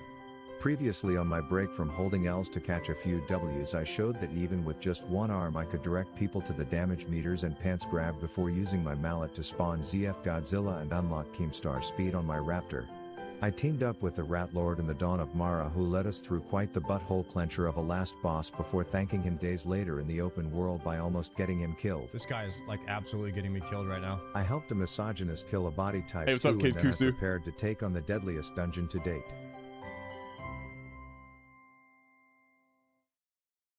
Damn, Daniel back at it again with a sunken temple, which according to the data gets skipped by 97% of players who have no balls in hardcore, because even the best WoW player in the world suffers casualties in his group while attempting it. Ooh. Apparently having a hunter is almost required, so you are probably thinking me attempting it with this group was just a joke. But actually there was a bit of drama, as I quickly learned that me inviting him to my group made me the other woman.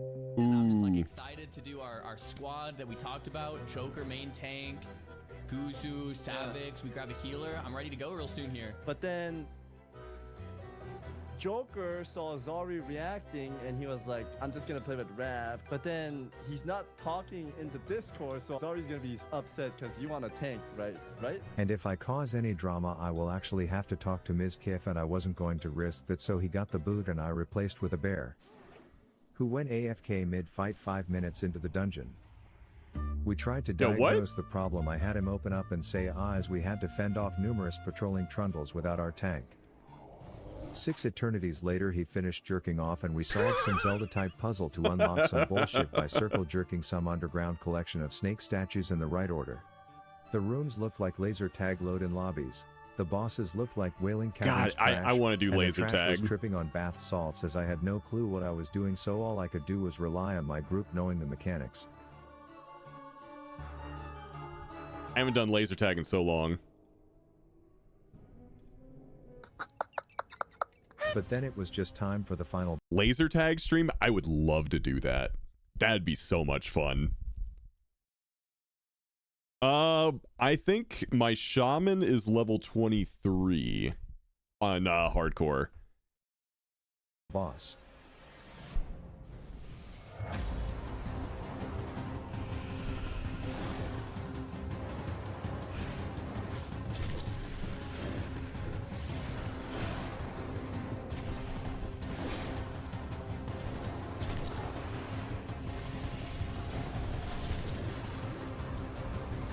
Paintball would be fun too.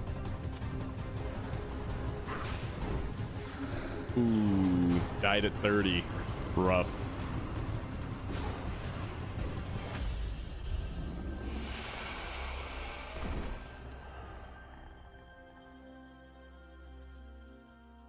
So I guess you could say we floated through that sunken temple.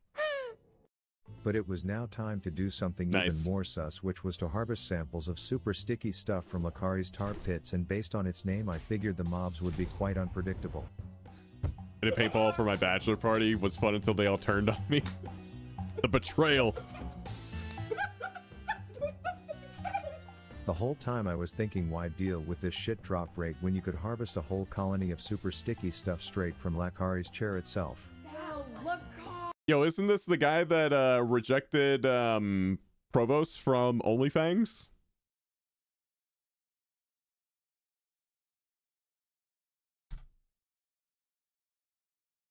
Whole colony of He- super he- sticky he stuff makes straight the, from uh, Lakari's the chair call, itself. right? What the hell was that? But I'd way That's rather hang out in gross, the by the jizz-covered way. Lakari hot springs than what I found in Golaka's.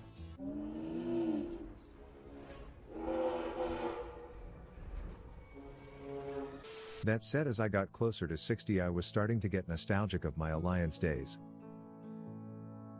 My own faction wanted nothing to do with my crippled contributions, so I resorted to communicating the way my father taught me to recruit one of those Coldridge Chodas to work together.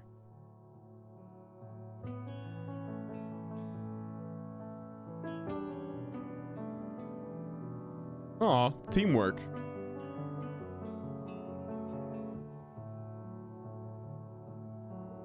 I have that in my bags on my my classic tunes.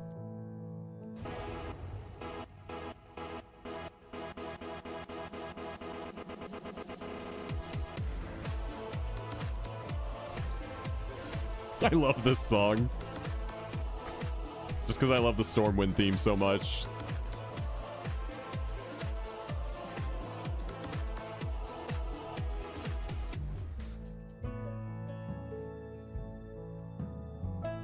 He's in the guild make Azeroth great again.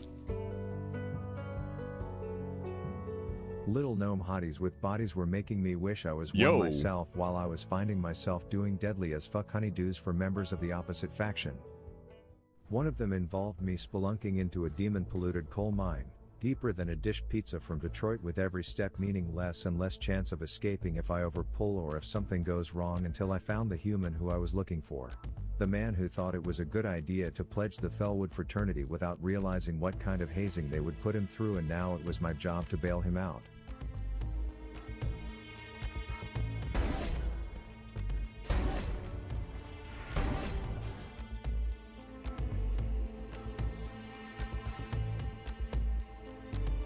You gather the Paladin's remains as carefully as order of Fellwood International. At the very back of the cave there was the Dan Bilzerian of demons. he's doing it with surrounded by one his two weapon, by bottom the way. bitches, He's not and even some dual virgin wielding. incel was willing to pay me a good amount of cash to give these twins some major thong wedgies.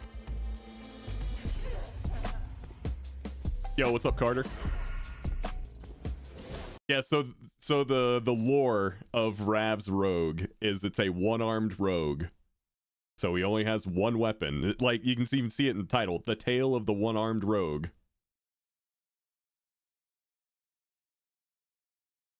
He's level 56 and has been playing with one weapon.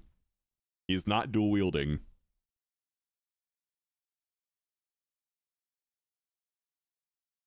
Whoops.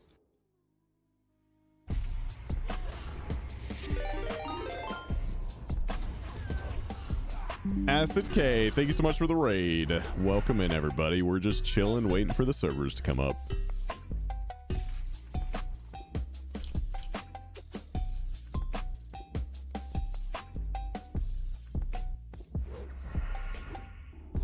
Welcome in.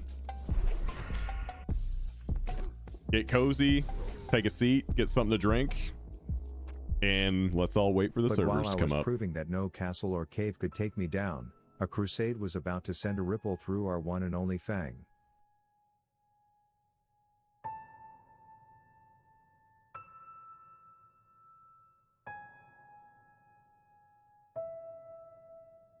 It's sad the maintenance got extended, yeah. I really want to open my vaults. Oh.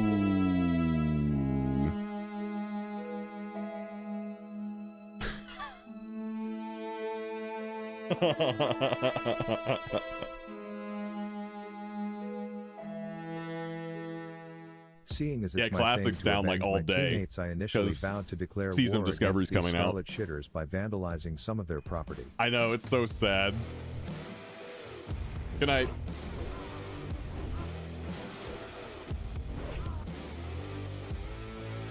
Nice.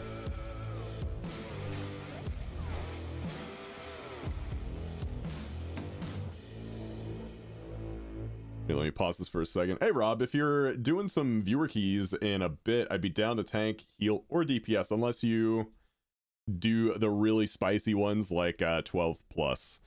We generally just stick to 10s unless we get a winner that's really good coming in on their main and everyone's fine doing a 12, but generally like 90% plus of my keys are in the 10 range because I do a lot of I run a lot of alts that I'm terrible with, and then my paladin is pretty good. I just recently got 3k on my paladin, so he's solidly okay.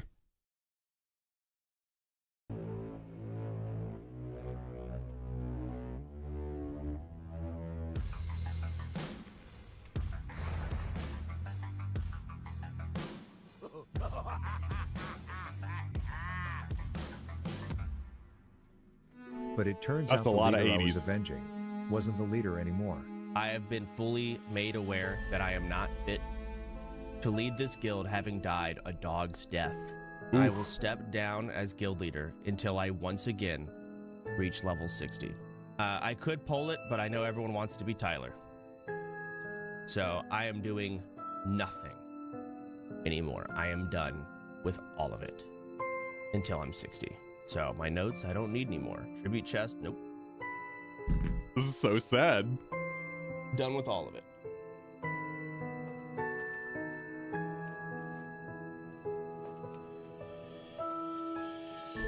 Yeah, doesn't Axis have a bunch of he's guildmaster characters Plus, that if I was avenging every have dumb gold death, cap? I'd have to fight off the Scourge too. I'm dead! I'm actually... Oh, level 59 death. Oh my god. Oh. Level 59 dies to double searing ghouls. As it was now time to listen to my new leader. I forgot what I just said. Somebody remind me what I just said. This guy's the hero of Hardcore Classic this time around. Anybody is bad enough to die ever. Just so we're clear. It was obvious that his whole platform was based around everyone playing. It's crazy too because he has never played WoW before this. And he's just owning more WoW. 2 dungeons a day. 2 dungeons a day? Which meant disappearing for 11 days wasn't the best call, but when it comes to having a new boss, I practice something called mirroring. So when he said, I have a daughter. I decided to have one of those as well, which meant the next time I would be on, I would have tons of rest state, and as long as I don't die, I would be fine.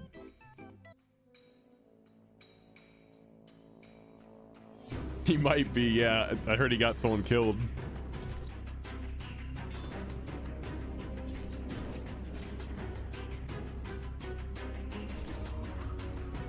Health warning. Oh, not that. Oh. But knowing if I die right before raid this year I can't go again, I would have to level the safest way that's ever been discovered. Log in and stay in the forest, killing boars. Boars? It's still the best episode. Wait, what version of the song is this? It's Live to Win, but like 8-bit.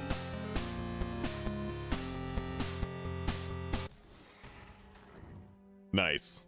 Until I needed just one last boar, the same one that haunted my father's pet pig. Wait, he kills Howard? No.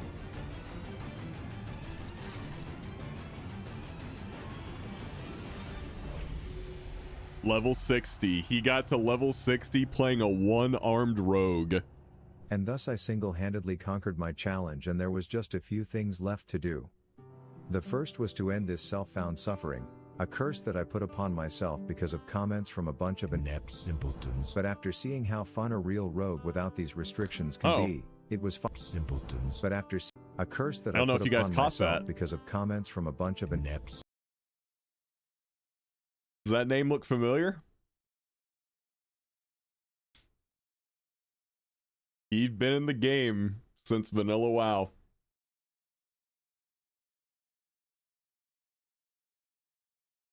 That's Sylvanas' boyfriend. Simpletons. But after seeing how fun a real rogue without these restrictions can be, it was finally time to turn it off. Now you can That said, enjoy the my other game. handicap remained, as at the beginning of the journey I stated I could never wield a weapon in that arm again. But there was one thing that my hand was still strong enough to hold, in honor of my father, to keep me safe from the hardcore elements and the dangers ahead. No. Okay.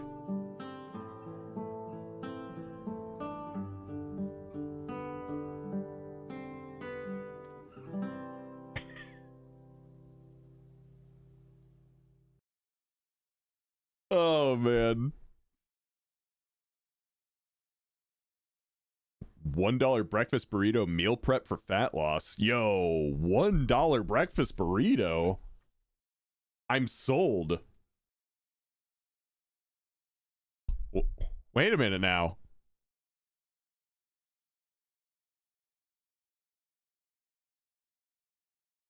I don't even care about the fat loss thing. I just read $1 breakfast burrito.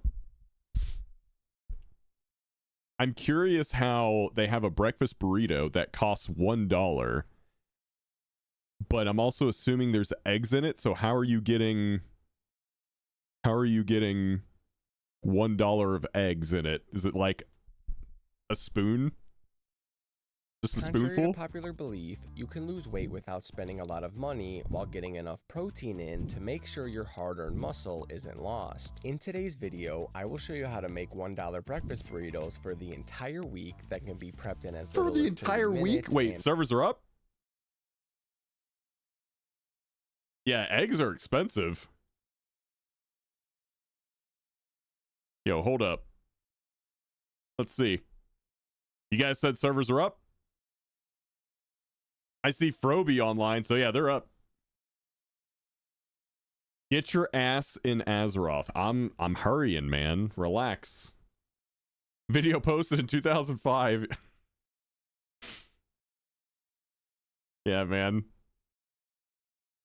I ate a lot of eggs, so I am very familiar with how it hurts my wallet every time I go to the grocery store.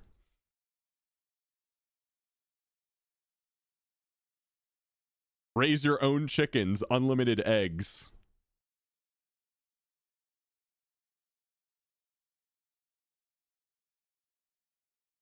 Who knows, man?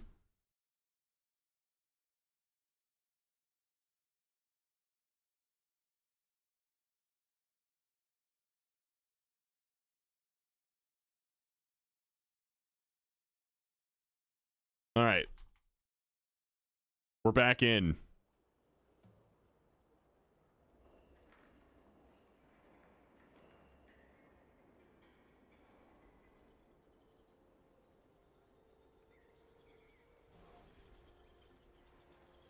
We're going to do Shaman Vault first. I should have done Paladin Vault first, because I know that thing's probably got, like, nothing. Because my Paladin's basically done. There's nothing I can get. It's got all the gems. It's got all the gear. All right. Oh, no. Not Resto. No, no, no. And that's why I have that Weekora. Yep. Good luck on your vaults, guys. Let's see. That's an upgrade. That's an upgrade.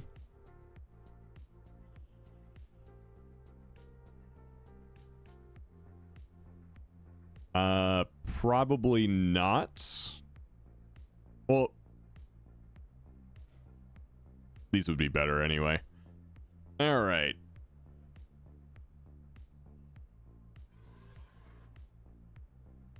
You know what we'll do? Actually, I don't even need to sim it. I'm just going to go tier. I just know what I'm going to do. Probably go tier over cloak. I agree with this because I'm still probably going to craft a cloak. Which would mean this is the better choice. So yeah. we will do that.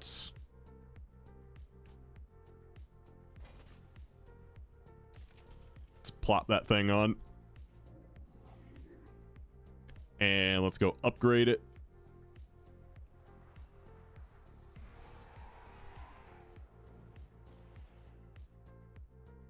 How fare you? And crank it to 6 out of 6. Uh-oh, stinky. Uh-oh. May you find what you seek. Yo, why am I stinky?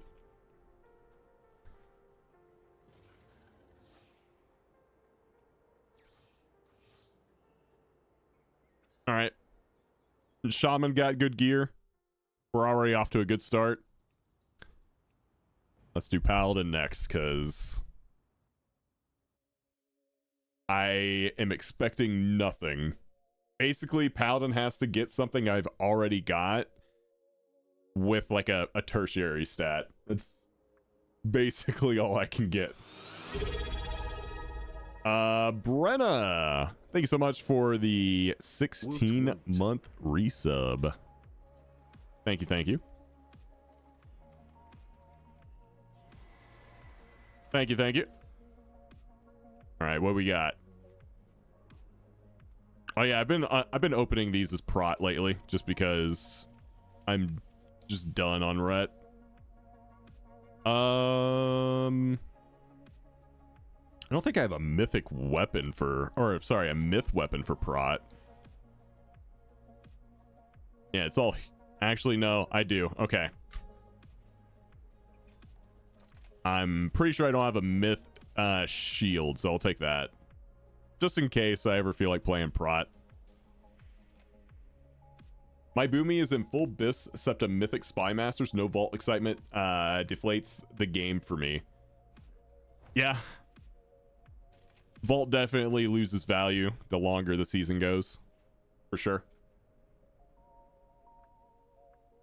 I don't even expect to play prot. I'm just doing it to get something out of it. All right, and the last one is Warrior. I don't even play my DK anymore. Oh shit, is retail back up? Yeah, came up like 5 minutes ago.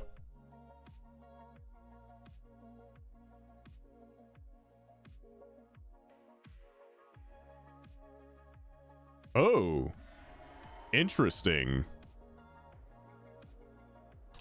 So this might be nothing, but could be something.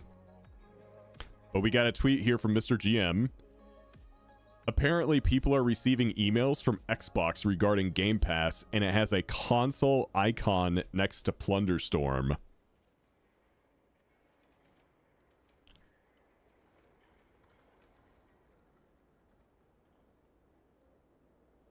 Will World of Warcraft finally have something to offer for console? That's really interesting.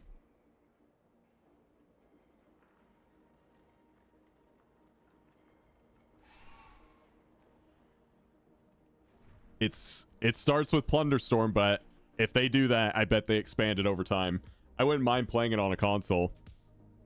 I mean, I literally got a Steam Deck just to occasionally play World of Warcraft on the couch. Oh, don't want to do prot. We want to go back to arms.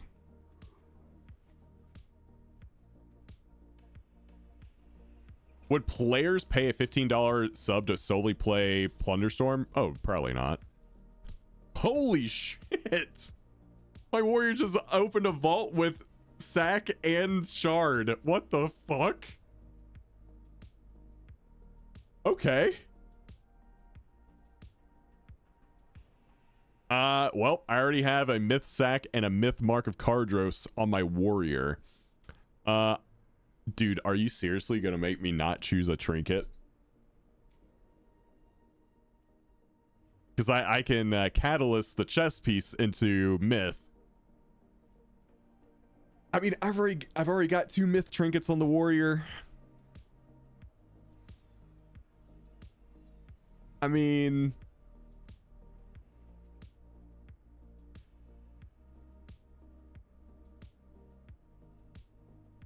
yeah, and it's got leech. the chess piece. Yeah, we take leech tier.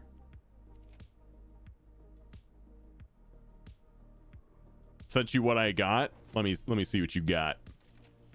Bludgeons of blistering wind for my enhancement shaman. Not bad, not bad.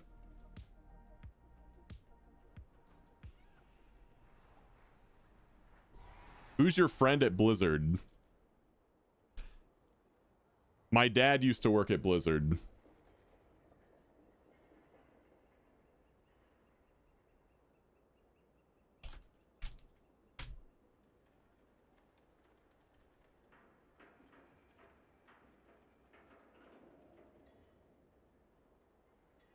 Hold on, where is he?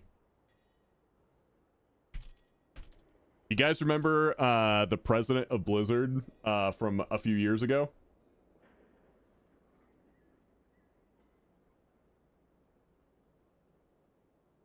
Remember that guy?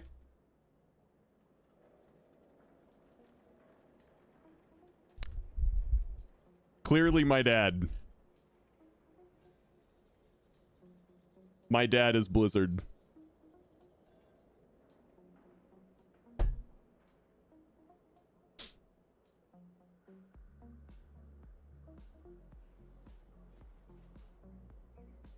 J. Allen Whack? Nice.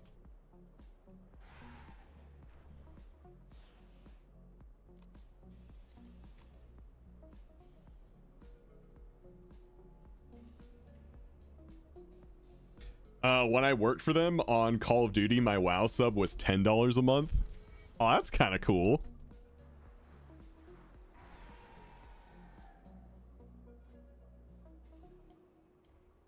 Dude, my warrior bags are a complete shit show. What the hell? Okay, there we go. Rob Sr. was a Blizzard employee? No. Everyone just used to give me shit all the time that was my dad because we look similar.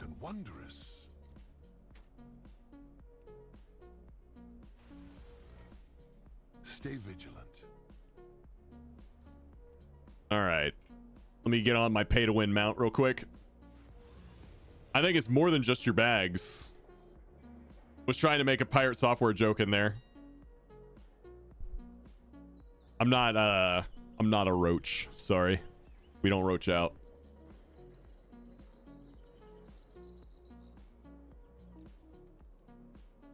That whole drama was just nuts, dude.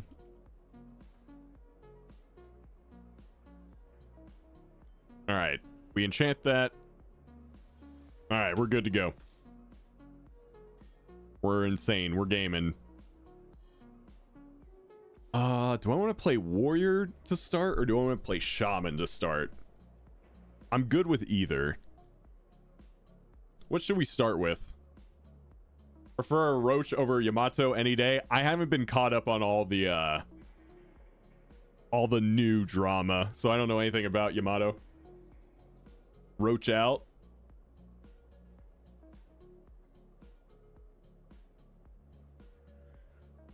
Okay, I gotta get that. Okay, add. Yup. Confirm.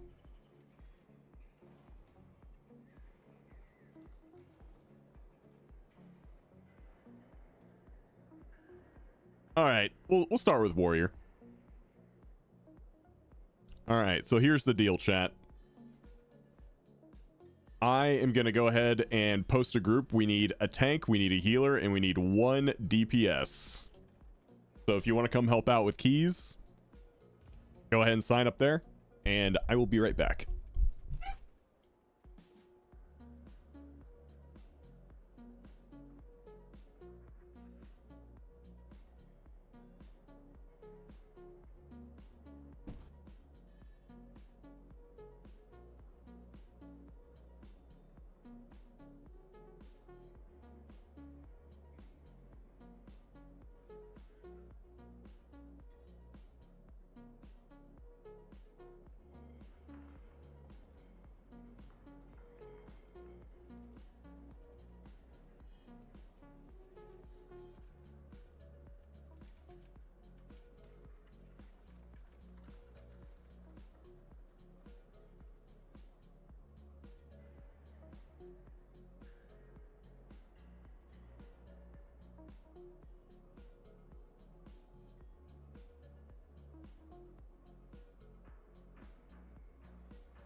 Okay. All right, I'm back. Who we got?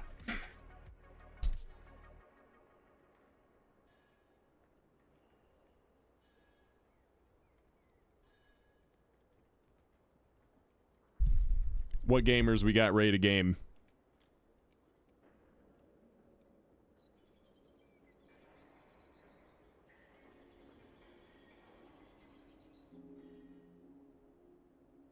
All right. Let's see. Let's get on the Frey Shaman. Let's get the Bee Warrior. And let's get the Lento Tank. Check Whispers, that's what I got.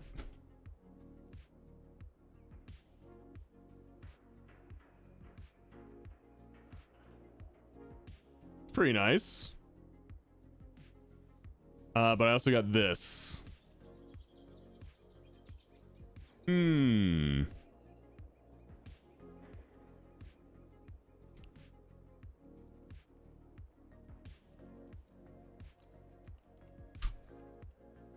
Yeah, you definitely want to sim that. They announced DMZ2 and it's being told to us to be only PvE looter extraction shooter. That could be fun.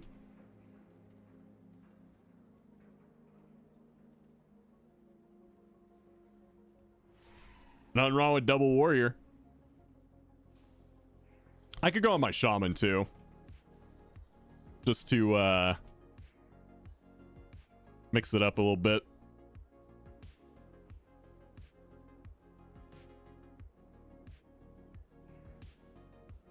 Wait, no they didn't. No they didn't.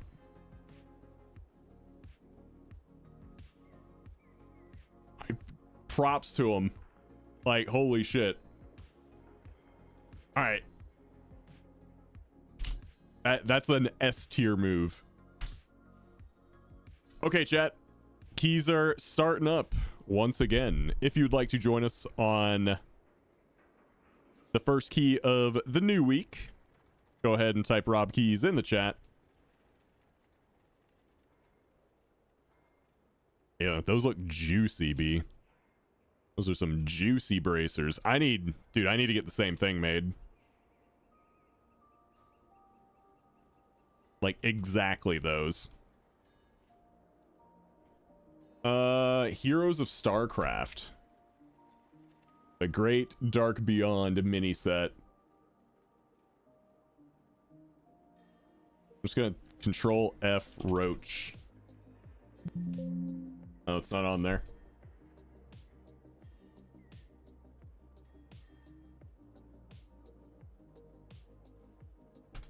I didn't see anything for Roach when I did that. Or Thor. Am I being trolled? I might be being trolled. Sorry, bad link. Okay.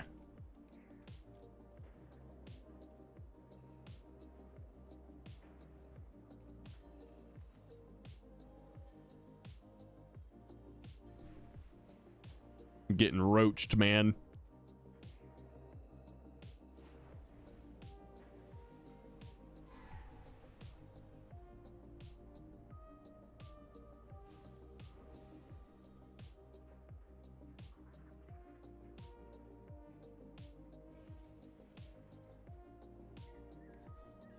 For real though, that's crazy that they did that. Hey Bronze, what's up, dude?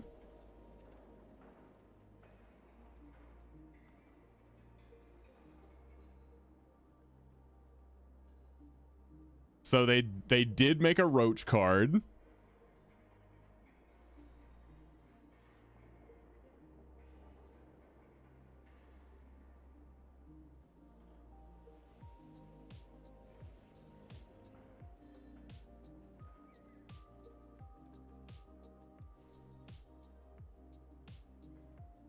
Interesting.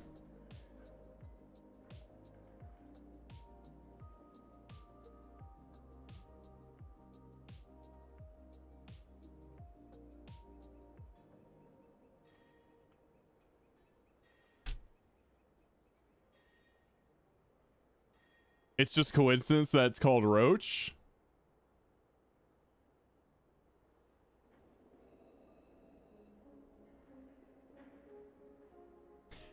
I know this is from StarCraft. But I mean, just releasing a Roach card and a Yamato cannon card at the same time as all the drama is hilarious. I think it is all coincidence because that's all stuff from StarCraft. But it's just hilarious.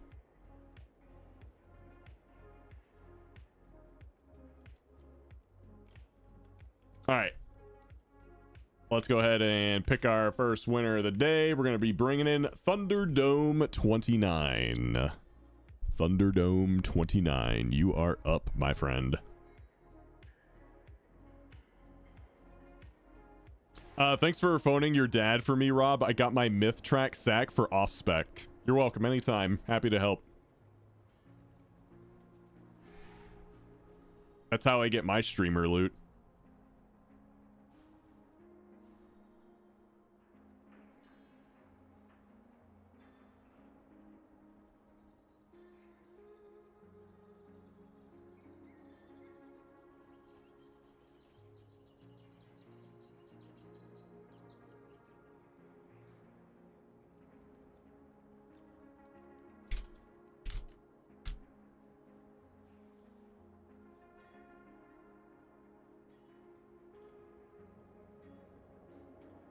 Shadow, are you talking about the achievement Harbinger of the Ruined?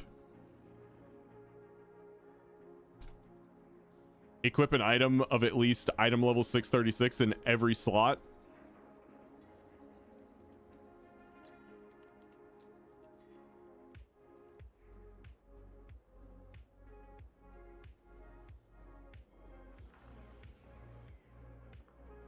I just poke Rob's dad on Facebook when I need loot.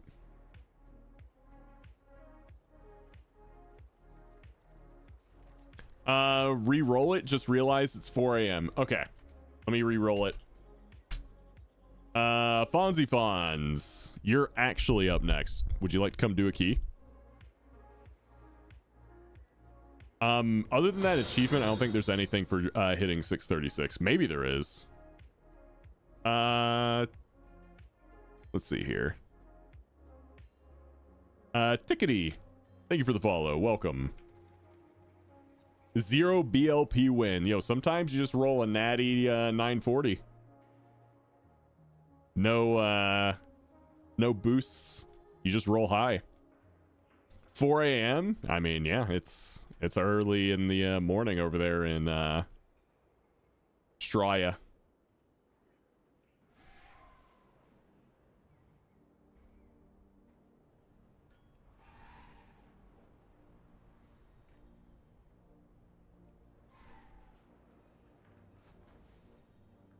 Check Discord. I'm checking. Okay. Yeah, all that stuff is actually from StarCraft. It's just very coincidental.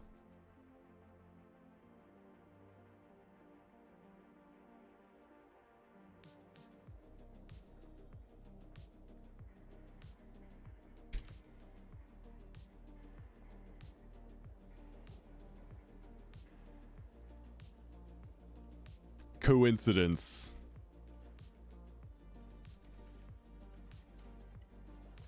Let's see. Where is... Did, yeah, Fonzie did say something. Okay. I'm here one sec. Okay.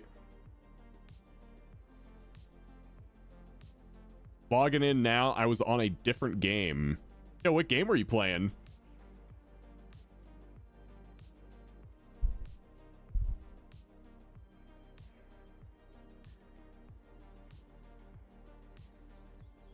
I'm always interested in what other games people are playing.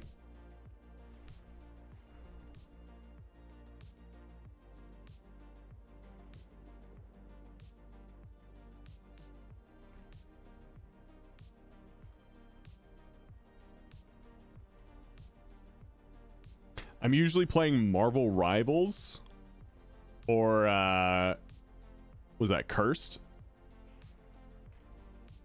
No, grats on the DK upgrade. I've been fiending Stalker 2. Game is so good. It crashes every 2 hours, but it's so good. It's worth it.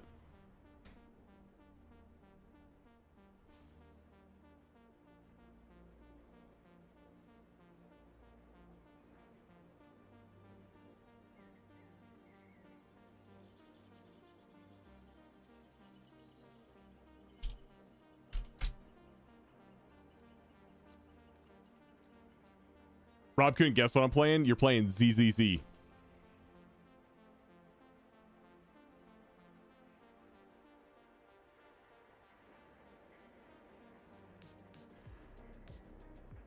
Rob needs sound clip redeems. So a lot of people have been wanting me to get blurps so that people can play, you know, ridiculous things while I stream, which I'm down. I'm down to do that. I just gotta set it up.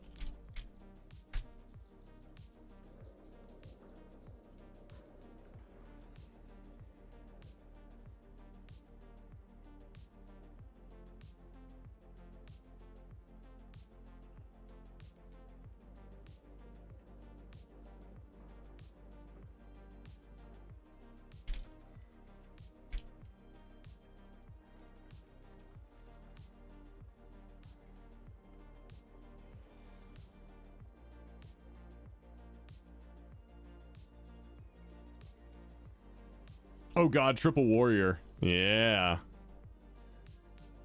That's called a shit stain. Yeah, Frey, you ready to clean up this shit stain, dude? Hey, what's up, Achilles? All right, let's see what we got here. We have anything but Dawn or Siege, and I have a 10 miss, so we're going to the miss first thing.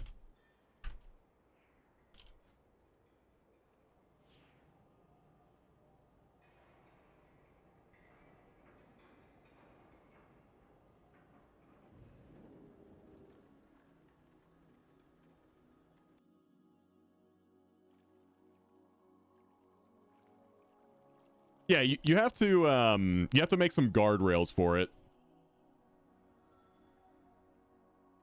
As long as you put some good guardrails in place, it can be a lot of fun.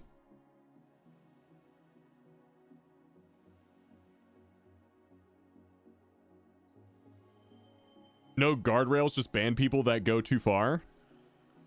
I mean, there's an easy way to make guardrails. Just make it to where, like,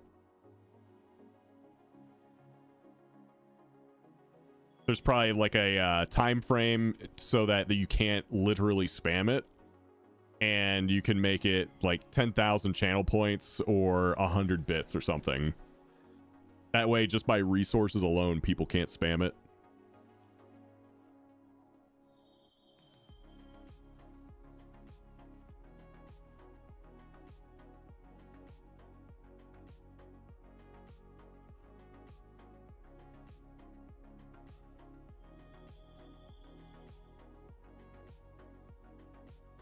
Did you see my answer to the game I was playing? And 2 got KSM last week. Yo, Fonzie, congrats on KSM, dude. I think I saw it. Future Cozy Apocalypse. I have no idea what that game is.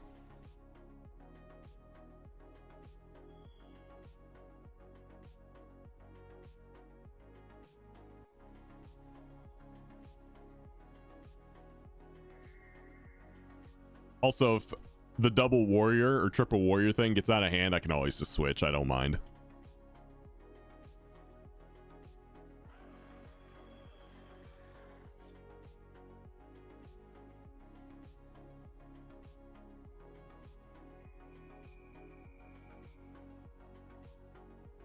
This blurp must be approved. Okay, thanks. I actually had Blurp reach out to me about 2 weeks ago asking if I wanted to use their service and that they would help me set it up and whatnot on Twitter.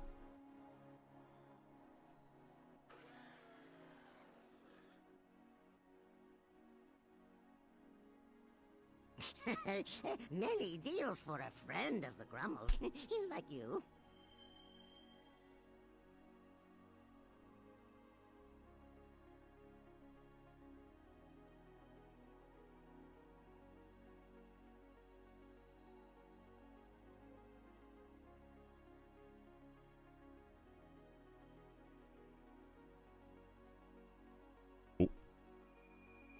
Here, I'm gonna try and just show the one DM, and that's it. See, they reached out to me. I don't want you guys looking at the rest of the DMs, but yeah, they reached out to me, which was really nice of them. Farewell, friend of the Grummles. Yo, B with another tier 3 gifted. What? Dude, thank you so much.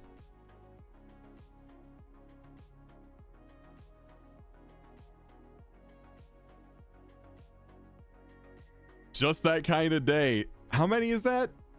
7 tier 3s today?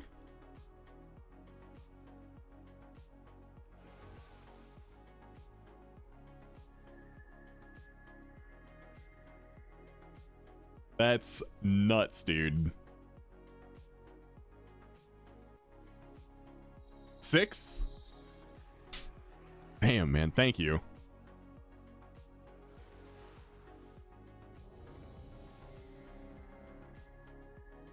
Really appreciate that. Dude, give Pyrie a tier 3. He deserves it. Devil, you could give him a tier 3. We're 24 subs away from our next Blizz Balance giveaway.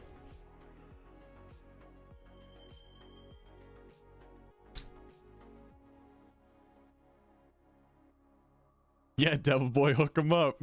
All right, everyone's ready. We're going. Oh, it's Mikey. 5, 4, 3, 2, 1. And we go. And now you learn the true lesson of the void. I left my stove on, BRB. My fish is drowning.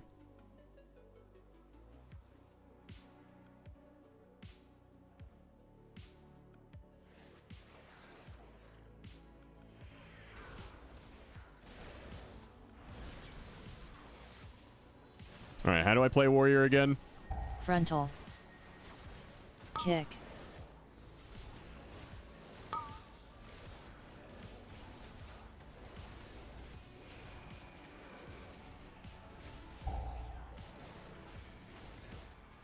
Frontal. I don't remember. Kick.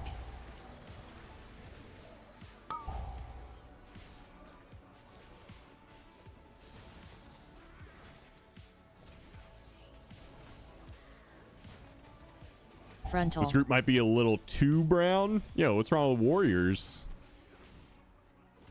Targeted. The Giga Chads of the game.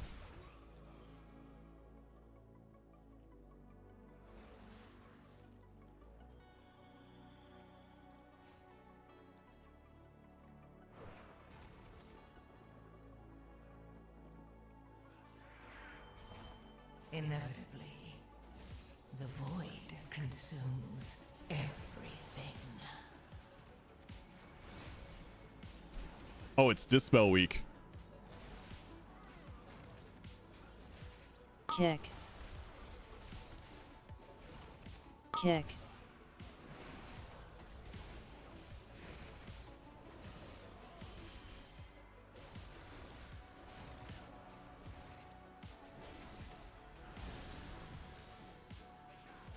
Hey, Pixie.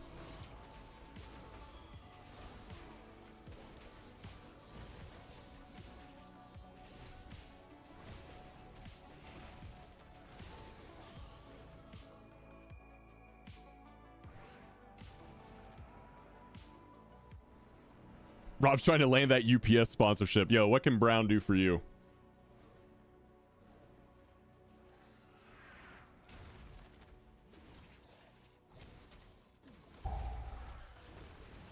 Nice someone see someone bring warriors for once. Warrior will always be something that I play no matter what happens, because I love warrior. It will always be my true main, even though I play a lot more paladin these days. Yeah, get your key in 3 to 5 business days. Defensive. Inevitably, the void. Yeah, Fury is fine. I just really dislike that they nerfed it as much as they did, but it is Fury's, you know, a solid, fine class. It's not meta. There's better things, but it's fine. Solidly okay. Keys are going pretty good though. Yeah, it's the lack of utility, which I personally would be fine with. I don't mind classes that are low on utility, but they gotta make up for it like with more damage or something though. You can't just be like no utility and I do just as much damage as people who do bring utility. You must endure.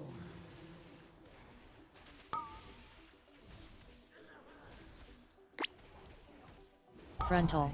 Cannot control. Fear. I am your worst nightmare. Darkness surrounds me. Obey me. Just a little bit more. And then I assume we all have cooldowns we're gonna blast. Consumes everything. Frontal. Cannot control. The forest yearns for your Let's go. mortals.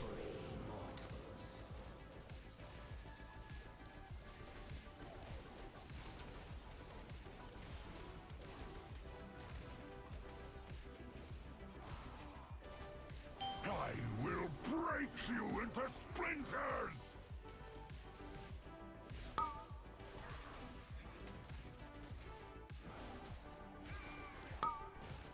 Frontal.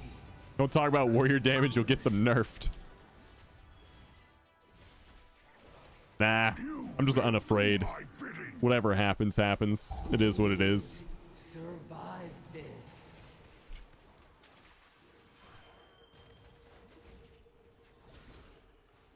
Frontal. Cannot control it. You will do my bit. The void consumes everything. Darkness surrounds me. Dude, I forgot how much my wrist hurts when I play this. Frontal. Confusion.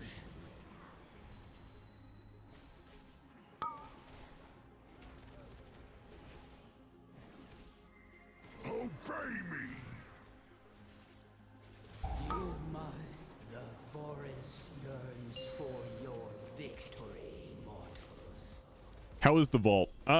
Let's see. I got an upgrade on my shaman, got an upgrade on the warrior, and my paladin got something for prot. Ingra Malak falls silent. Yay! More friends are here to play. Come along. Check Discord when you have a second. Brave the mists, the danger beyond. Jesus Christ. Devil Boy just linked me an AI picture of a poopy diaper and said this key right now.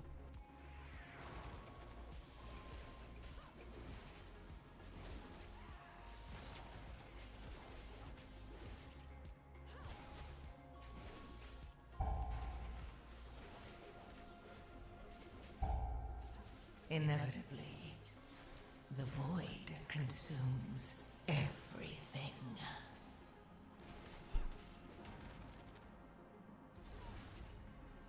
Is that my good friend Chance? What's up, dude? Discern the path, pierce the mists.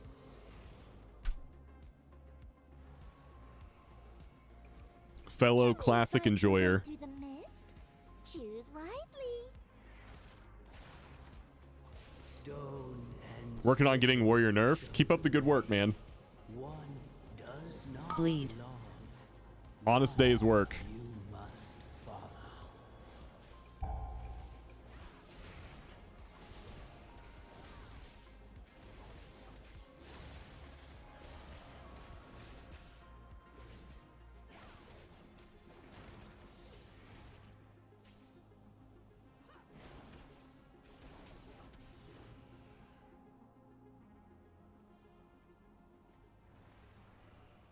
Yeah, he's trying to steal the joke I made first.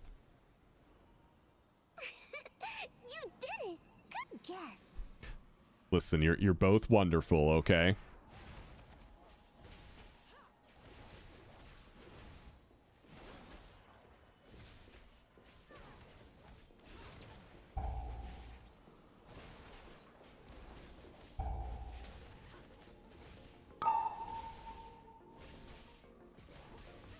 Inevitably, the void consumes everything.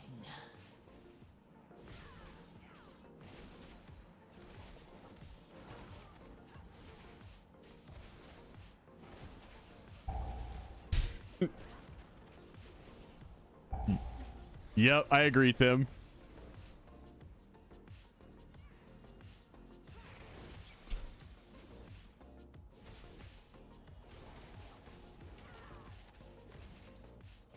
That's okay. You just roll with it, Tim. That's what I do. I'm a master roller. I should play monk, so because I'm good at rolling. No fooling you.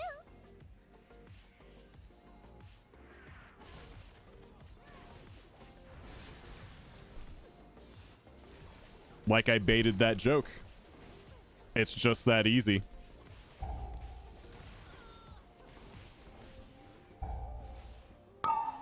Is Tim whispering you in game or am I blind? It could be both.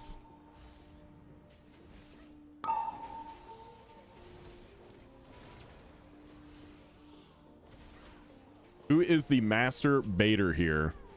My assumption would be everyone in chat, but I could be wrong.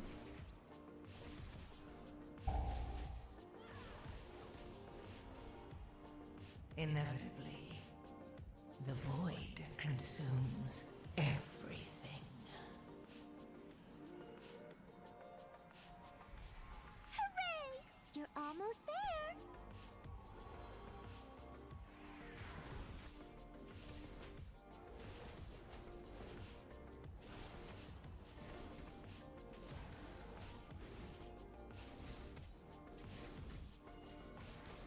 Frontal.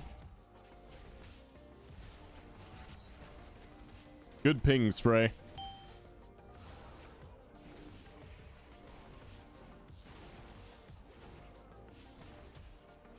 Frontal. I love it when people actually ping the gate before we're even done fighting. I have Frontal. questions about a master baiter class. Like, are you wanting to play it or... Not sure I understand. No fooling you.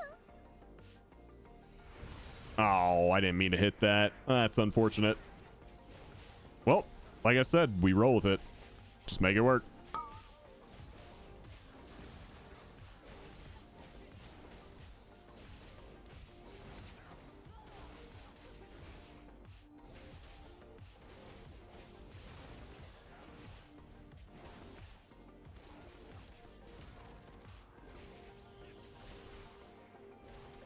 Inevitably, the void consumes everything. Just let it ride.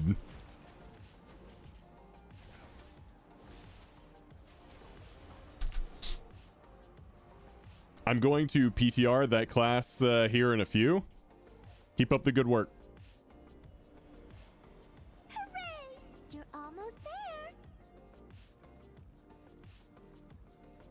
I need your talents after this. I'm so weak. Okay. Yeah, Mountain Thane isn't as straightforward as Fury Warrior is historically. But there's not much to it. Don't you want to keep playing? You! I want to play with you!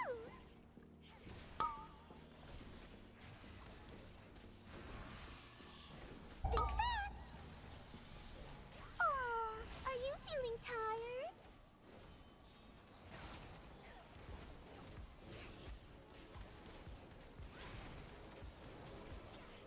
Hey!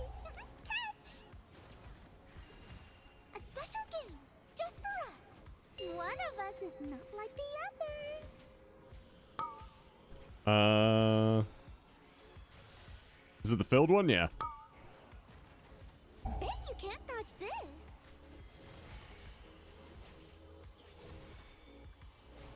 Inevitably, the void consumes everything. Food is always the best answer. It is one of the best answers almost all the time. Probably should have breakfast. Yes. Breakfast is the most important meal of the day.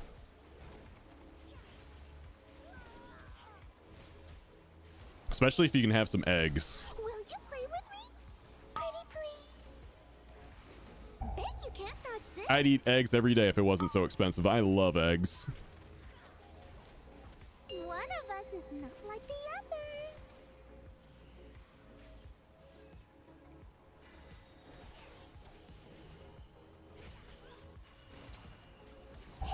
Get some chickens. Maybe I should.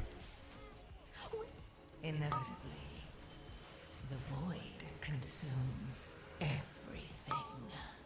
Like, unironically, maybe I should. Sounds really good. Aw, are you feeling tired? Then I could sell my eggs. A special game just for us. Sounds weird to say. Think fast. Aw, are you feeling tired? Egg yolks or egg One of whites? us is not Yes. like the others.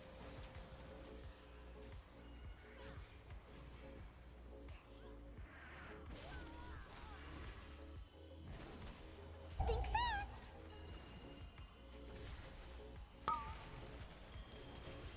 A special game just for us. You found me. Great job. Bet you can't dodge this. Ooh, I saw a blade storm. Feeling tired? That was fun. I haven't played like that in so Now I'm craving a chorizo and egg burrito. I have that literally every Sunday. The winds urge us forward. Cook up some chorizo in the pan, and the like the oil from the chorizo coats the pan, so you can just dump the eggs right in, no problem. You just cook the chorizo and eggs together, easy peasy. Scythe withers as the gorm feast. Balance must be restored. It's so good, dude.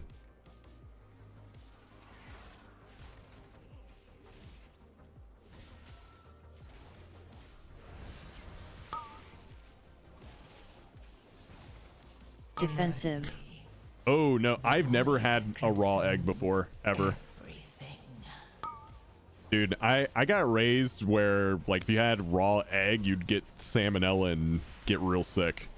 That's how I was raised. I don't know how people do it.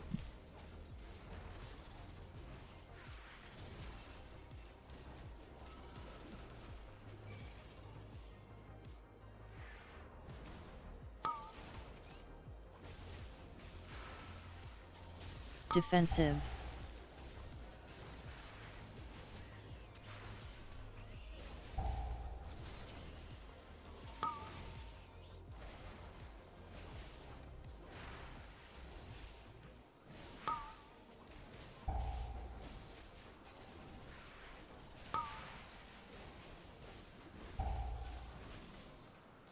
Defensive.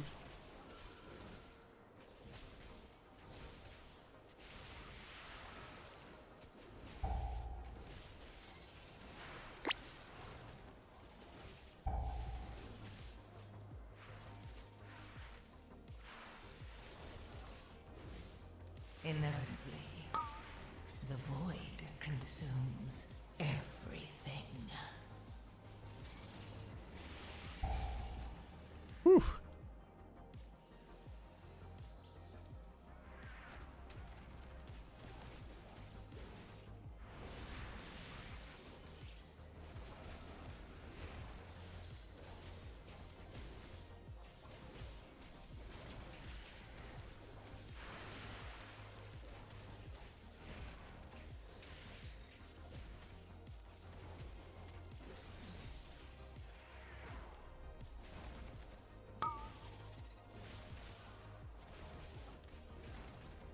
Defensive.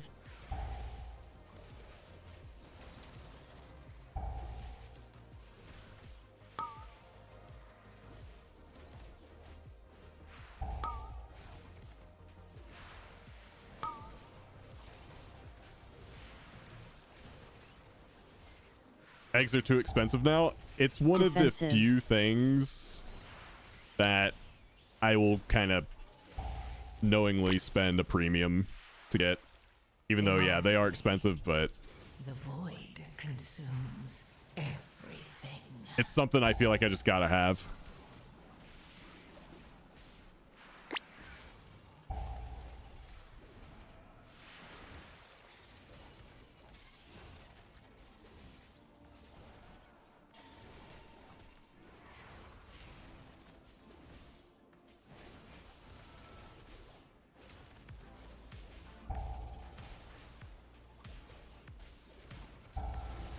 Gotta have my eggs.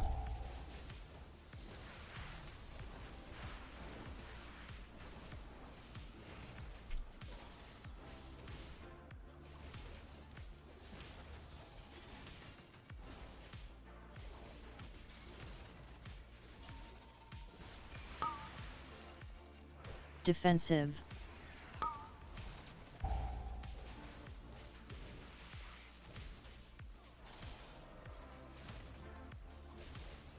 Inevitably, the void consumes everything.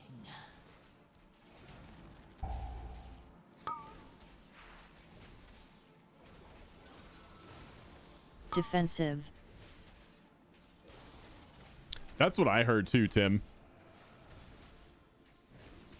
And I know for a while, Costco was doing a recall.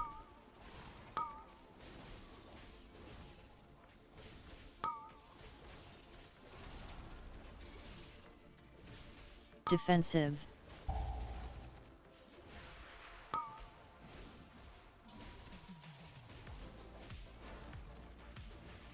You know what, Pyrie? I think they should give them to me for free.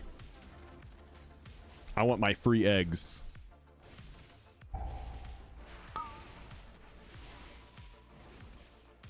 Defensive.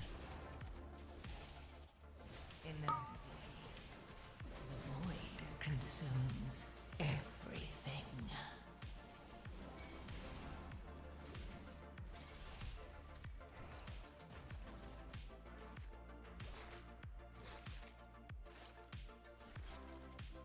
All right, let's see. We got Lust available. CDs available. We're good on trash, and we got 8 minutes. We're good to go.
That spider confused me for a second. I was like, what the fuck? What's a spider doing here? And then, no, it's just B. Inevitably, the void consumes everything.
Oh, he got out of that real fast.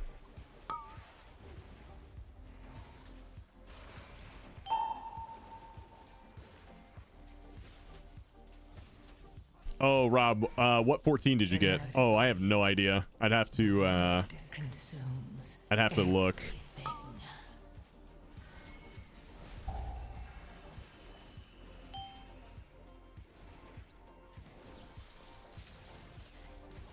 I don't know if I'm gonna keep pushing though, since I got 3K. It's kind of, that was the goal. That is what I was called to do, and I did it.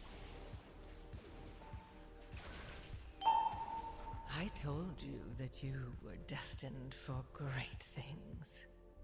Dude, not bad on the warrior, considering I haven't played my warrior in like 5 days. Felt kind of rusty there. You did also entertain all 15s. I did entertain the idea.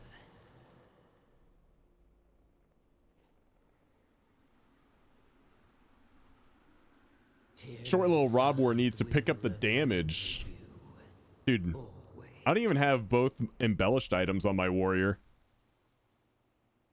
1.8 mil. I don't even have 2 embellished items on here.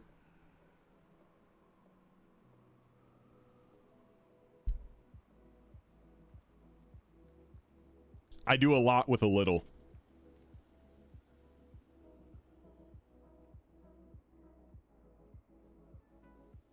It's what I do. I'm very efficient. I do a lot with a little.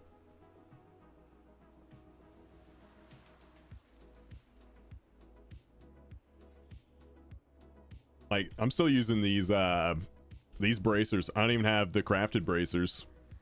I have the one crafted weapon. And yeah, that's it. That's my only crafted piece. Is Mountain Thane better than Slayer in Mythic Plus? Yes. Honestly, you could get away with playing either. Both hero talent specs have been played at higher levels, so I would say Mountain Thane technically better, but if you enjoy playing Slayer more, I would play Slayer. But I believe you were asking for my build.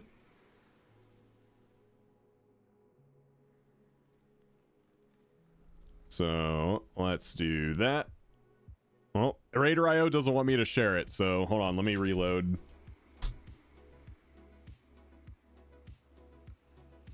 Rob trying to hit the boss. Oh, when that green circle goes out? Dude, I hate that thing. It's so bad. I copied it. Oh, okay. I don't know why, but Raider.io always has an issue with me copying my build to clipboard. I don't know why.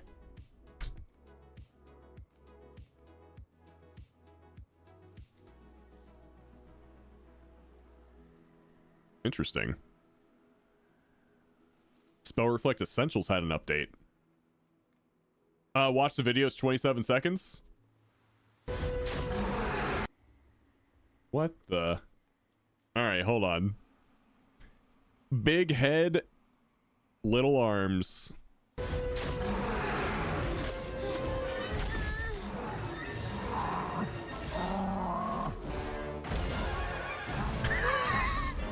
What's going on? Why aren't you seizing the boy?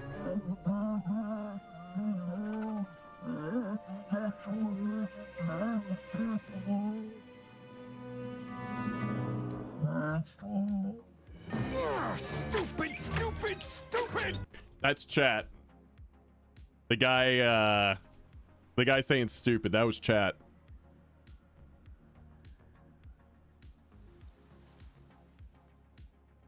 I have not seen that movie, no. Can you inspect my gear and see if you see why I'm so weak? Sure, let's take a look.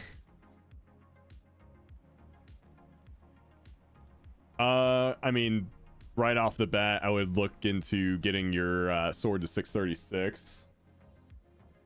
Same thing with that.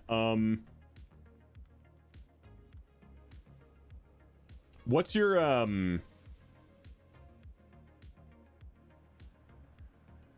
What's your haste and mastery at?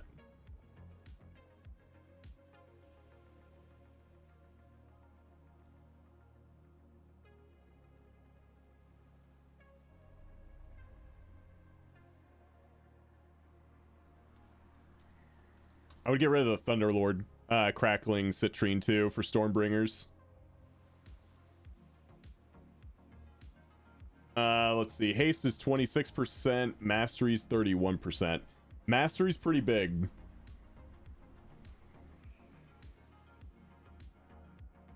Mastery's pretty big. I have 46% mastery. So mastery basically just increases the damage you do while you're enraged, and your enrage uptime is probably extremely high, I would assume. Like, honestly, if you're playing warrior correctly, your enrage uptime is not an issue.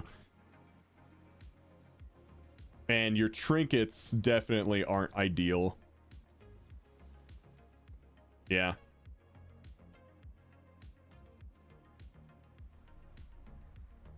But yeah, just looking at this, I would say you definitely need more mastery. I mean, enchants aside, you probably know what to do for enchants.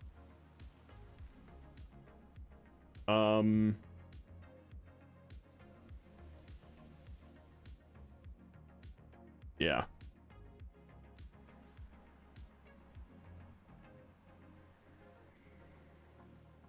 Transmitter is good if you know how to use it. Yeah. Also, mostly uptime, even though your rotation is a little off, shouldn't have less than half the rampages as the other two warriors. I know some of that was fear of dying, but yeah.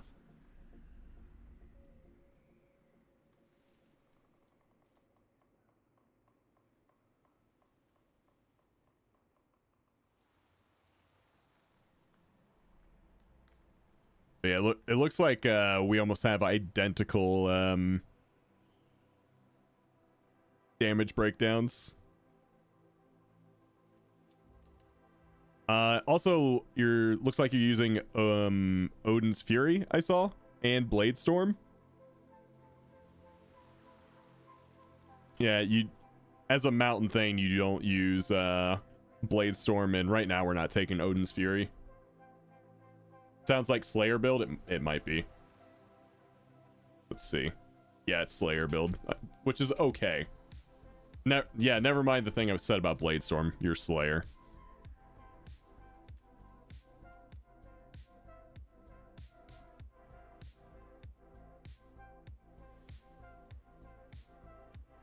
Crit Cake has been doing Odin's lately with Thane. I don't know if testing or what, but he has.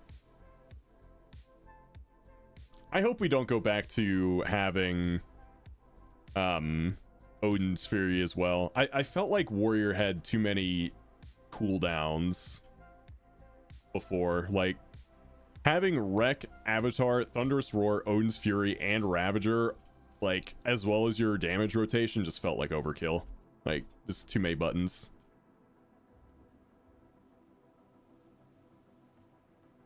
But yeah, we'll see how it goes. Okay, so Lento only had time for that one, so we're gonna need another tank. People are saying Fury's gonna be mega RNG currently for season 2. Yeah, that's not good news, unfortunately. All right, let me put a group up because we need to find a tank. So if we have anyone in chat that wants to come play tank, go ahead and sign up there. And then once we get a tank, we will start up the next key giveaway. Ellie sent me a picture of the cats.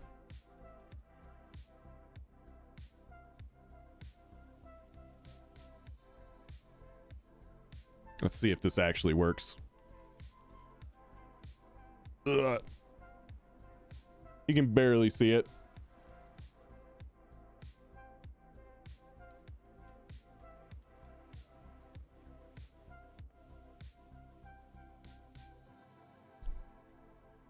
She should post it on the Discord in the animals channel.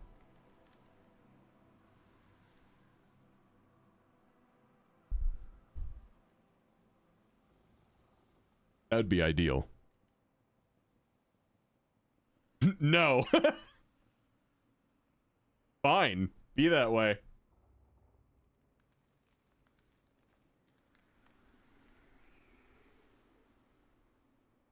All right, let's see. We got a moose call duel. Let's see if my losing streak continues, guys. Did Simplex, like, give me the loser.exe? Where I just lose every duel? I don't think I've won a duel in like a week.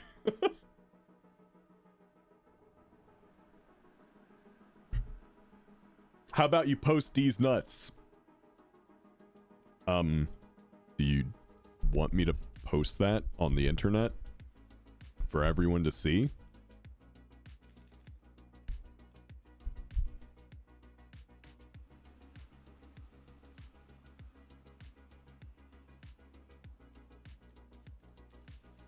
I don't know how they did this, but some random just queued up here with the name Whole Ass.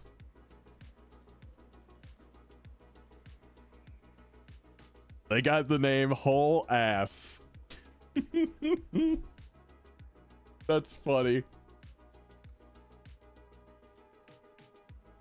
Never forget this quote, guys. Never half-ass two things. Whole ass one thing.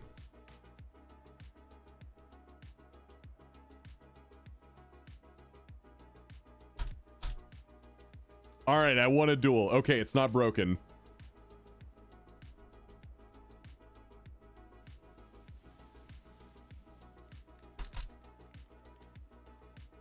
Oh, I lost the good one though.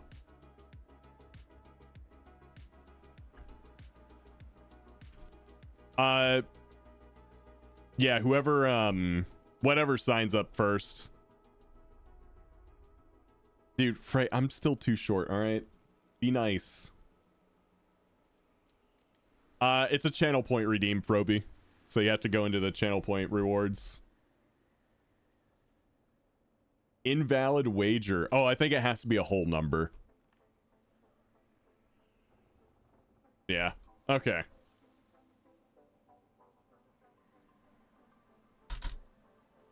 Woo! Woo! I'm back. We're coming back. We're coming back. The comeback begins. You appear to have lost your wallet, lacking funds.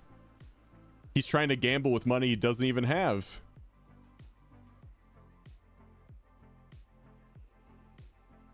You've got 5. You could gamble 5. Up to 5. Froby broke Kenobi. Can I borrow some BLP? I'll pay you back, I swear. You're just gonna gamble it at the casino, aren't you? Okay. Okay. Okay.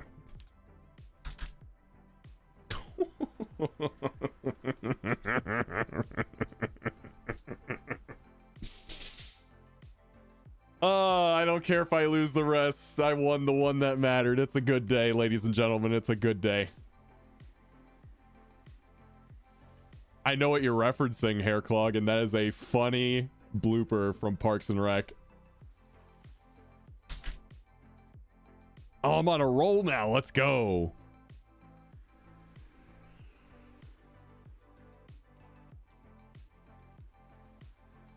Nice perv laugh. Thank you. I was doing my best. I'm working on an evil laugh, and I think that was pretty good. Ah. Ugh.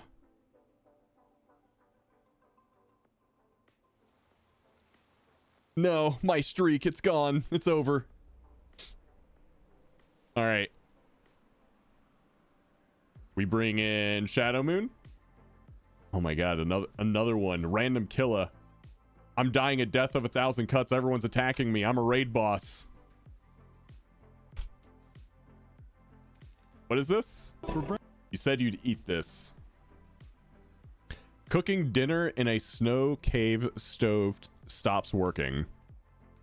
Cooking dinner in a snow cave, period. Stove stops working. Got it. Breakfast, I've got a sausage and egg omelet. Just like the beef stew, I made this at home and vacuum sealed it. Now I just need to reheat it. Okay.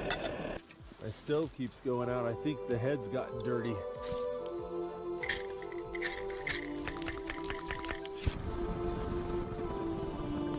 It's taking forever to boil. I'm just not getting pressure. That's full throttle right there. That's as much gas as I can give it. There's definitely something wrong. Oh, that's it. I don't think it's gonna give me anything more. I mean, that's warm enough. That'll do. I got some cheese, sausage, eggs, peppers, onions. Oh, that was good. Oh, that might be too cold. Oh, that doesn't feel right. Oh, my right knee does not feel good. Just out of nowhere, like, I'm old and getting a cramp.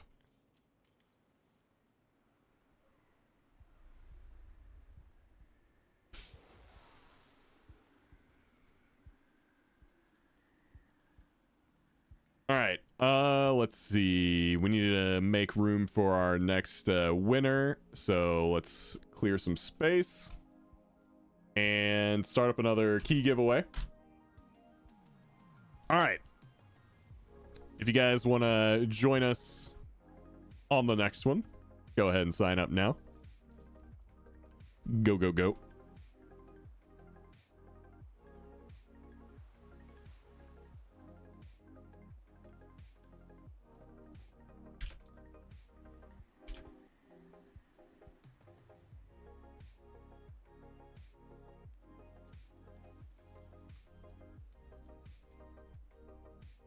I just had a priest invite me to, or invited to my group. Their name is I Suck Disc.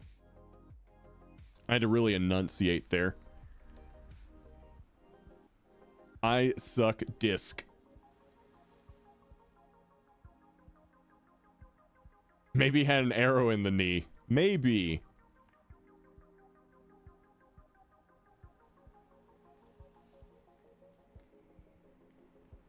Damn it, why can't I spell today? I don't know. Just use spell check.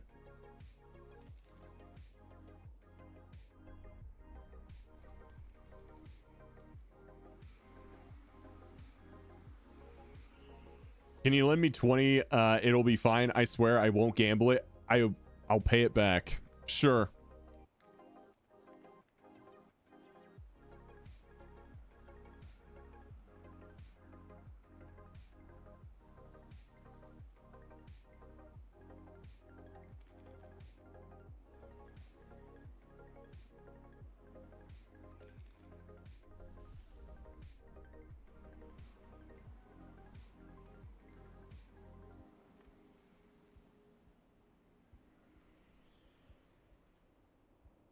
Chance, are you still here? I'm gonna send you a DM.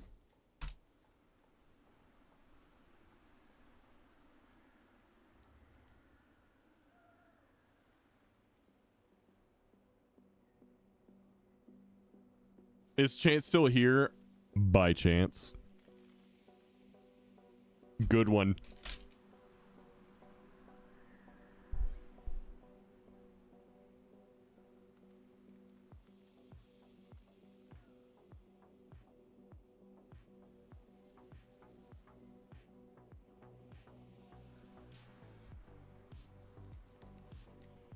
Remember what we talked about yesterday, chat? How a lot of the times I turn my camera off when I'm putting on chapstick.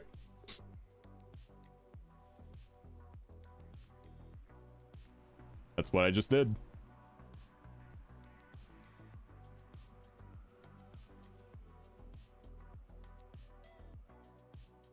Hold on, what did he say? Is the 3.5 inch floppy disk CD, DVD, or BD discs? At 3.5, it's hopefully floppy. Okay, that was really good. Chapstick, sure, buddy. Listen, man. You gotta get your Burt's Bees, okay?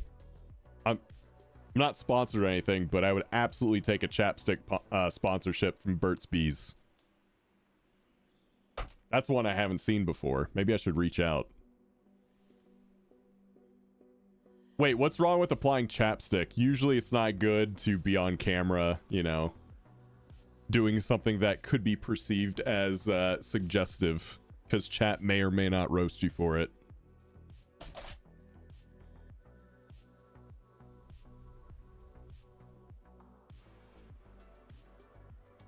But to answer your question, there's nothing wrong with it. Captain Howdy, you're up next, man. He posts his chapstick videos on OnlyFans. Yeah. You would know. You're like a tier 3 sub over there, right? Huge support, man. Really appreciate that.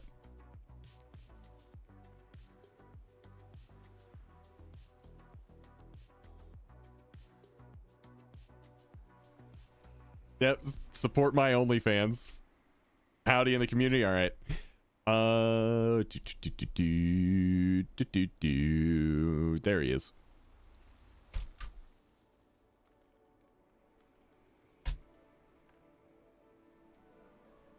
What do we got? Let's see. We're looking for an Arakara, Grim Batol, Siege, or Stone Vault at a 10 or higher. Look what I got. We got 2 Stone Vaults, actually. We'll use mine, though. I'll always risk mine first. I take on the risk. 9 minutes till Lunar Festival? I need to get that mount.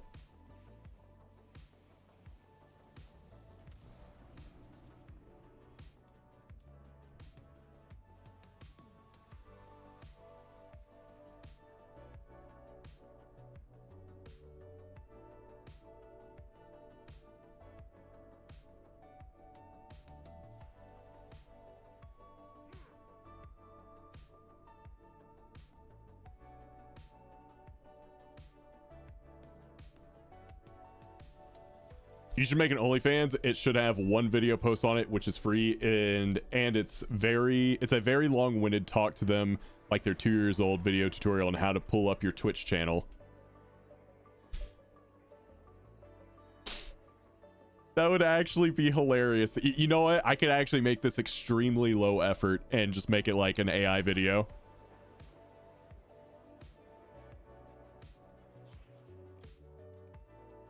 Looking for someplace new to explore? Hope you find lots of treasure out there. Nvidia lost close to $600 billion in market cap on Monday, the biggest drop for any company on a single day in US history.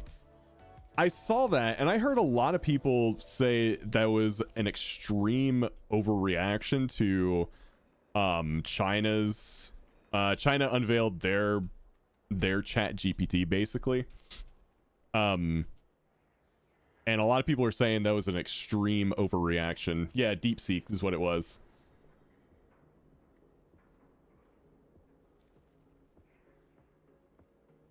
Basically, everyone was like, this is an extreme overreaction, buy the dip.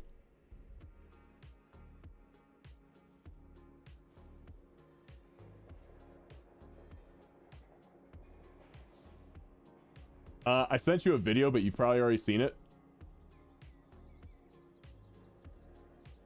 Let me see. Where is it? What's up, B-May?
That was lame. Someone just sent me something that was pretty lame that someone said about me on another stream. So here we are. Hi, Speaker Irish. Hopefully the new algorithms that deep seek From the Hall of Awakening into the means he's probably running like a frightened mouse. demand for GPUs massively drop and Nvidia lowers the prices of GPUs due to demand drop. Price equals supply times demand after all. Yeah, true. Deep deek.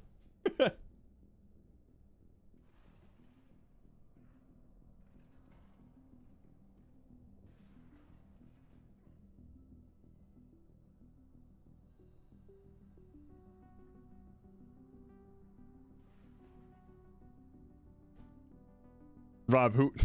Oh, guys, you're fine. Relax. I don't think anyone is, Chris. At least last time I looked, because someone sent me that earlier.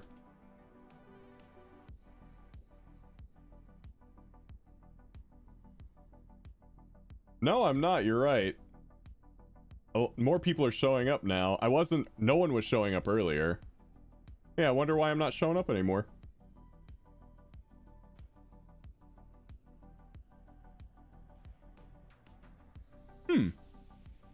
Yeah, I don't know.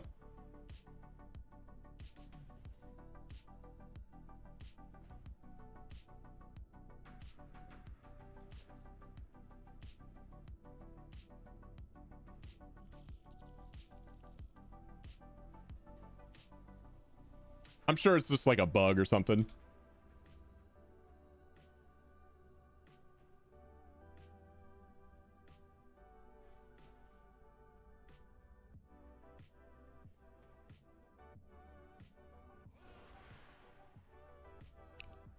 All right, Frey said he had to go AFK for a sec. Dude, why would I be mad about that, Tabber Tank, when I get called short and bald every day by all of you?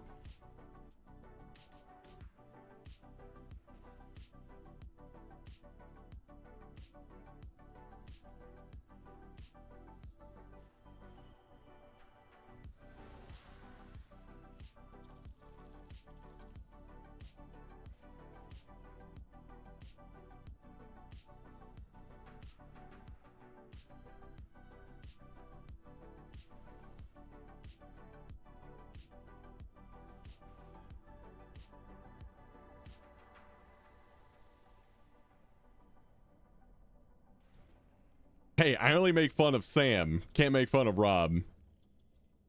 He's a specimen. Ooh. Now watch that Twitter video and cheer up. Oh, I'm not upset.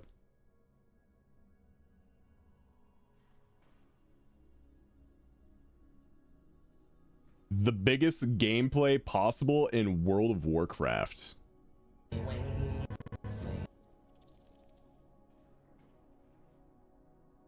What is this? Is this Peyo singing?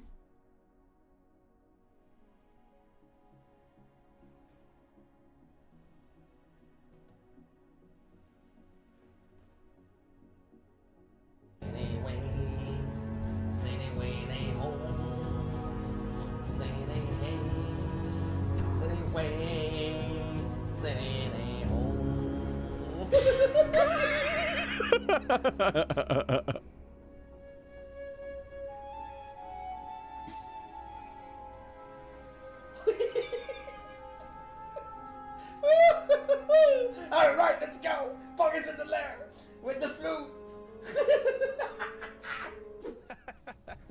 Some more than others, because I'm poor. Oh, I see what he's doing. Oh.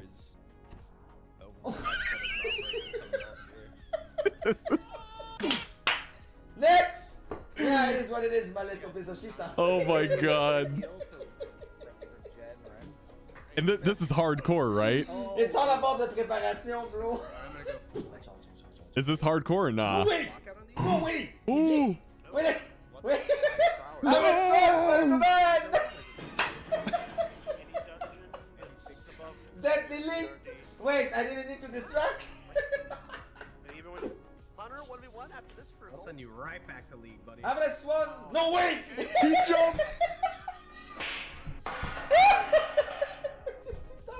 The guy's in. Where's the guy? We're back.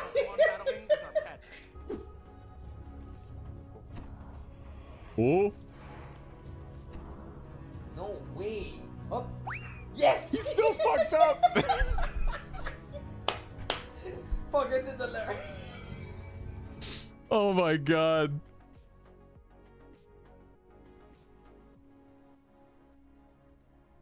He was on follow. Yeah. He got him with the double. Oh, that's fucking hilarious.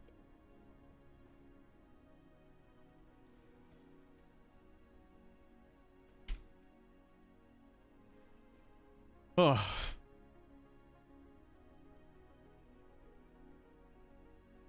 All right, we good?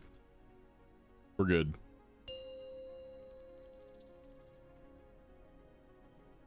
Five, 4, 3, 2, 1.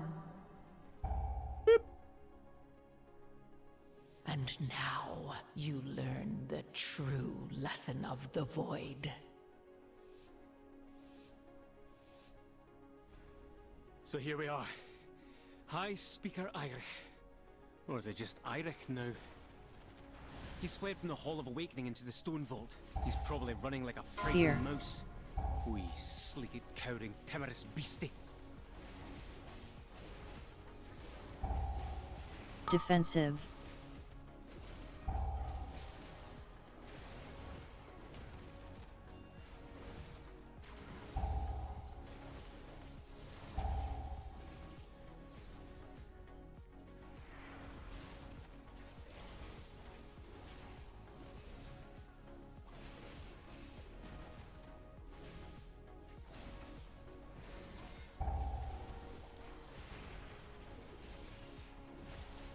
Cursed.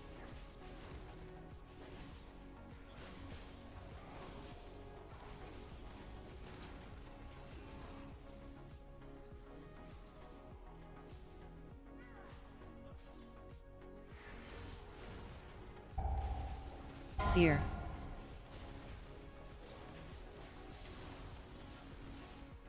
Defensive. Cursed.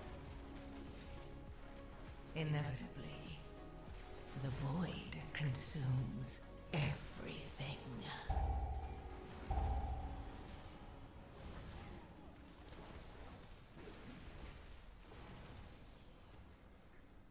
If I were Horde in any of these situations, ain't no way I'm not walking to the lift. 100%, Fear. dude. I was thinking the same thing. Like, I'm either like Fear. stutter stepping all the way or just RP walking it. Defensive. No reason to not just take like an extra few seconds to get from point A to point B than to like risk having to start many hours of work over.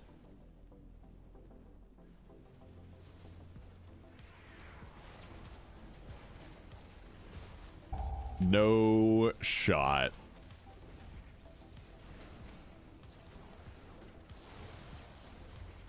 Defensive. I just got the second binding for Thunder Fury. Dude, congrats. Defensive. That's awesome. Inevitably, the void consumes everything. Defensive. What's this? Is that Golem fused with something else? Titanic earthen technology enhanced with magical augments. Brilliant. Activating defense protocols.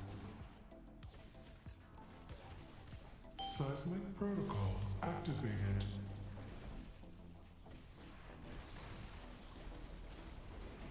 Offensive measures engaged. Dominant intruder identified.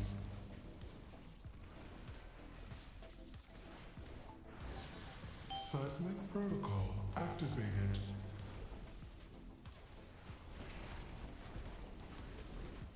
Offensive measures engaged. Dominant intruder identified. AoE. Engaging offensive protocols.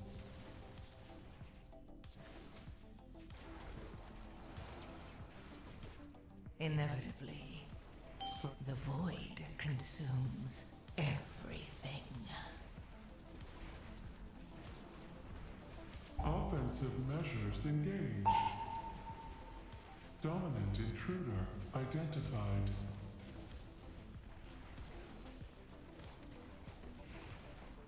Seismic protocol activated.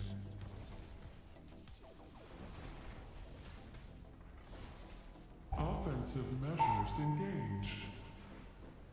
Dominant intruder identified. AoE. Engaging offensive protocols.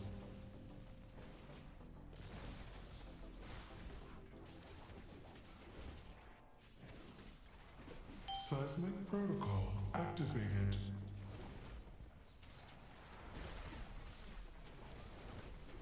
Offensive measures engaged. All systems shutting down. Looks like the main door is locked. Either one of these paths should lead us to an access console. Defensive. Inevitably, the void consumes everything.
Inevitably, the void consumes everything.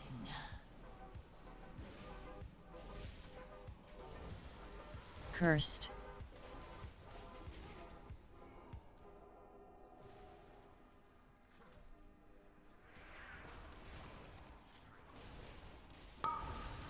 Defensive. Defensive.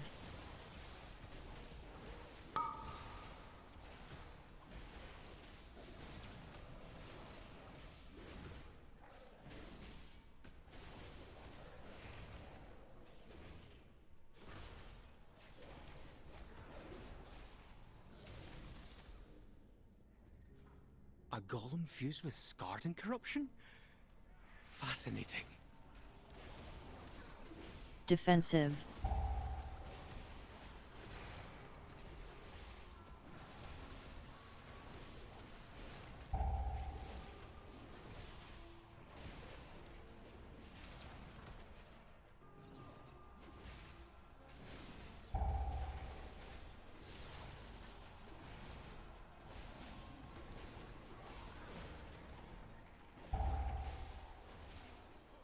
Defensive. Inevitably, the void consumes everything.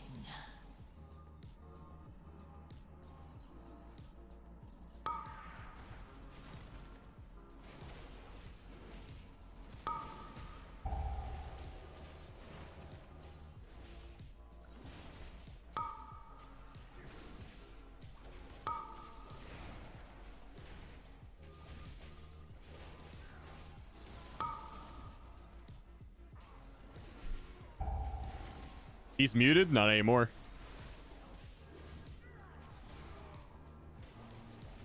Not anymore. I was talking to her. You guys weren't allowed to hear it. Secrets.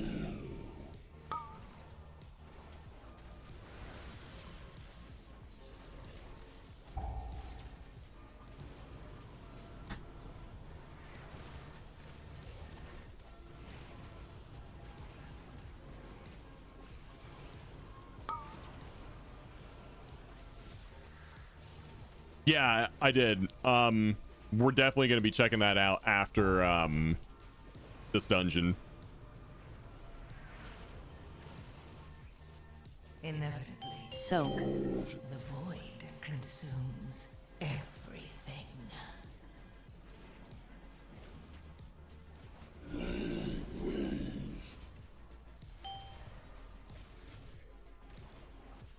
Yeah, I am very excited to see that. I think that what you said, Tim, about +7s give you gildeds, and did you say Challenger's Peril starts at 12?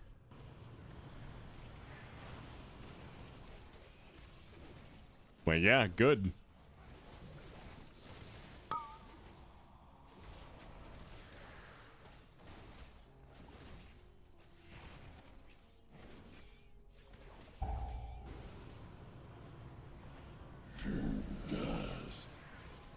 Now it's going to be absurd. Soak. I think that's fine. The only people who should be doing 12s and beyond are people who are looking to be challenged. I think that's totally fine. The void consumes everything.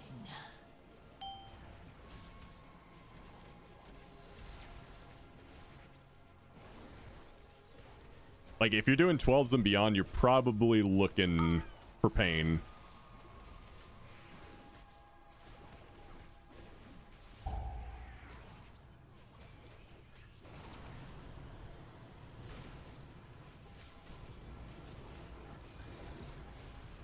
Where's B at?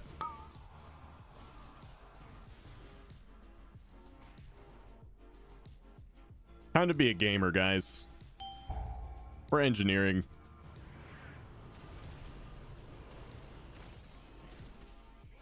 Soak.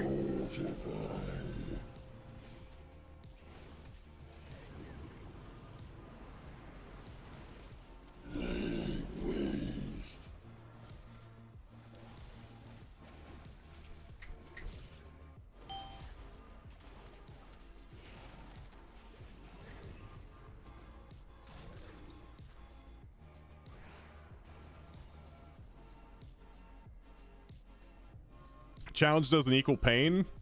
To me, it does. It always does. Sometimes I'm in the mood for the pain, sometimes I'm not.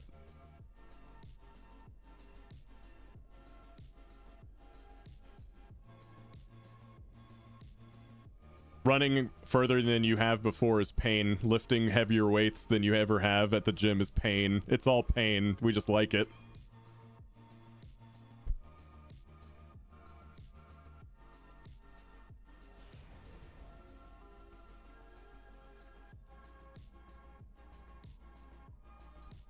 Howie, chill. Donowald, you heard it here. Rob said people doing 12s and above are challenged, and I am proud to be one of them. Consumes everything. Cursed. One's trying to get in here right now. It's the Cosm, but I'm not letting them in.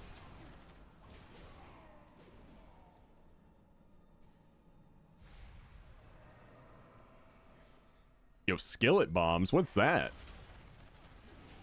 Chill. I've never seen him like that before.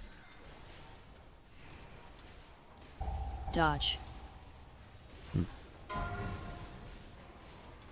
Let him in. Hashtag free Maui. Dude, Maui is just condensed chaos. Dodge. Last time I let Maui in here, he ripped 3 cords out of the back of my computer. And he did.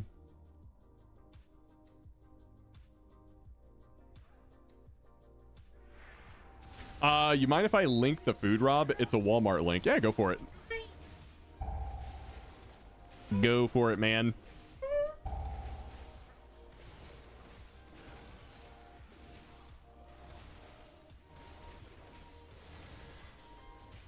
Inevitably, the void consumes everything. Oh, Tank died. I died. Everyone died. Update on the kitten and the cat. They now get along, but the older cat is more like, I can chase you, but if you chase me, I'm gonna make meow noises never heard before and smack you. Yeah, that's a game. I really hope she becomes nicer to him. Well, I mean, everything you've told me seems to indicate that they're getting better and better, just it's very slow.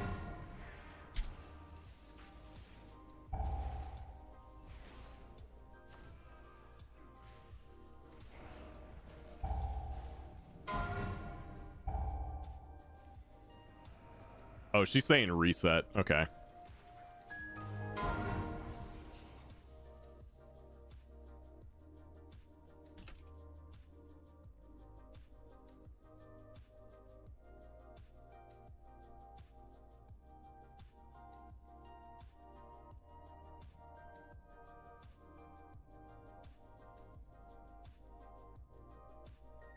Was gonna say it's pizza bites for grown-ups. Let me see. Ooh. Poppin' uncured pepperoni. Take home skillet bombs.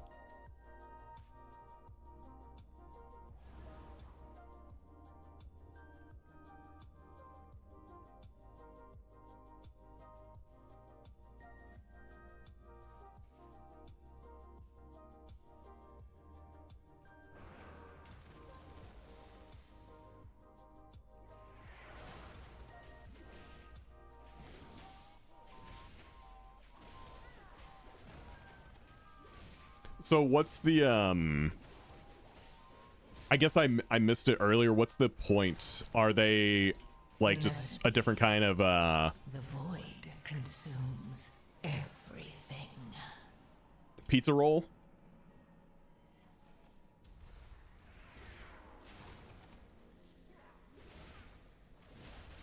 They're made with potato. Oh, okay.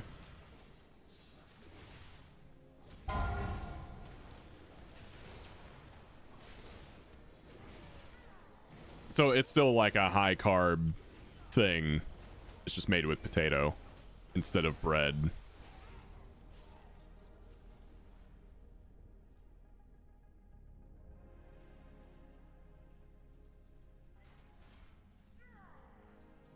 Oh. Okay. Dodge. Dodge. Fear.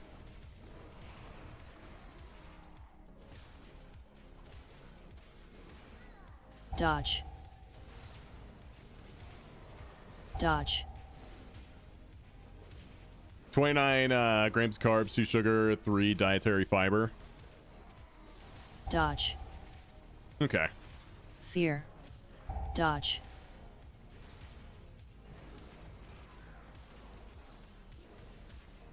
Inevitably, the void consumes. I had a mini omelet with chili poured over it just now. Oh, that's so good, dude. We love that.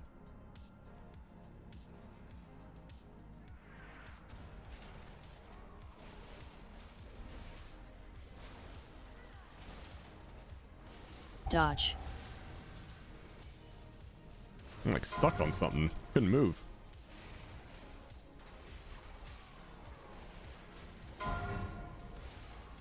Hey, good luck Dodge. seeing it too.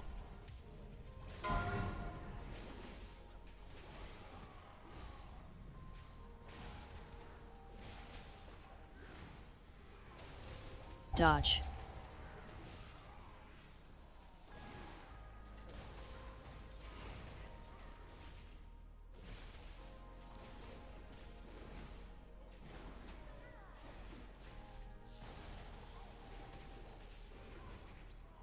M0s will give you champ track gear. Really?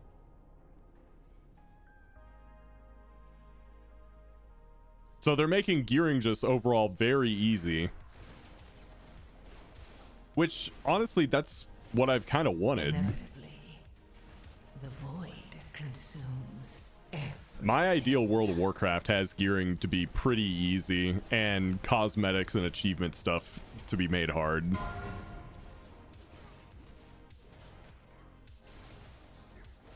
That's my ideal World of Warcraft.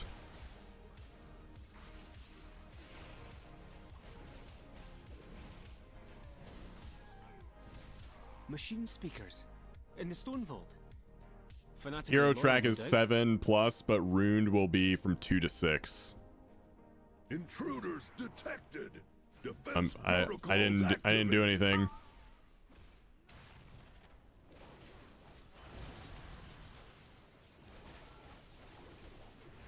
Frontal. Build it up. I think Frey's gonna have to be the one. Yeah, okay. I knew I could trust.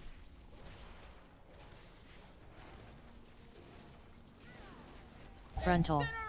Countermeasures on. The void consumes everything. Oh, he's just gonna get them all then, huh? Okay. Break it down.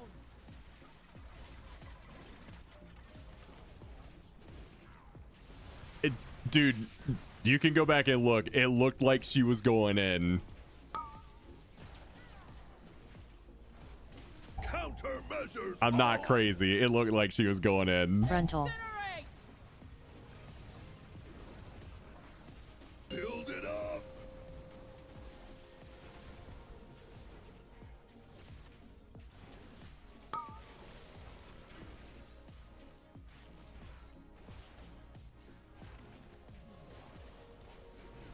Frontal. Countermeasures on. Yep, just keep going across the room. Break it down.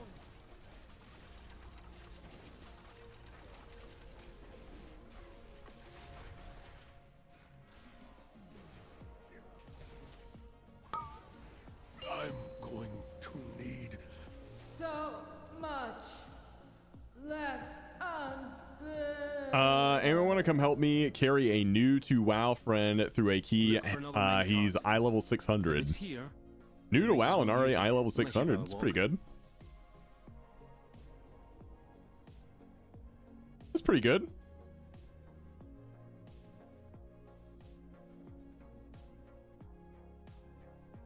Yeah, I gave him Siren Isles Prison.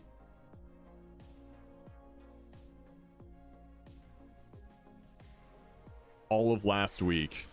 Oh yeah, I guess you can catch up pretty quick during that. Never mind. Still pretty good. Inevitably, the void consumes. Oh, dude, Frey, I 100% agree. I think it is the single biggest design flaw with that role. There he is. Look at him. Beyond saving. That seems like poetic justice, but let's finish this.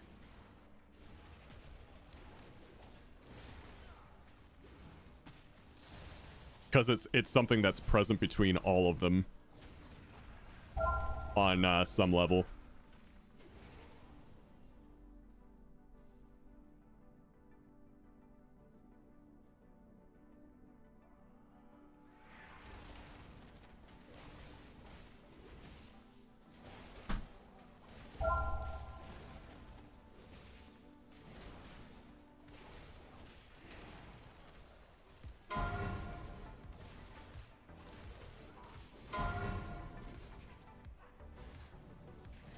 Inevitably, the void consumes everything. Oh, hi, Froby on YouTube. What's going on, buddy? Totem. Totem.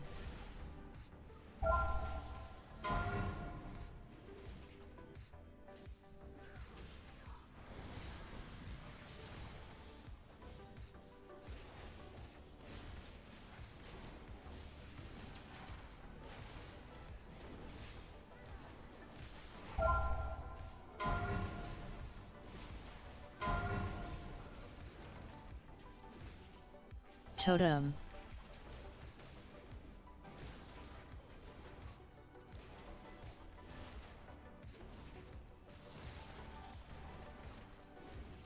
So what if I started speaking in weird code, like if I did a few words here and then a few words on YouTube? Hey, I'll take the YouTube engagement. Totem. Twitch chat might not know what you're talking about, but I will. Defensive. Inevitably, the void consumes everything. By the way, guys, you should subscribe to my YouTube channel.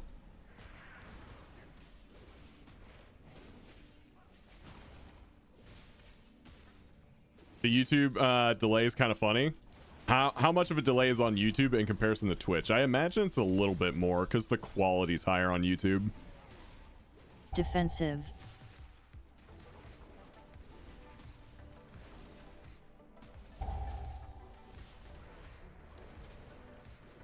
Like around 5 seconds. Oh, it's not that much higher. Twitch is usually like 3 seconds, so 3 to 5 second delay is perfectly acceptable. Well, today Twitch is super laggy for you. Yeah, I wonder why. Swiftar was saying the same thing. Defensive. I have a question, Roby. Are you in the Northeast US? Totem. Totem. Okay. Consumes everything. Never mind then. There goes that idea.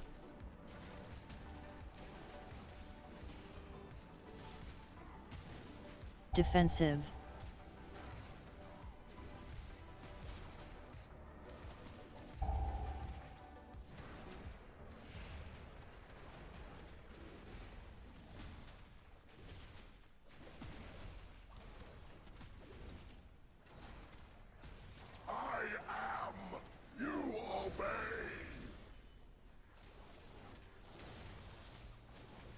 Frontal. Apotheosis.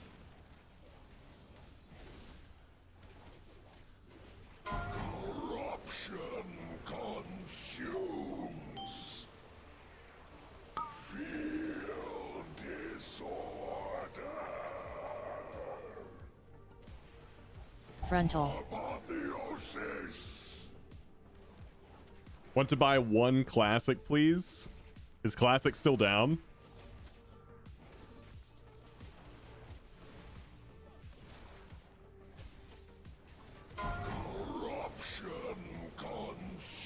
The void consumes everything.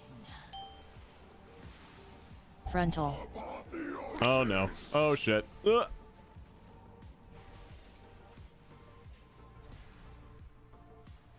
That was really bad.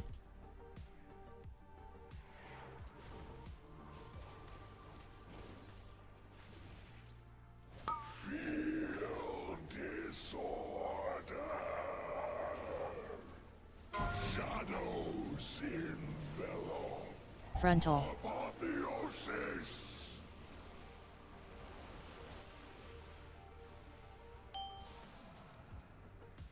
This fight's such a dog shit fight for Warrior. Entropy binds. Frontal. Apotheosis. Just be Paladin and not have any issues. Shadows envelop.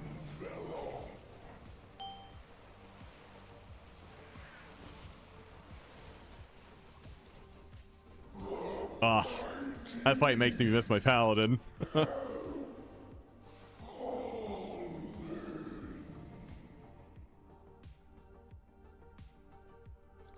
I assume in IGN means in-game name, Pyrie.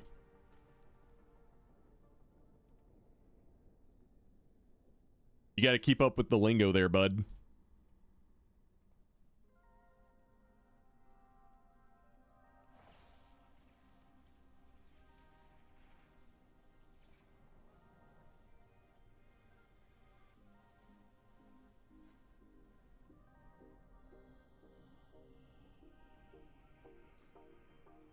Is that that transmog, is that the that's the monthly reward, right? And then that's the Plunderstorm sword.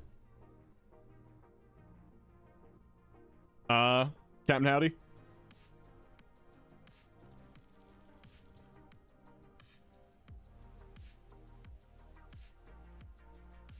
I'm pretty sure that's what that is. I can check. Let's see.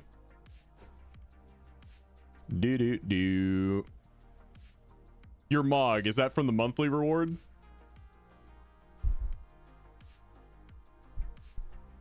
Guess I can't check. Yeah, okay. Yeah. It was Trading Post Mog with a Plunderstorm two-hander. Did I see the Mythic Plus changes? No, they came out when we were in that Stone Vault, so I need to check it out now. I assume it's on Wowhead. Let me pull it up.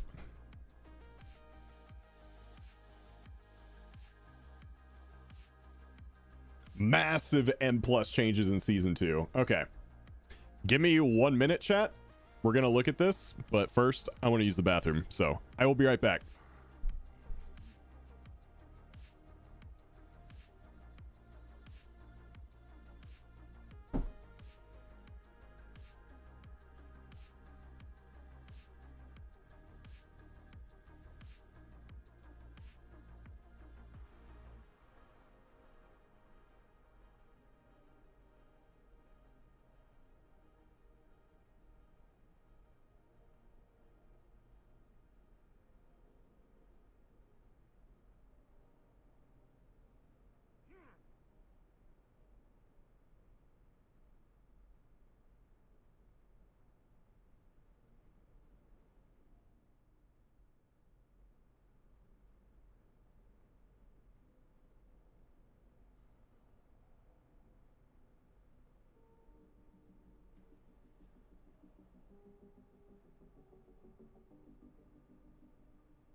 Okay.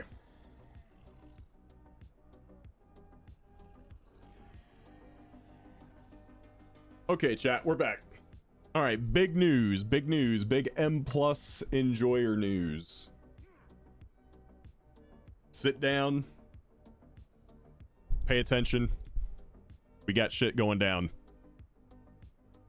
Blizzard has posted a massive list of M plus changes coming in season 2, which includes Challengers peril effects moving to +12s. For those of you who don't know what Challenger's peril is, the timer's increased by 90 seconds, but dying subtracts 15 seconds from the time remaining. This is your 15-second death timer. Okay.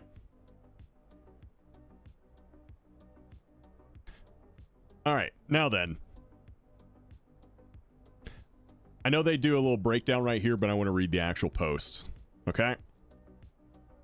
Let's see. We're rolling out some changes to Mythic Plus with the release of the War Within Season 2, and wanted to share a few more insights on what you can expect to see when those changes arrive on the Undermined PTR. Over the course of the War Within Season 1, the development team has received extensive feedback on Mythic Dungeons, much of which revolved around frustrations, especially in trying to progress through the system primarily in pugs. It's been a pretty common thing. Common areas of criticism have included the sense that players were faced with too many mechanics at once. God, I love seeing my feedback being mentioned in blue posts. It feels good. That failure was too punishing, that rewards felt insufficient for the challenges and effort required, and that it could be hard for players to find groups as the community gravitated towards meta specs to help cope with these difficulties. Damn, this is just the checklist. They just went down the list and checked them all. We have already approached our Season 2 dungeon rollout and PTR and ongoing tuning with an eye towards addressing mechanical issues Cast times on critical enemy spells have been significantly increased. Good. Tank damage spikes reduced in magnitude and or given better telegraphs. Good. The overall number of threats in an average pack of enemies has been reduced and more. Great. We also made improvements to rewards and especially reducing the penalty of failing to finish a dungeon within the timer. In the Siren Isle content update, we sorry, let me reread that. I kind of fucked that up. We also made improvements to rewards and especially reducing the penalty of failing to finish a dungeon within the timer in the Siren Isle content update, but we understood that there was still more to do in order to fully address the feedback we've been hearing. Now, as we approach our second season, we have a chance to make some broader changes to the structure of Mythic dungeon progression. A factor that we see as an underlying cause of many of the cited issues is the lack of smooth and healthy difficulty / reward progression in the current system, and rewards are an essential part of that picture. Basically, Challenger's Peril was an absolutely massive fucking spike for the more casual audience. There's no giveaway going right now. The introduction of delves has significantly changed the endgame reward ecosystem.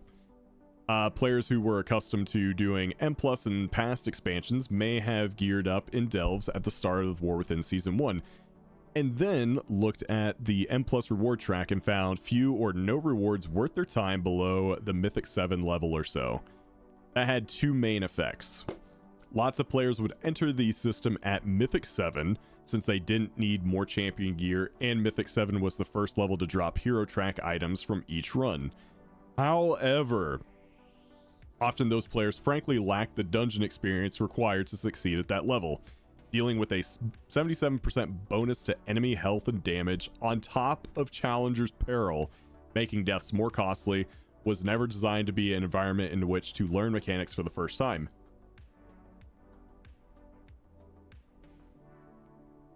Throat was killing me. And yet many players ended up doing just that. This heavily impacted success rates, led to a sense of inconsistency from group to group, and made many players more wary and more selective in filling groups for their keys. If only people saw this coming. Meanwhile, keys in the 2 to 6 range had a shallow applicant pool. Yep. Especially past the first weeks of the season.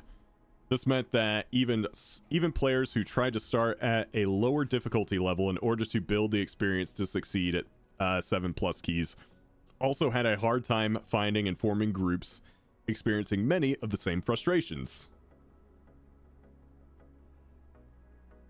Typical oops we broke it followed by see we listened. Loki, chill. Loki's being bad, guys. Looking ahead to Season 2, our aim is to make the Mythic dungeon system more rewarding from the outset and to smooth out the difficulty progression so that each step feels approachable. To that end, we are making the following changes. Alright, here's what you're waiting for. Here's the juicy part. Baseline Mythic, aka Mythic 0 dungeons, will now award champion track gear from each boss. This is Mythic 0, by the way, guys. This isn't even Mythic Plus. This is just Mythic 0.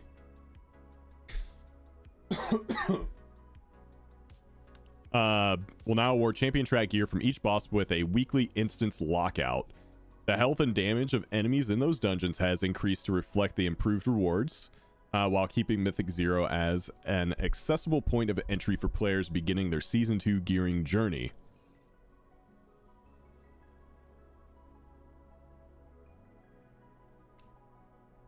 The player base is still going to be sweaty and meta. Choose classes for even the lowest keys. Right. But you have to design it in a way to where needing those things becomes less worth your time. Your goal should be reduce the want or need in some of the community to do that, not completely eliminate it, because you're never going to do that. It's like a lock on a door. A lock on your door will deter most people who are looking to get inside your house. But there are going to be some people out there that are going to bash that shit in with a hammer if they really want in. Some people are still going to choose meta no matter what. There's nothing you can do about it. You just make it less appealing. That's all you can do. Where was I?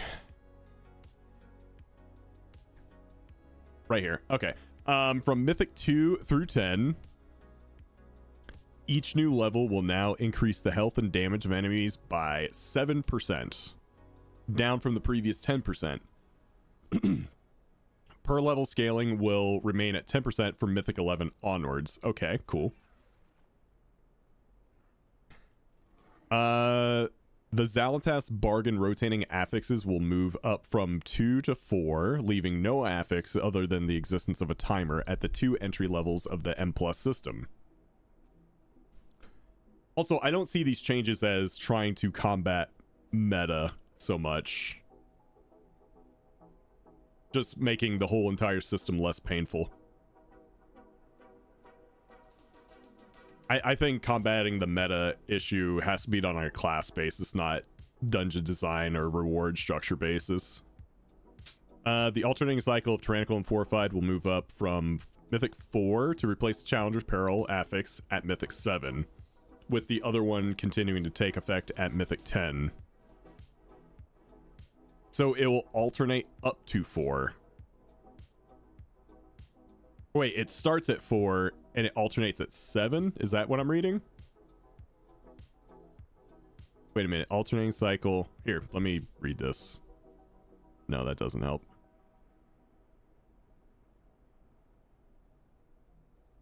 It'll move up from 4 to 7. Okay. Got it. Yep. Okay.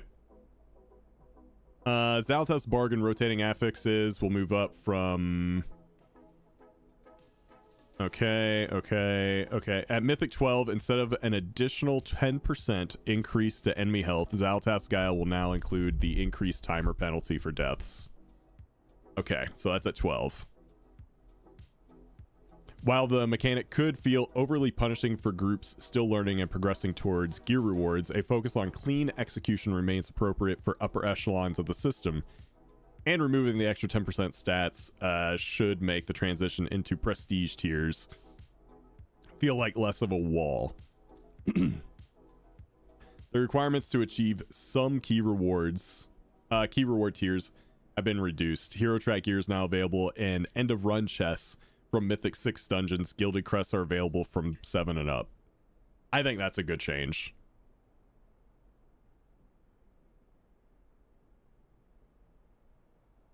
That's a really good change. Phase 7 of Season of Discovery. Ooh, okay. On balance, this version of the system should have a more rewarding point of entry, smoother progression, and overall lower difficulty than players experienced in Season 1. That's good. A lot of people got burnt out real quick this season. And I think that had something to do with it.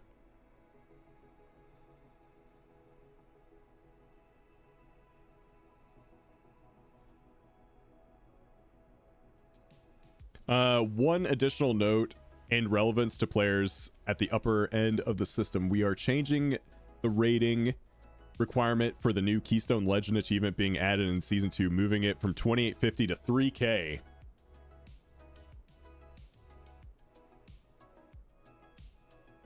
I like this. As I said earlier, like achievements, cosmetics, mount rewards, etc. They should feel good to get. Making it a little bit more difficult to get. It's something to chase. Not everyone should get everything, especially when it comes to cosmetic rewards. That's just the way I see it.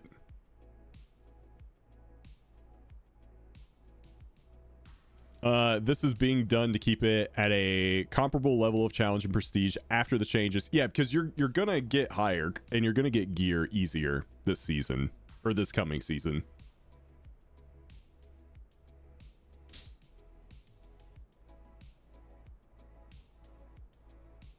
Let's see. We will also be decoupling this achievement from the system that allows player to set a floor for their high-level keystones. Instead, once a player has finished all 8 seasonal dungeons at Mythic 12 within the timer, their keystone will no longer automatically de-level below a 12. Okay, that's cool too. Once a player has timed all dungeons at Mythic 13, the new floor will be 13, and so on for all key. That's even better. That's even better in my opinion. So like you do all 12s, okay, your key floor is now 12. You do all 13s, okay, like you can't deplete past the 13, and so on and so on and so on.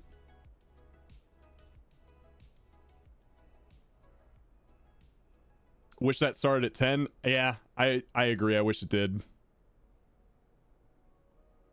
I think 10 would be nice for, you know, those of us who just want to get our weekly 10s in and call it a week. I think that'd be better. But this is good too. Yeah, it's a start though. That exactly. I'll take it.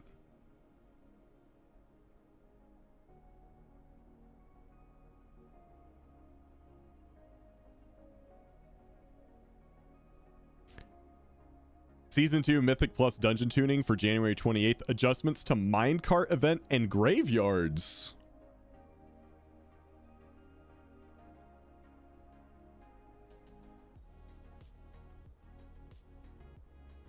Are they doing the thing?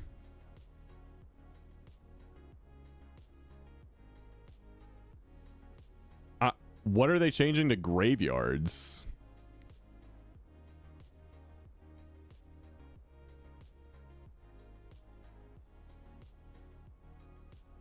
In addition to larger reward, affix, and scaling changes, which you can read about here, this week includes adjustments to dungeon timers alongside graveyard checkpoints.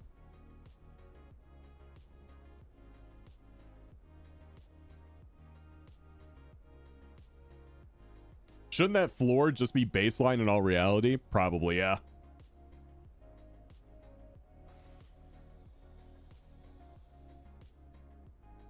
I bet we get it February 4th when I'm in the ocean the whole week. Probably. That's how that goes. The way they word this, I don't know like where Blazicon is or what the Waxatory is off the top of my head, so I don't know if these graveyard changes are good. I would need someone who actually knows that stuff to tell me. Is this basically just adding like graveyards to the boss you kill? Can anyone confirm that?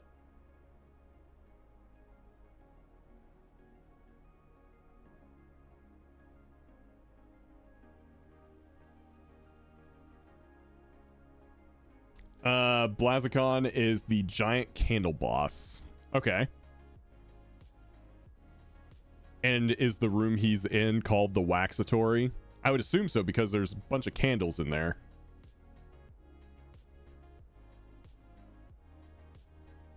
So hopefully this is just more of like a more of the thing that people have been suggesting where they want the graveyard to update like as soon as you kill a boss. They would basically just want bosses to be checkpoints.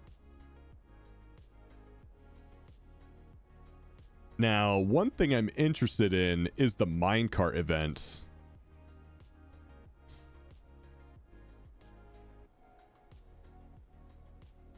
I'm gonna have to see this one in action. Because if this isn't good, the whole dungeon is gonna be something that people hate.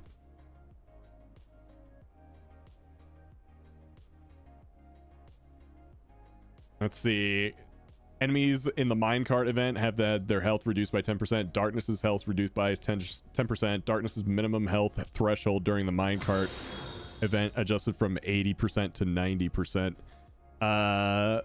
Spoon Boy. Thank you for the follow. Minecart event should have just been removed. I agree. They're gonna try and make it work though. It seems. I dread that dungeon so much. Darkness is not a fun mechanic. Yeah, we're gonna see how it goes.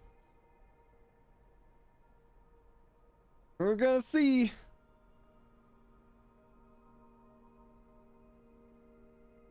I am not getting my hopes up, I will tell you that.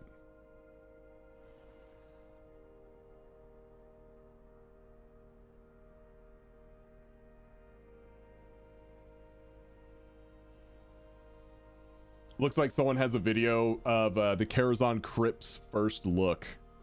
Remember how I said there's going to be there's straight up new content, new dungeons in Season of Discovery?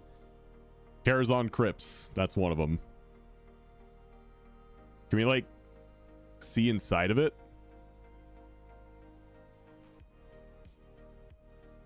I kind of want to see, like, some of the fights.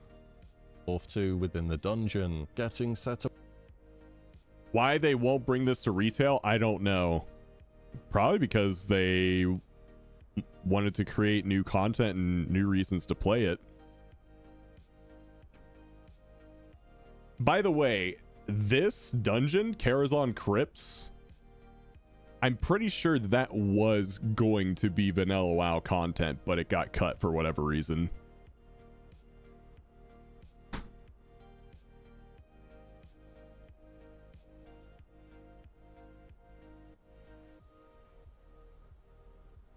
Are they doing it? Do you just get currency for doing content? Do they have deterministic loot in Season of Discovery?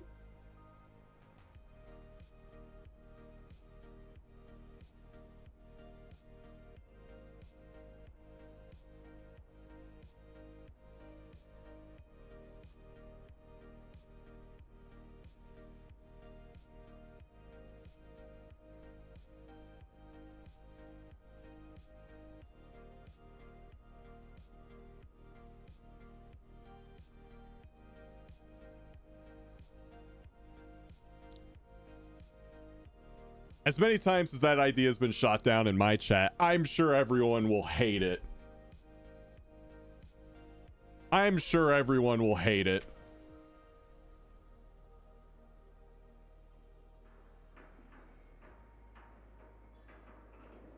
I don't think it's as small as you think it is, Tindy. Because they keep pumping more and more resources into it. Unless they're pouring resources into something that isn't working, which I don't know why they would do that, but... You know, weirder things have happened. Anyway, that's kind of the update on the dungeons. Hey, what? I was busy having a crisis by watching the news. Well, don't do that.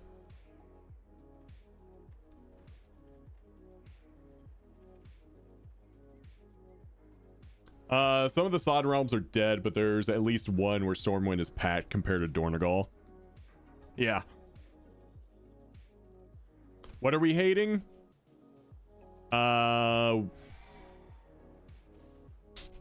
was making a joke about deterministic loot in Season of Discovery. All right, let's do another giveaway, chat, before I get too distracted. Another key giveaway going out, guys. If you want to join us on the next one, go ahead and type Rob Keys in the chat now. And for everyone new here, do not forget to hit that follow button. Please and thank you.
Do I eat taco soup or have a ham and cheese Sammy?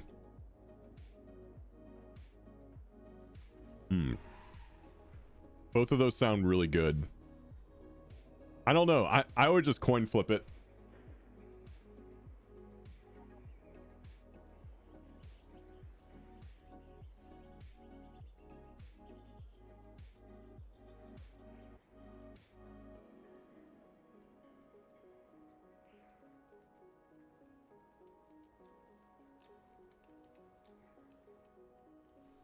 D20 roll it is. Odds for taco soup, evens for Sammy. Yep, pretty much just do that. That's all you got to do, man.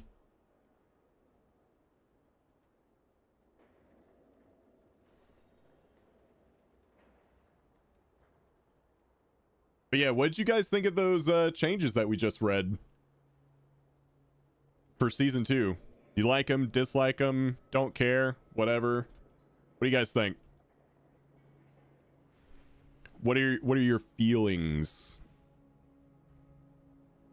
You have a coin. I need help choosing if I should open my prismatic ETB for Pokemon. What are the choices? Shit, do I not have a coin? I might not have a coin. I can dice roll it for you. Actually, no, I do have a coin.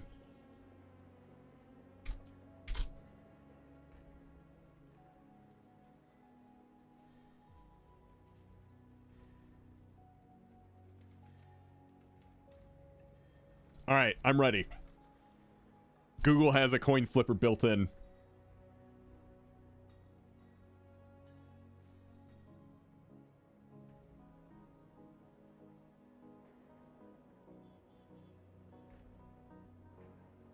Okay, he said heads yes, tails no. Okay, here we go. It's heads. Yes, do it.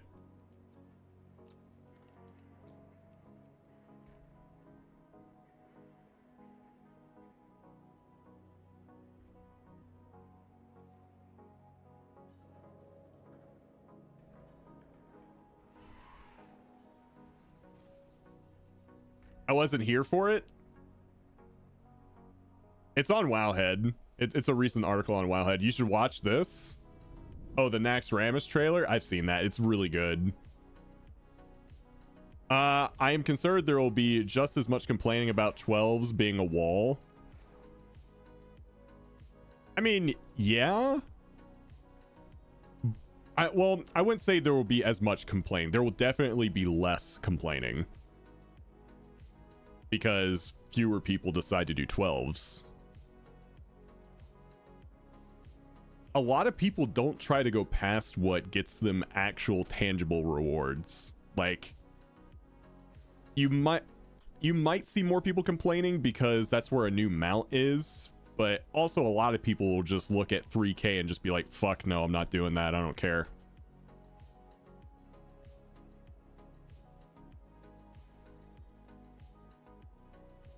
But I definitely think there will be less. Also, seeing that spider shadow up there is creepy as fuck.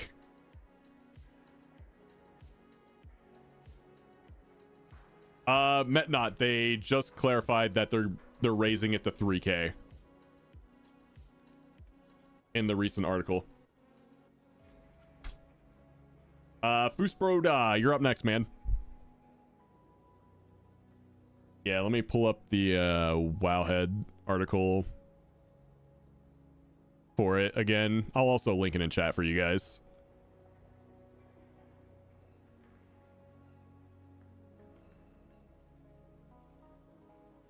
Okay, it's right here.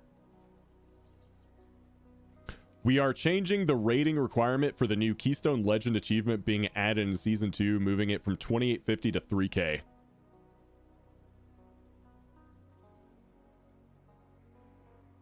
So I'm down to start helping out with 3K, but they will not be carries.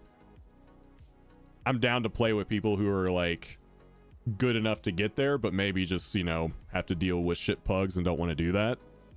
I'm fine with that, but I don't think hard carrying to 3K is a reasonable ask.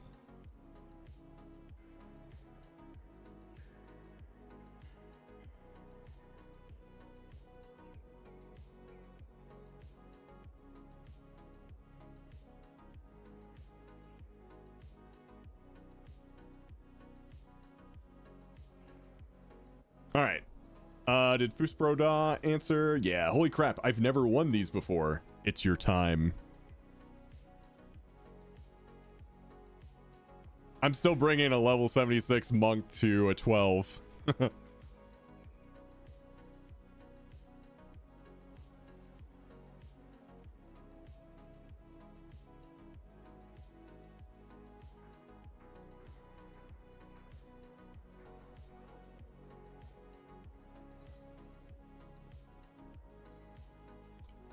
So they did two things. They said they made things mechanically easier. They gave like there's fewer tank busters, there's longer cast times on like critical spells, things like that. So that with you know, Challenger's Peril being gone from, you know, keys that actually give you gear. We're looking at a easier season for sure, unless the dungeon mechanics are just so outrageous, but I don't see that happening. I might actually push again next season depending on how BM or survival is doing. I mean, I'll definitely get 3K again, and they gave me a reason to. There's a mount, I'm gonna do it. I mean, I've been saying that for years, like, give me a reason to hit 3K. They just did.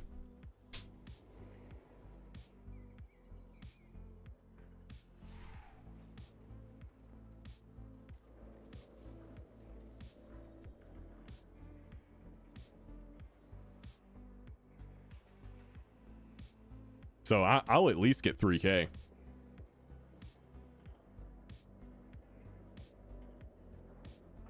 Next, give me a reason at 4K. I don't know about that. But yeah, Fruitsbro, all you gotta do is put your name and server in chat, and I will send you an invite.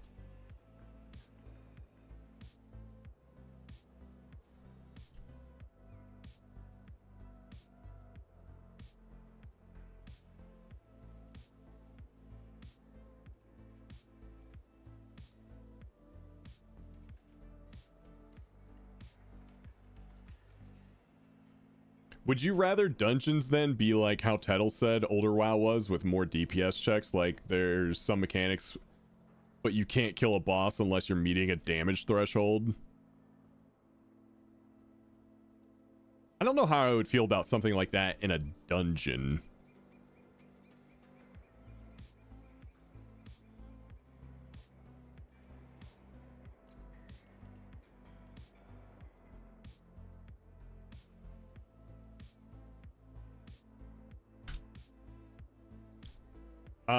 Let's see here. I'm gonna have to invite you to my community first, and then I can invite you since you're opposite faction. So let's see. Oh, hey, there's room now. Invite member.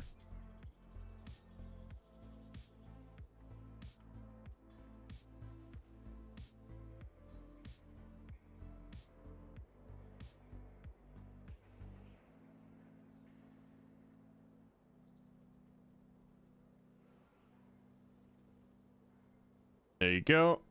And there we go. Cool. Easy.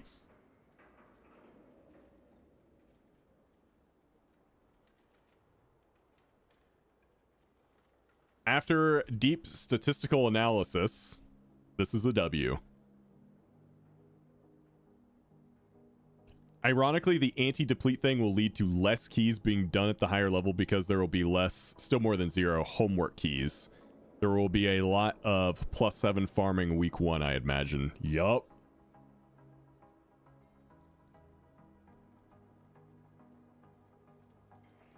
A W. Hey, what's up, Monster Orc?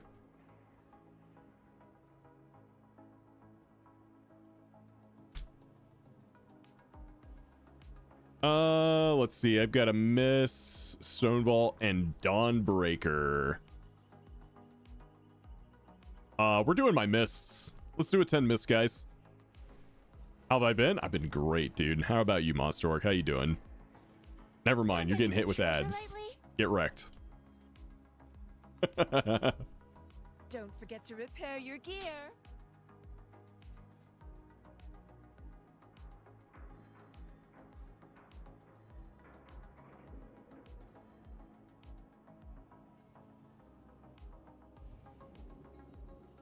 That was funny.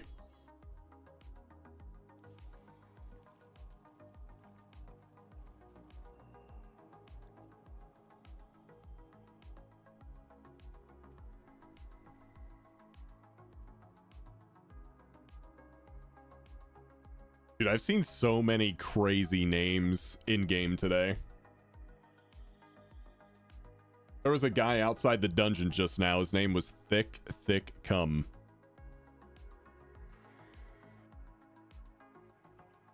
I think he just went inside the dungeon, though. Yeah, he definitely did.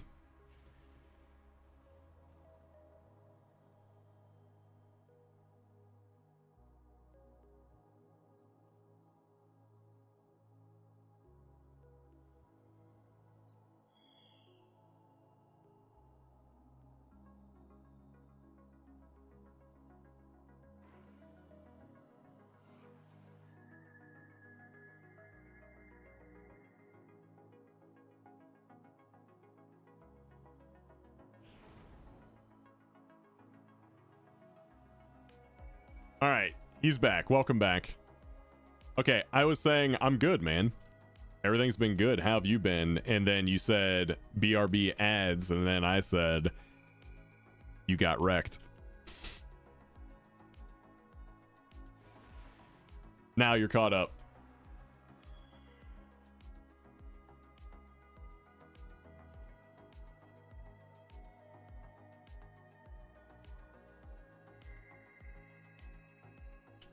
But for real though, yeah, everything's been good. Just kind of taking it easy, waiting for the new patch. Hopefully end of February, early March, somewhere around there. But yeah, basically just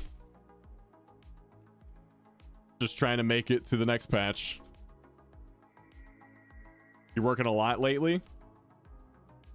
Doing GTA RP and also waiting for new patch. Yep. I started playing a bit more hardcore classic. I'd actually planned on playing some this afternoon, but the servers are going to be down, it looks like.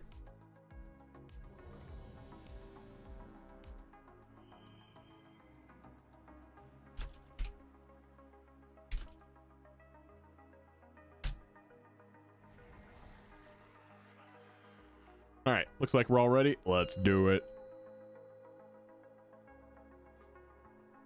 5, 4, 3, 2, 1.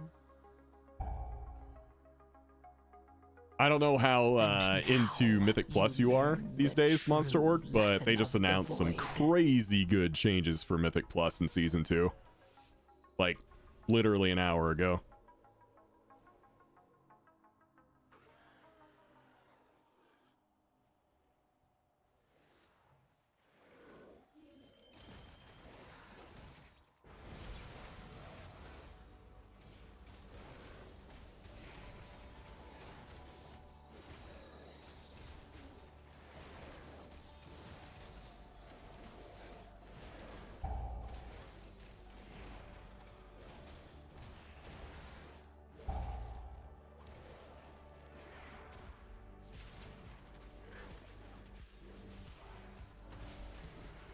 Frontal.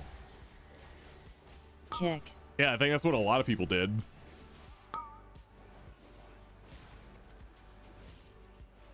Yeah, this season is a good example, I think, of what I've been saying for a while, that Frontal. when presented with the choice of kick, get good, most of the time, not always, but most of the time, people opt for getting gone. I think that this season really fucking illustrates Frontal. Targeted.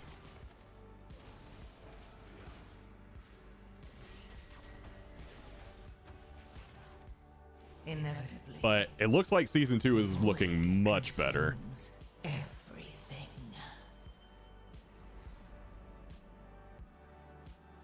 I'm hoping this change will allow more casual hardcore players to see 9s through 11s.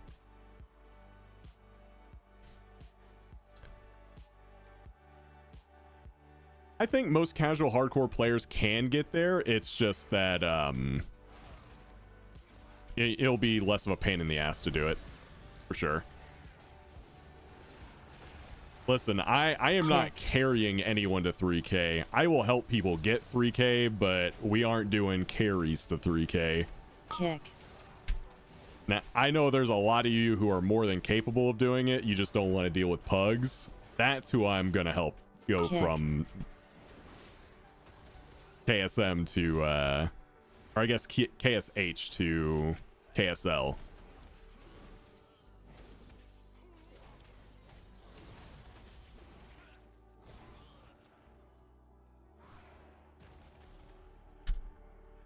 X gifted subs for hard carry.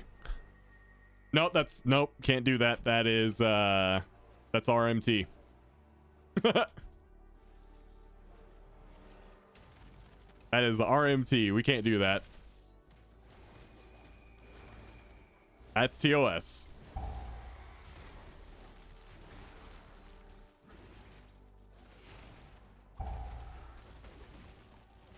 You almost had me. Almost. Defensive. Inevitably, the void consumes everything.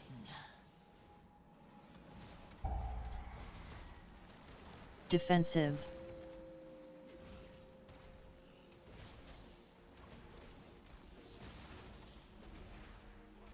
It's also TOS to have subluck. Yep.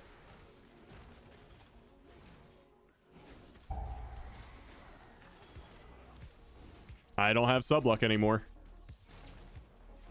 I had subluck in BFA just because everyone did. No one, it was never a problem. And then one day it was a problem, and then I got rid of it.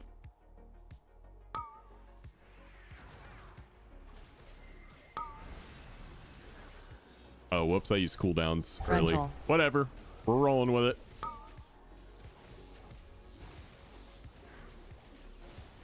You will do my bidding. You must endure. Yeah, I wonder why that's an issue. Frontal. Because I'm not dropping frame. I literally have 0 drop frames. Place your faith in the wheel. Inevitably, the void consumes everything.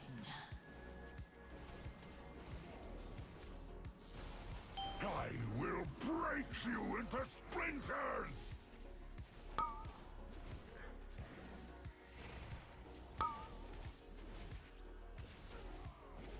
Frontal. Also, Alinar, I know that name. You will do my bidding. Why do I know that name? I know this name. Survive this.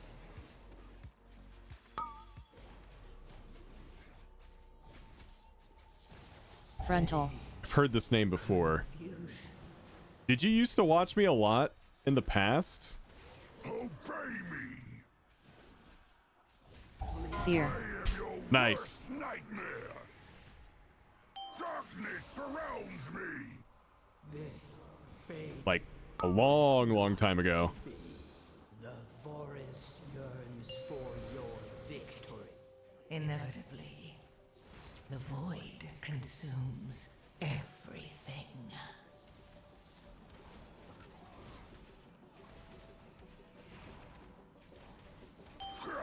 How dare you defy me?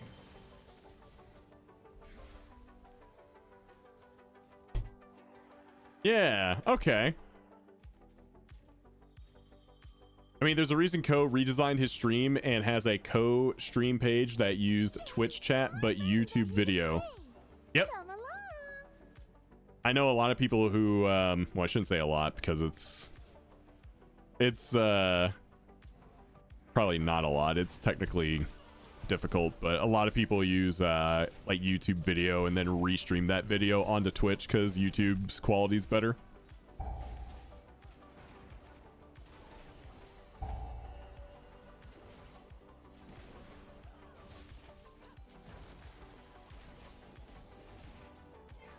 Yeah, okay. I remembered. The path, pierce the mists.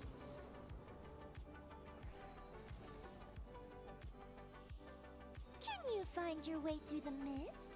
Choose wisely. Stone and sigil show the way. One does not belong. The void consumes everything.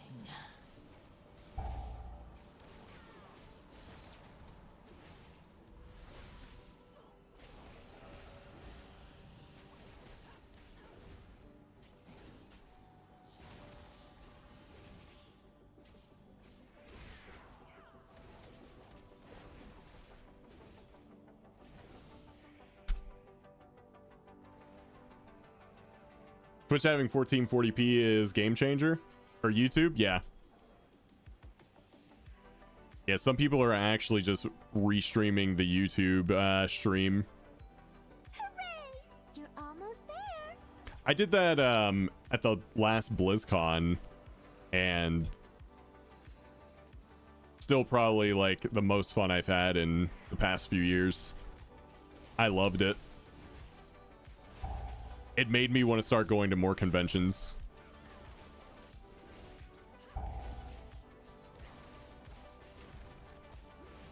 Like whatever Blizzard's doing at PAX later this year, I will be there.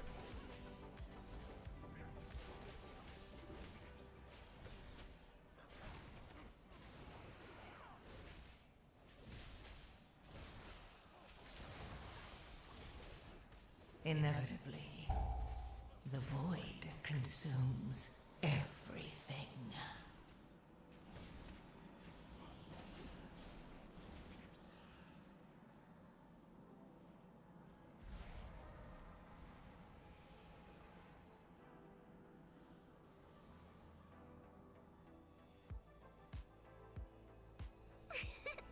You did it! Good guess.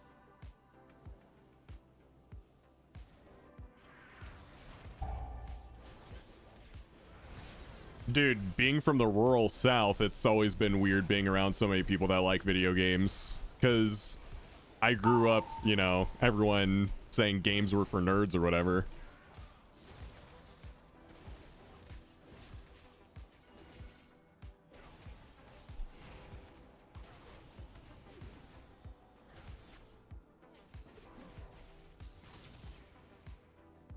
Hooray! You're almost there.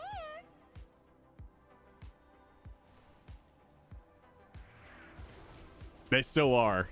I don't know, man. Frontal.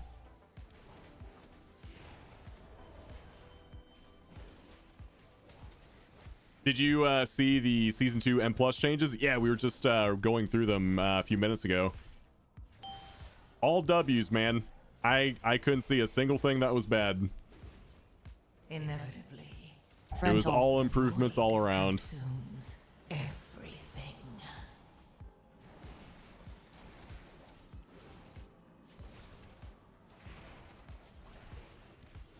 We're all nerds. Being a nerd is cool now. Being a nerd is mainstream, yeah. Frontal.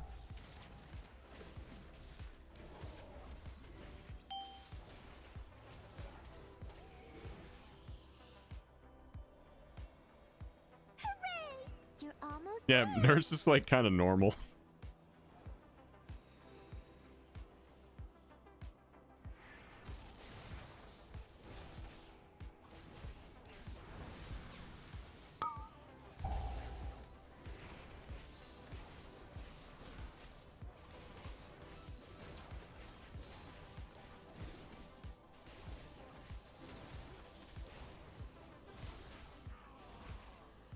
What's the insult for a non-nerd? A pleb? Is there one? I don't know. Normie? Yeah, Normie.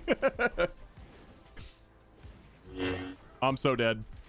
Oh. Inevitably, the void consumes everything. Good thing Spell Reflect works against those.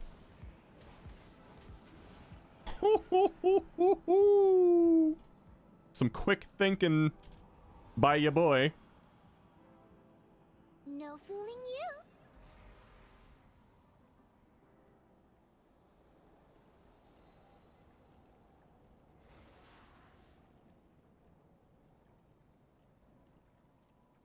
We're gonna have so much fun.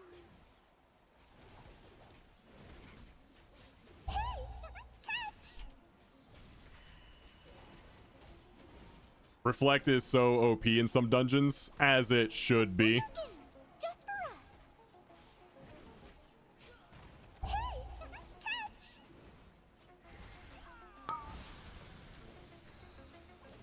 That's what I was growing up. I was a jock. I played sports year round. One of us is not like the others. Bet you can't dodge this. A special gift just for us.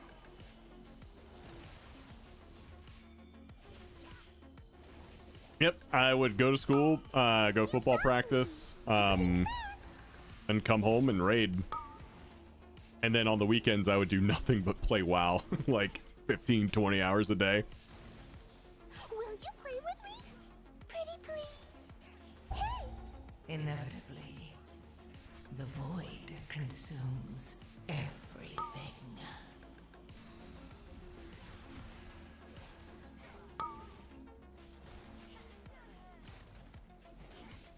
Hey! Catch! A special game just for us. One of us is not like the others.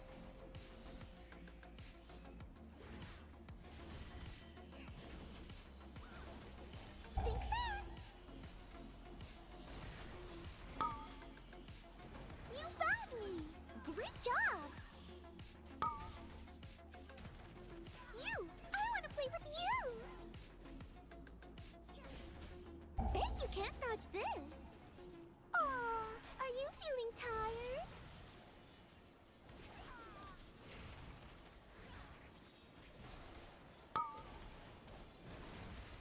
Bet you can't dodge this.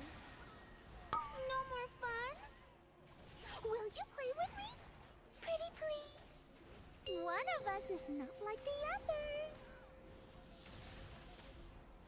Inevitably, Hit circle. the void consumes Oh shit. everything.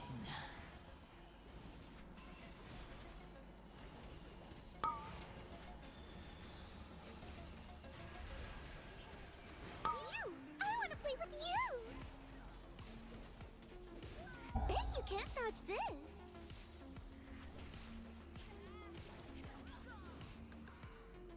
Let's go. I haven't played like that in so long. Let's do it again. The time for play has passed. I had a PS2. I'd come home and play Final Fantasy X and Ace Combat 2. Oh, both of those were incredible games, man.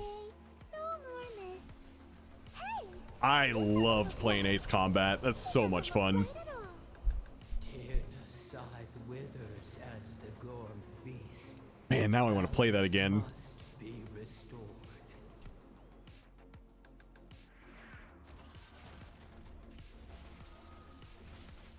The Tomcat classic, man. Defensive. I mean, after Top Gun, everyone loves the Tomcat.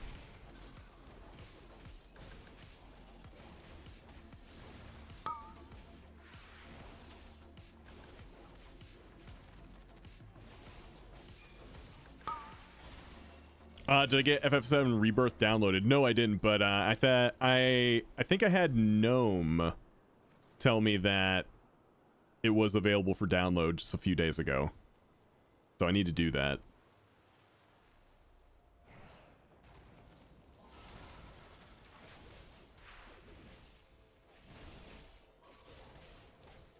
Yeah.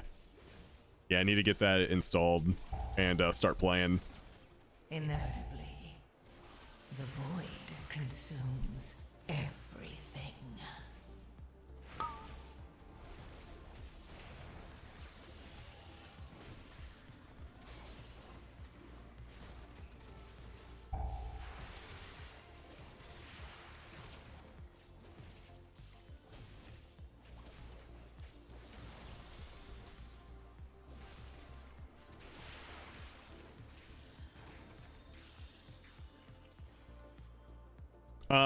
That the PC version, FF7 Rebirth.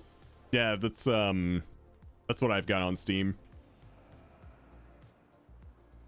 Yep, well, I still want to see you play the remake. So one thing I'm thinking about doing, because I've been trying to like figure out ways for like to make tier 2s and tier 3 subs have some more impact and create more value for you guys.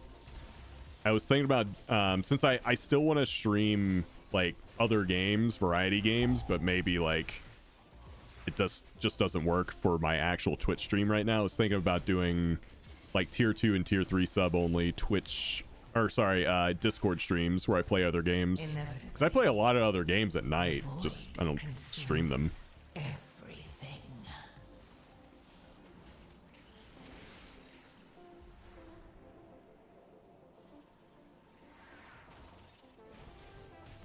Basically, it would be a voice channel that would basically be my hangout spot most nights of the week, and if anyone wanted to stop in, they could.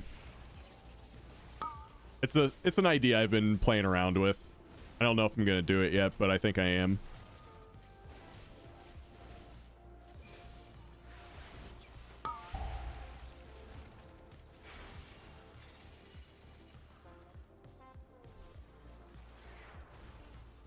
Ooh. Hello. That shit hurt.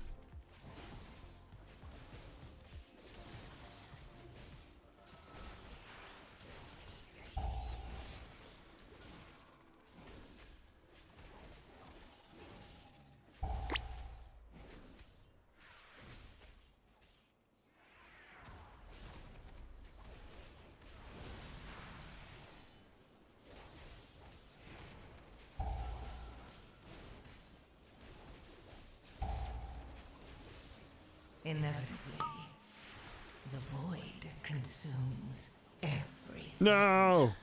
We lost Frey.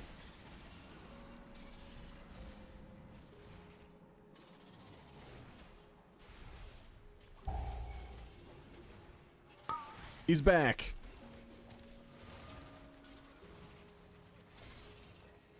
Let's go.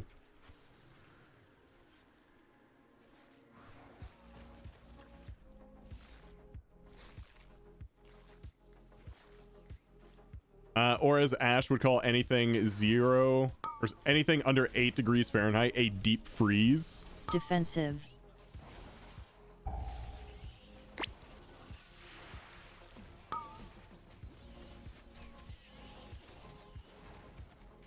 $80 degrees. Okay. Okay. Dude, that's the way my entire family is. I mean, defensive. We're all Floridians, but like, dude, they never wanted to be under 80 degrees. I was the black sheep. I was like, I kind of like the cold, man. I don't know.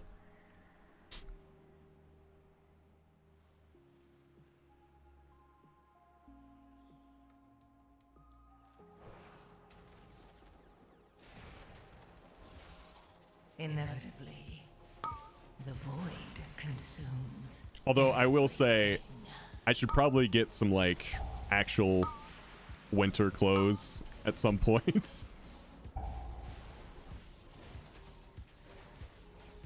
Get me some North Face stuff.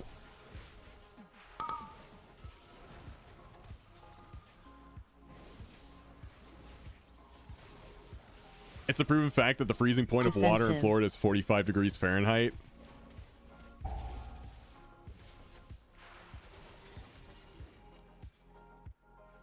Something in our drinking water.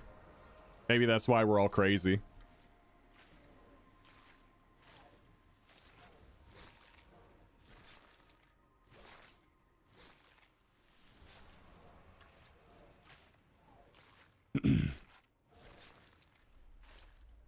Is that why it tastes awful? I don't know where you were, where you had awful water, but I think we had great water in Tampa. Disney area? Oh, okay.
Oh my god. Dude, I went from like 80% to 0 instantly.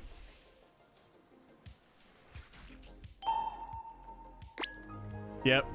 Right on the edge of it, dude. I had to risk it for the biscuit, and there were no biscuits.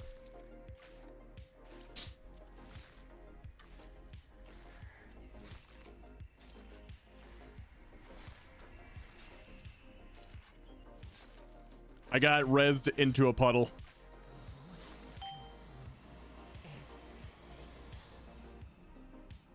We go again? We go again.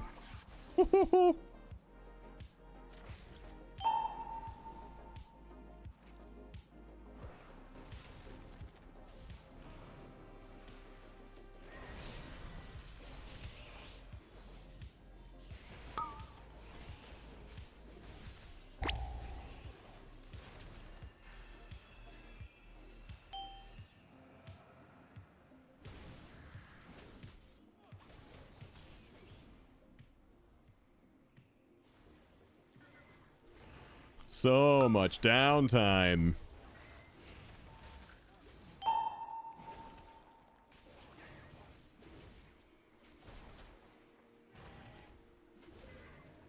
Oh, we pulled a Reaver?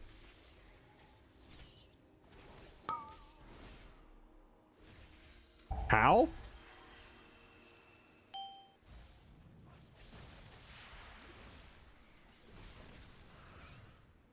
We're doing so much moving.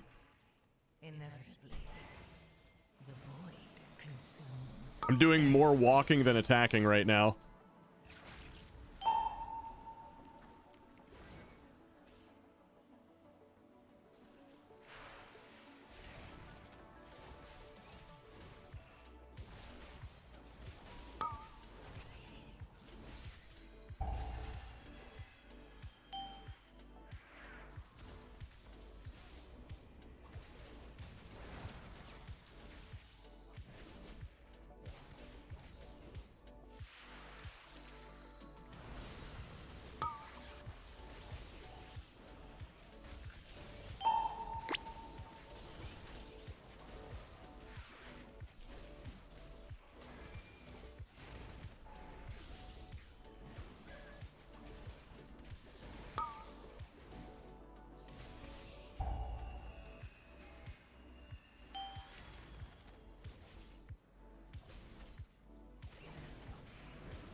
All right, we go for kill.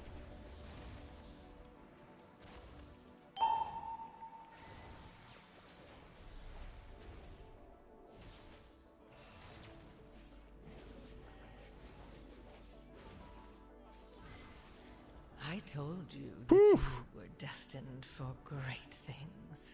That was a bit more difficult than it needed to be. Have aided the end of all things. There may be something to that. I rode my motorcycle from Tampa to Miami in the middle of the night on Alligator Alley.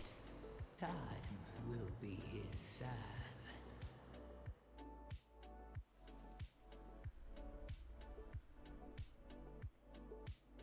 Alligator Alley. I haven't heard that in forever.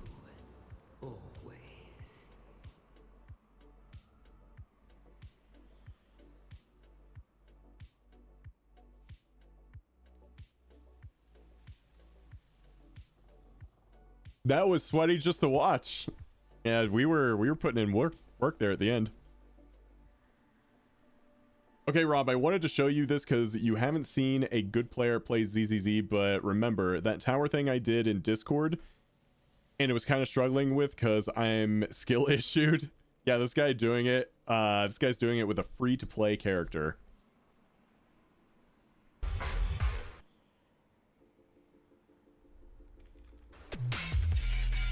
Yo, he's a Super Saiyan. Following order.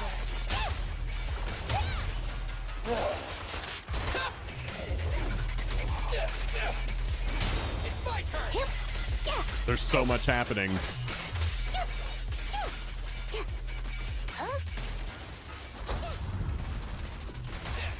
Here comes the verdict.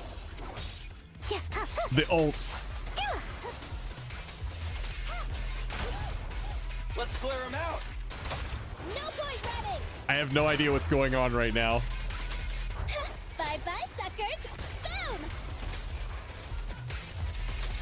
Boom. No clue. It's showtime. Ah! Did he do good?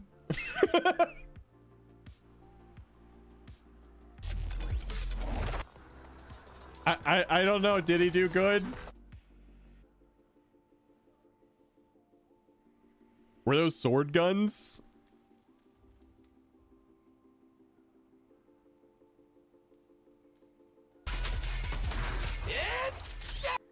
No, those were just guns.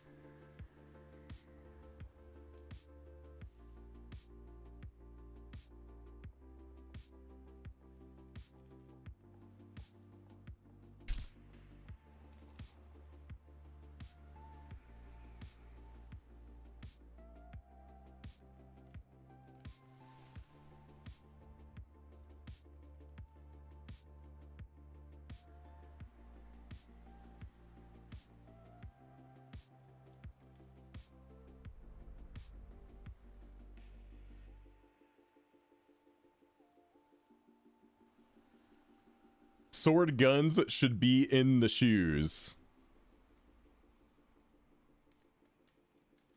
There's a new sniper being added who has a gun blade. Gun blades are hit or miss for me. They can be cool sometimes.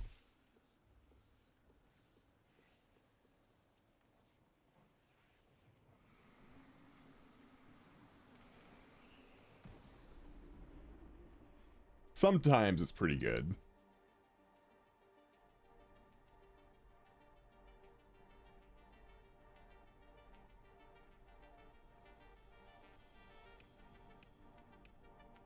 All right, let's see here.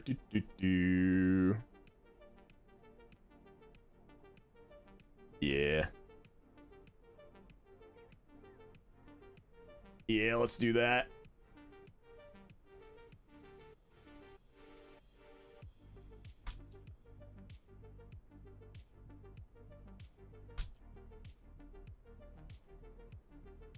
But yeah, ZZZ takes a lot of inspiration from the fighting games with the tag battles. I would love a game like that, like Genshin or ZZZ, but like you focus on one tune instead of just like calling in different characters in and out and comboing their movesets together. I just want to be one guy.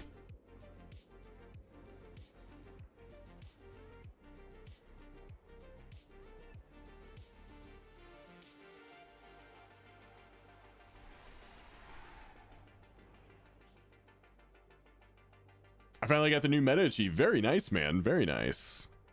All right. Chat, ladies and gentlemen, that is going to do it for me.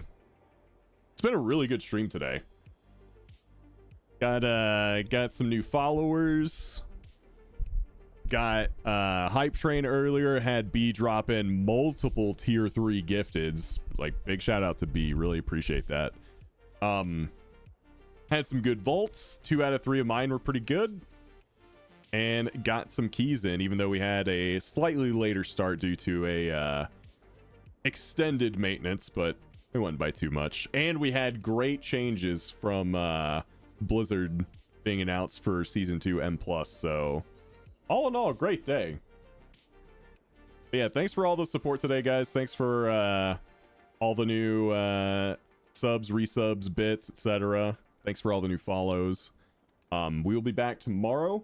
We're going to be doing some more keys, of course. It's called World of Warcraft, Rob. Yeah.